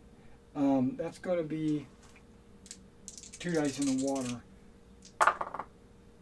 Oh, so I'm going to get to move 10 inches. The time. So they're not all going to make it. So just, it looks like they're right here lined up this way. But I am going to take 1d3 casualties. 3. Well, here, there's 4 guys on this stand. They already had 1 casualty. You want to just take this one?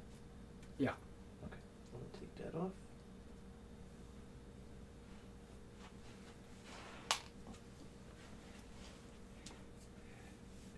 And I'm going to issue an order to that. Wait, do I have to make a morale check for water casualties? No. Right, it's only the causeway casualties. Correct. That's right. Okay, I'm going to do another one for that guy out in the woods.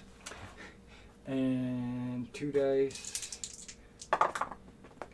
6 inches. Basically just straight across. It looks like he's going to make it to right about there.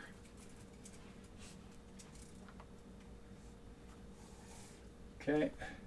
I'm going to issue an order to this guy to run down the 10 inches. Yeah, put him up on the bridge. It looks like maybe right there. Okay. Yeah, he actually has moved. I'm working my way back. See, this guy is going to run to right there. That's another order. It's not getting on the causeway. You spread them out a little bit. Up to the end of the bridge. There we go. He said, haha, can't get me. Right. I don't think I'm going to move these guys on the causeway because with the bad roll, they just get eliminated. Right? Mm-hmm. So it's horrible. Okay.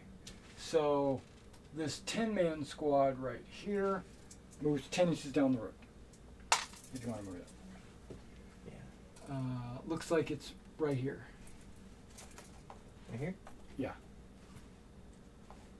Push your machine gun back a little bit so you don't think it's part of the same unit. Yeah, they should all be separated by a fraction. Okay. The medics. I'm giving 1 to each of them for them to double the time down the road.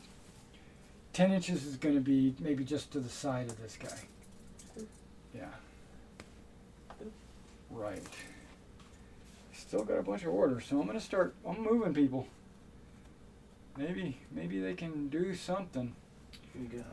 That's a senior commander. I'm going to move him this way. So, yeah, I'm not going to draw a counter.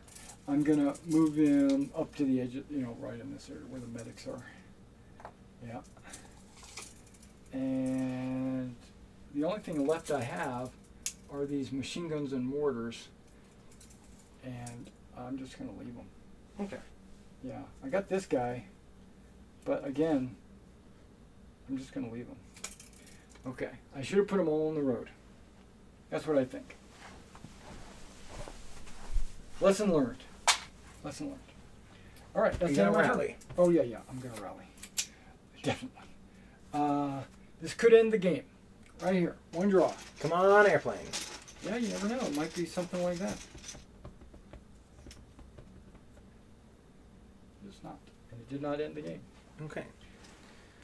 Sitting at. But it got close. That's a D. I only took one die. Yeah, I should have probably did 2 dice, but that's all right. A 1 and a 2. All right. Okay. All righty. It's your turn. I have a number of orders, and that number is more than I need. Right. I got Just 14. everybody. Yeah. Because you're not going to remove people off ambush, right? No. Yeah. You're supposed to 14. use those ambushes on my turn. Yeah. Okay, just so you know. I was considering using it on your Right. officers there, but 14. Well, the FO is going to make a call for fire, Okay. and he makes it Yep. within 70 inches. Right. Okay. So now, terrible. 4 dice. Yeah.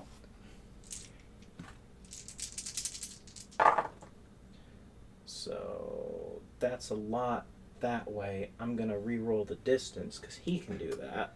Right. It might go off the table. Yeah. Well, it's about 12 inches deep, 13 inches to the edge of the table. Yeah. But okay. 12. So the edge of the table. Slight angle, but not much. Yeah, it's like right there on the edge of the table. So, do you want to call for it? Knowing that 10 inches is probably up to about there. Yeah. Because it deviated 12 inches. Yeah, I'll call for it. Okay, hang on. Let me move this bad boy. You roll the 12. There it goes. It went. Okay, so you are going to call for that, right? Yes. Okay. Mark up the orders. You got way more than you need. Yeah. Right. So he's going to call with. There's 4 guns, or 6 guns. He's calling for the guns. Right. Are there 6 guns? There's 4 guns, 2 mortars. Okay, so He's 4 calling guns? for the guns. That'd be 8 dice. So we've Ones got are misses. 1 hit and 7 pins. Okay. Right? Because I needed a 6 to hit. Yes, always 6. So the 1 hit goes to the closest guy, which is obviously that guy right there. Yep. So give me 44. Or 4 plus 4. 1. 1 save. I need a 6 probably. No, he's hedges. Okay, 5. Yeah, he saves. Okay. But now how many 7 pins? pins. 7 pins. Okay.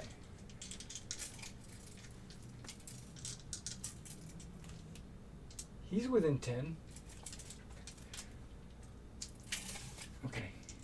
Give me 7 dice or something so I can mark these pins. There. Doesn't matter. It's whatever. That should be 7 in your hand. No? I guess so. Wait. 2, 4, 6, 7. Yep. Because I dropped 1. Okay. So 1, 2, 3, 4, because there's an FO in there.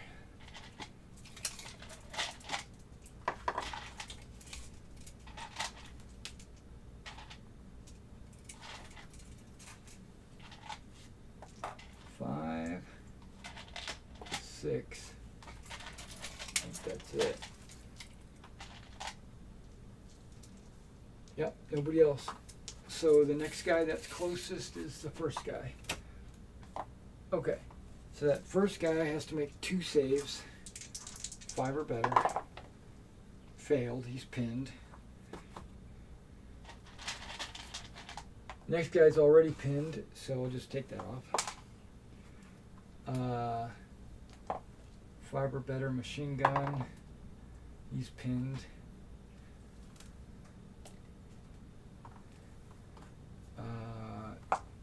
That is a squad, so it's really only just one roll.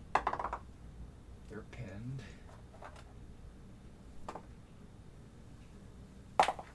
The FO is not pinned. And this guy over here is not pinned.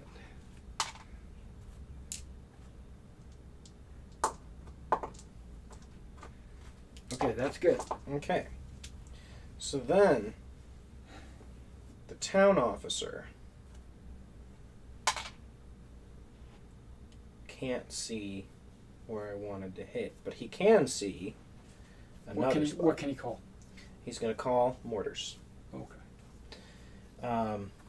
So first, he calls mortars. Right. And he's going to... Where'd my thing? I put it back here. Okay. He's going to call it for right here. Okay. I can see that. I want the officers. Right, I got you. Deviation. Yes, deviation. Also bad.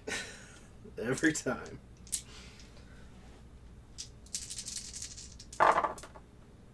And he cannot reroll. He can't reroll.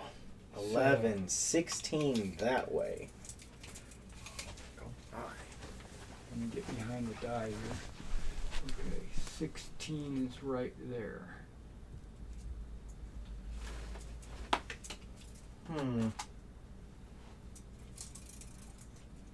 It's actually about a base width closer. Yeah, like that. Is that a worthwhile shot? You'll probably get these guys and these guys and these guys. Plus, you could do the suppressive fire if you wanted to try that.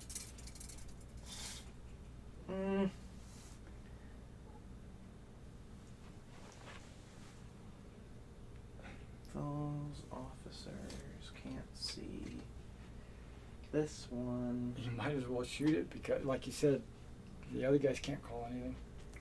These officers can. Oh, okay. I'm not going to call it. Okay. Okay. So I wasted Didn't an like order. that spot around. No. No good. Okay. I mean, oop, that was his. Okay. But then... Yeah, he goes off of ambush Off ambush. to place that call. Place a call. So here's his place call. Ambush I took away.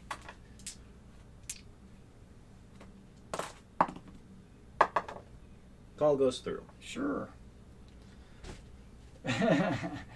You really wanted it there. Yes. Okay, go ahead.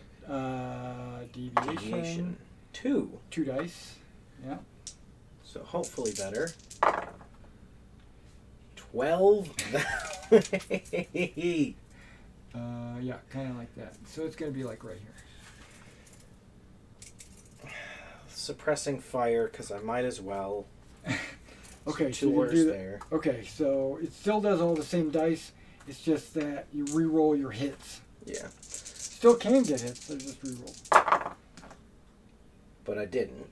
But Okay, so four pins. yeah, but it extended out to 15 inches. Yeah. So 7.5 is closer than anybody over here. So he takes 1. And then I would say that team would be, and then that team. So we'll go there and there. Now we're checking here. 10 and 10.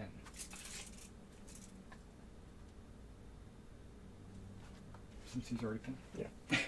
Okay. Because I don't know whose choice it is, but... I would have accepted a roll.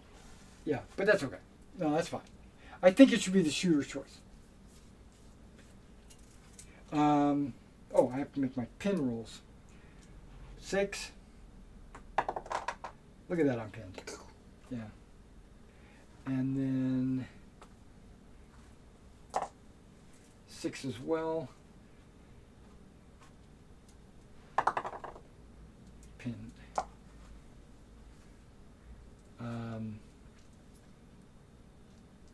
5 and 5. Okay, 5. Oh, he's already pinned. There's 5. He's pinned.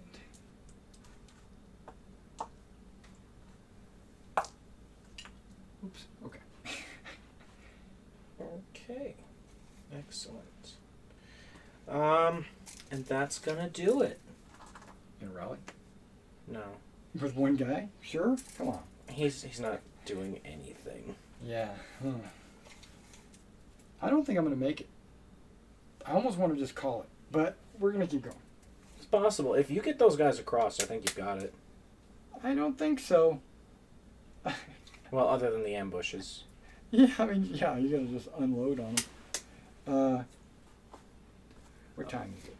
It is a time beginning with 4. I know that. 4:46. 4:46? Yeah. We should call it. Meaning, because the game session I'm playing is only a 4-hour session. Yes. And now we haven't been playing the full 4 hours, but some of that is going to be eaten up with me explaining the rules and everything. Yeah. You got here about what time? Let's say 12:15. 12:15, I think. Yeah, I think that's right. So we've been playing 4.5 hours. I think about an hour of that was me explaining rules. So I think we should just call it right here, because time limit is hit. Yes. How do we figure that out? How to win? What's that? It's Okay. One of them is whoever has the most battle rating remaining. Is that right? Is that the first thing? I'm trying to find it. It's on the small one. I was on the small one. Well, that's why I can't find it. Flip it. Flip it. How to win. Enemy exceeds battle rating. Didn't happen. Right. Objectives taken. Nobody took all 3. Right.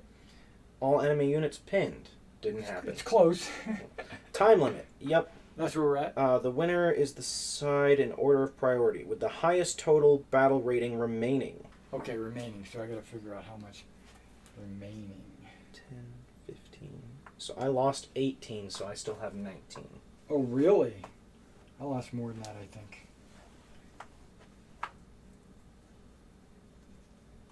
It's 10.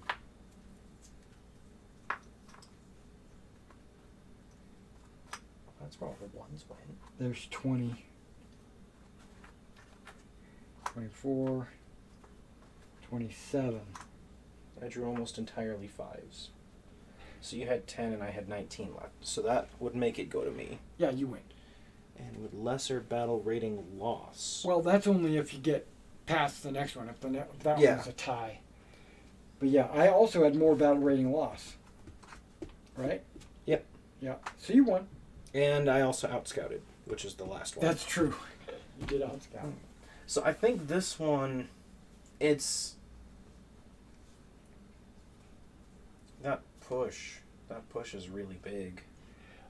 I should have did that on turn 1. Right. I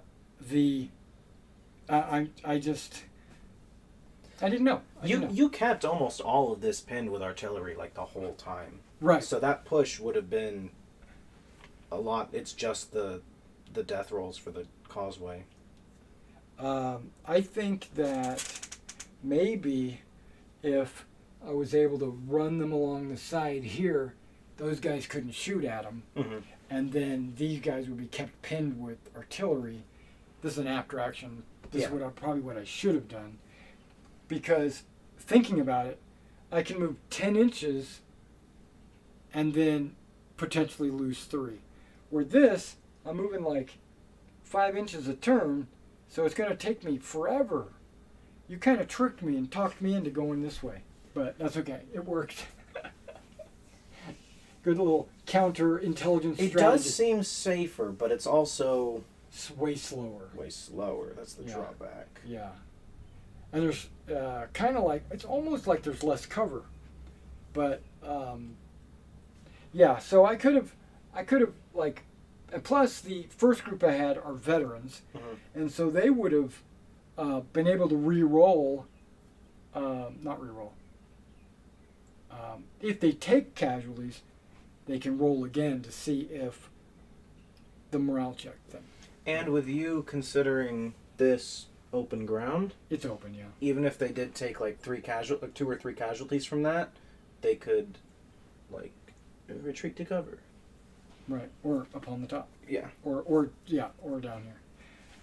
But no, not really, because of this is all water down here. So, but I mean, you could have, but oh, you're talking about fallback. Yeah, fallback. Yeah, they'd have to go up on the top. Oh, okay. You know, it's closer.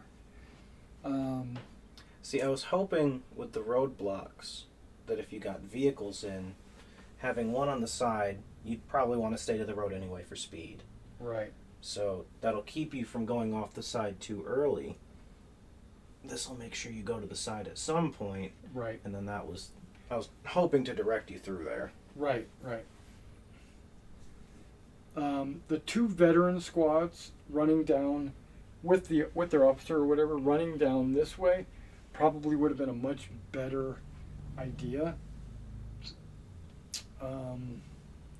I honestly thought that I was going to have medics a lot earlier than I did. 6 turns in doesn't seem like a long time, but it's eternity. Yeah, 6 turns was way too late to get the medics.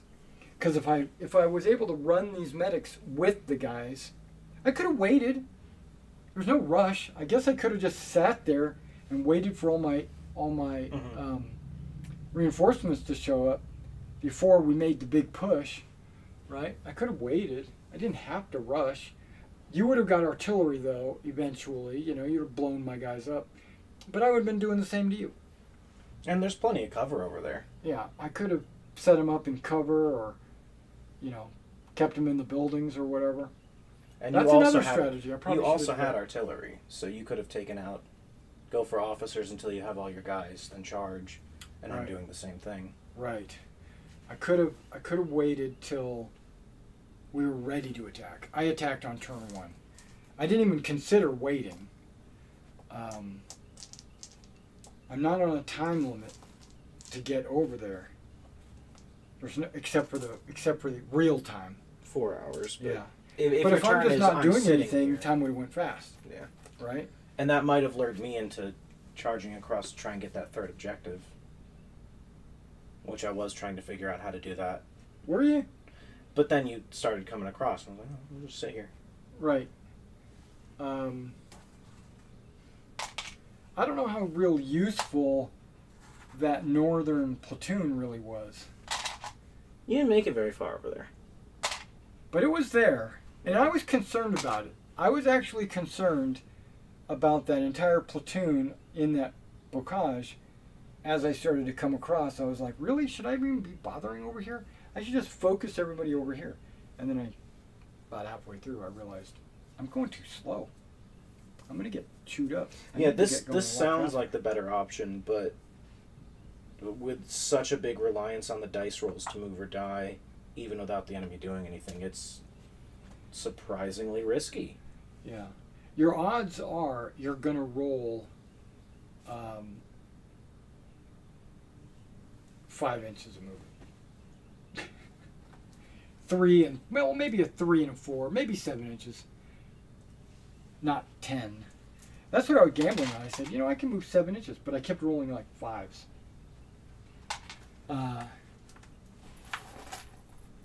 Yeah.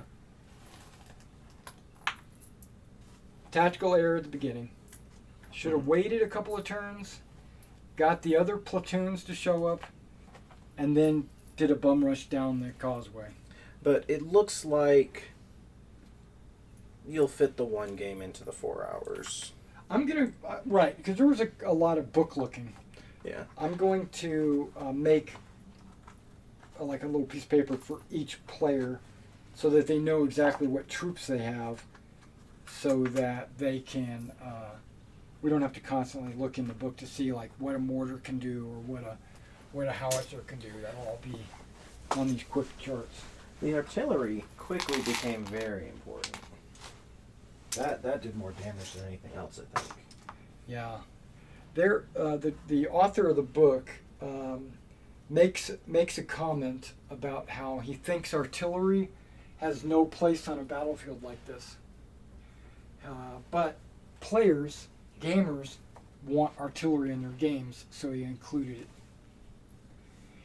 He honestly believes that there's going to be artillery firing, but once you start an attack, you don't have artillery landing where you're going to be running into. Mm-hmm. You know, that's... But... Because it takes so much to aim. Right. And the pre-planning and the calling it in. Now, the mortars, the local mortars, absolutely. That would be 100% feasible to have those. But like the priority missions and stuff like that, he wrote those in there just to give players something to do. Give them another option.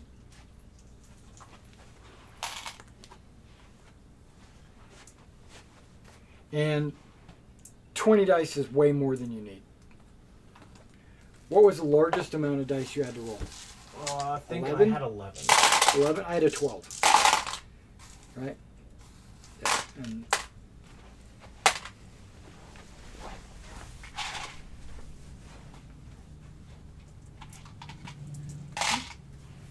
yeah. And you already gave me all your battle rate encounters? Okay. Yep. Yeah, you don't have to worry about the troops and stuff. I'll get all that later. Okay.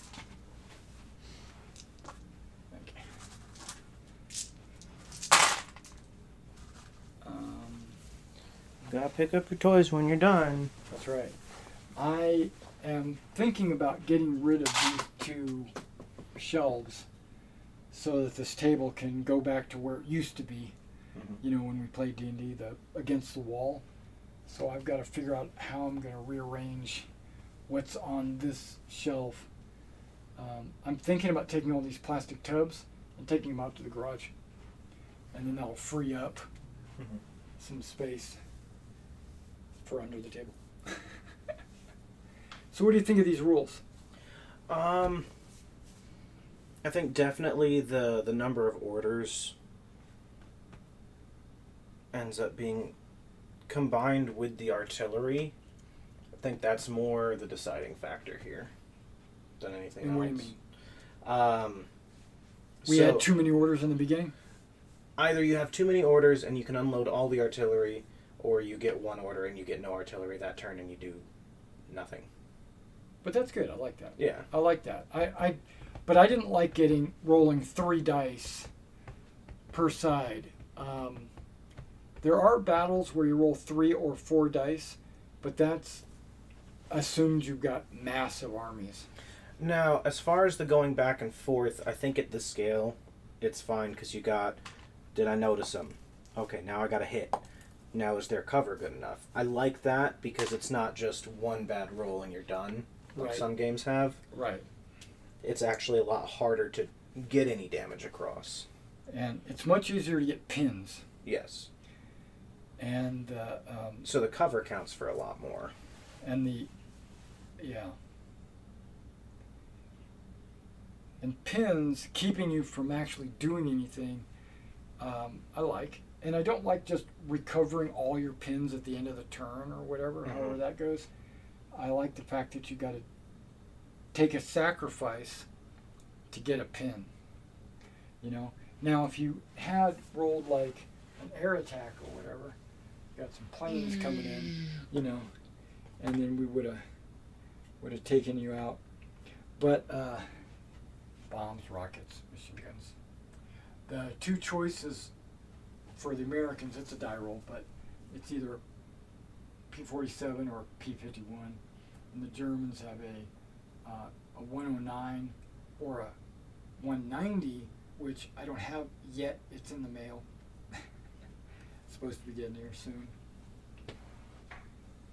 There's other things, but I don't like it. I didn't notice any like glaring issues with it, or I don't like how this it handles pretty well. The one reason why I like this scenario is because of the forces that are involved.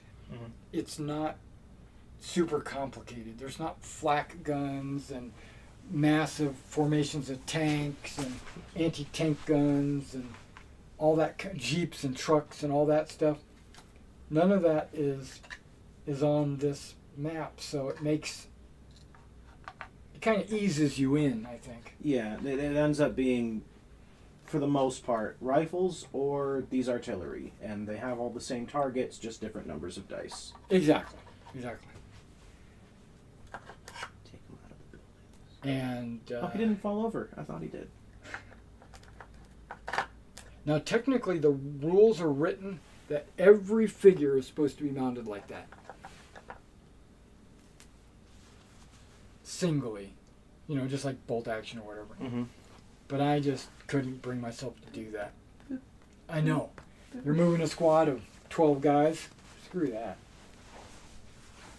Especially if you got a bigger battle. Now, if you're only playing a platoon against a platoon or something, the game's going to last a lot or go a lot faster. And of course, you could do the individuals. Mm-hmm. But no. Now, the medics are individuals. They operate independently, so they needed to be single figures. The sniper needed to be a single figure. Yeah, the artillery was pretty good. It wasn't overbearing. I didn't think the artillery was overbearing. There are no rules for artillery to lay smoke. That, you know, I considered that. I said, you know, it would be really good if I could just drop some smoke up here and then move all my guys up. Mm-hmm. But the game assumes that's part of what the observation role is. There is smoke there. You just didn't call for it. You know, there are people like mortars off map or whatever that are supporting you by dropping smoke, and that's why they have to roll an observation test to see you, and that's why you have to see them. You know, and I like that where you just don't. That basically takes one thing out of the player's hands where you don't have to deal with that. Yeah, I would say maybe once you get those mortars in, use those to pin down whoever's on the sides. Send the tank right up the middle, and then maybe you could creep the guys up the side. Well, those mortars that came on, they're just like the light mortar. Yeah. They're direct fire, 30-inch. They're really nothing. They need to be grouped into a squad or something, because individually they're only like 3 men, and going out here they potentially could die after one roll, and on the causeway they could potentially die after one roll. So I was like contemplating not running them out there, you know, just leaving them behind. Now you could put the medic with them, right? And then But then the medic might die. But then the medic, well, one roll. Yeah, maybe. He's not immune. Something else. I think if you could get across, you have the numbers and the dice because of the BARs and everything. You could overwhelm. It's just getting across is your challenge. Yeah. I mean, we got halfway. And that was after a few turns realizing that I made a mistake. Yeah. So, if I focused on delaying a couple of rounds, that really wouldn't count against. We just have a couple of artillery battles, and then with once we get it gathered, we can just. And if you keep them over there behind, like the buildings and everything, I wouldn't have line of sight from really anywhere. Right. Well, there's like a little area here. I could pile them in there. You wouldn't be able to see anybody. But artillery would just devastate them if you just started dropping rounds in that general area. Or what if you put your fire for effect in there? That would have been horrible. Yeah, and that was another reason why I ran across or started out here, was because I thought you'd have that causeway covered by your pre-designated target, and I kind of wanted to try to avoid it. That was one of my thoughts. Yeah, because that 10-inch movement would put you right there next to it every time. Yeah. That one's really easy to block with that.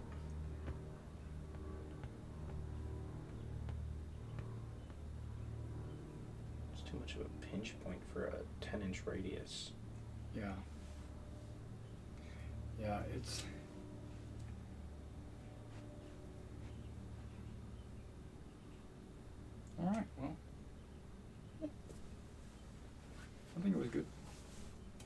had fun, even if I got my ass kicked. I don't know, learned a little bit about this scenario. If I had to do a few more rallies, I was only drawing 5s. Well, yeah, okay. That would have kicked me out pretty quick. Well, you were at what, 20? 19 or something? I lost 18, so I was Lost down 18. to 19. Okay. Because I lost something like 25. But I only drew 5 things. Yeah. I got a 5, a 5, a 1, a 2, and a 5. I think 3 of those were rallies. Or all of them were rallies. Because I don't think I destroyed any of your units. No, I just got the 1 from your point, and then the rest were rallies. Yeah, 1 from the point and the rest were rallies. Yeah. And that was another thing. I didn't think I wanted to rally just 1 or 2 guys. Yeah, and they didn't end up really getting hit either. Yeah, because if you hit them with a pin, they're already pinned. No big deal. Yeah. I think double pinning only applies to a morale check. Yeah, if they're already pinned, then it's the same as if they're below half, but... Yeah. And I really doubted or contemplated not running the tank straight up the road. I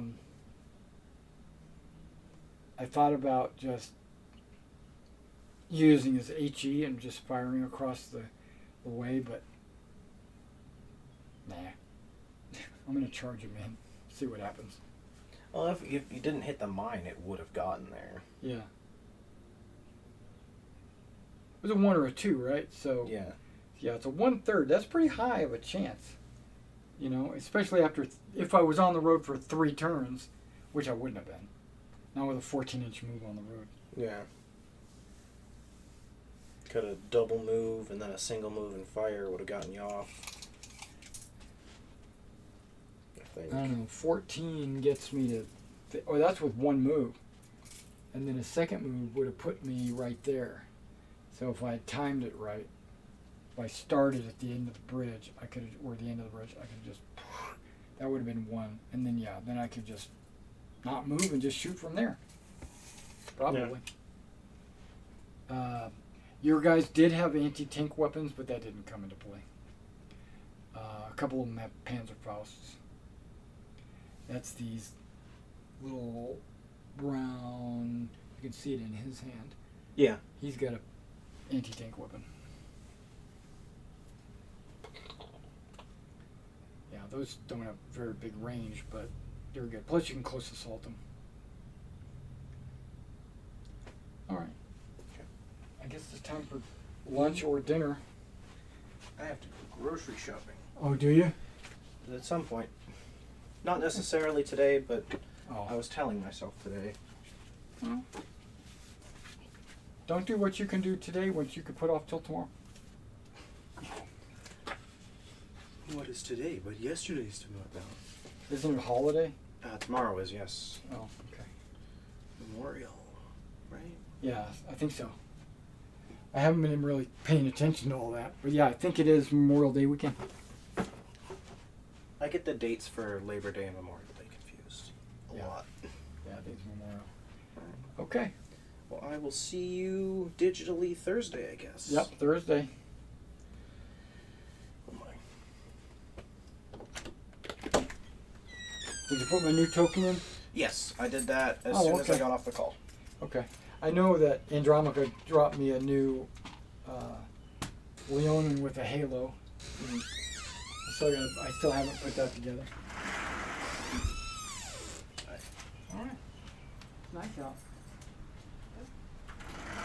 I like the new cycle. I'm glad they're finally putting those in. Yeah. Having lived up north where they put in before anything's built, it was weird when I moved down here. I was actually.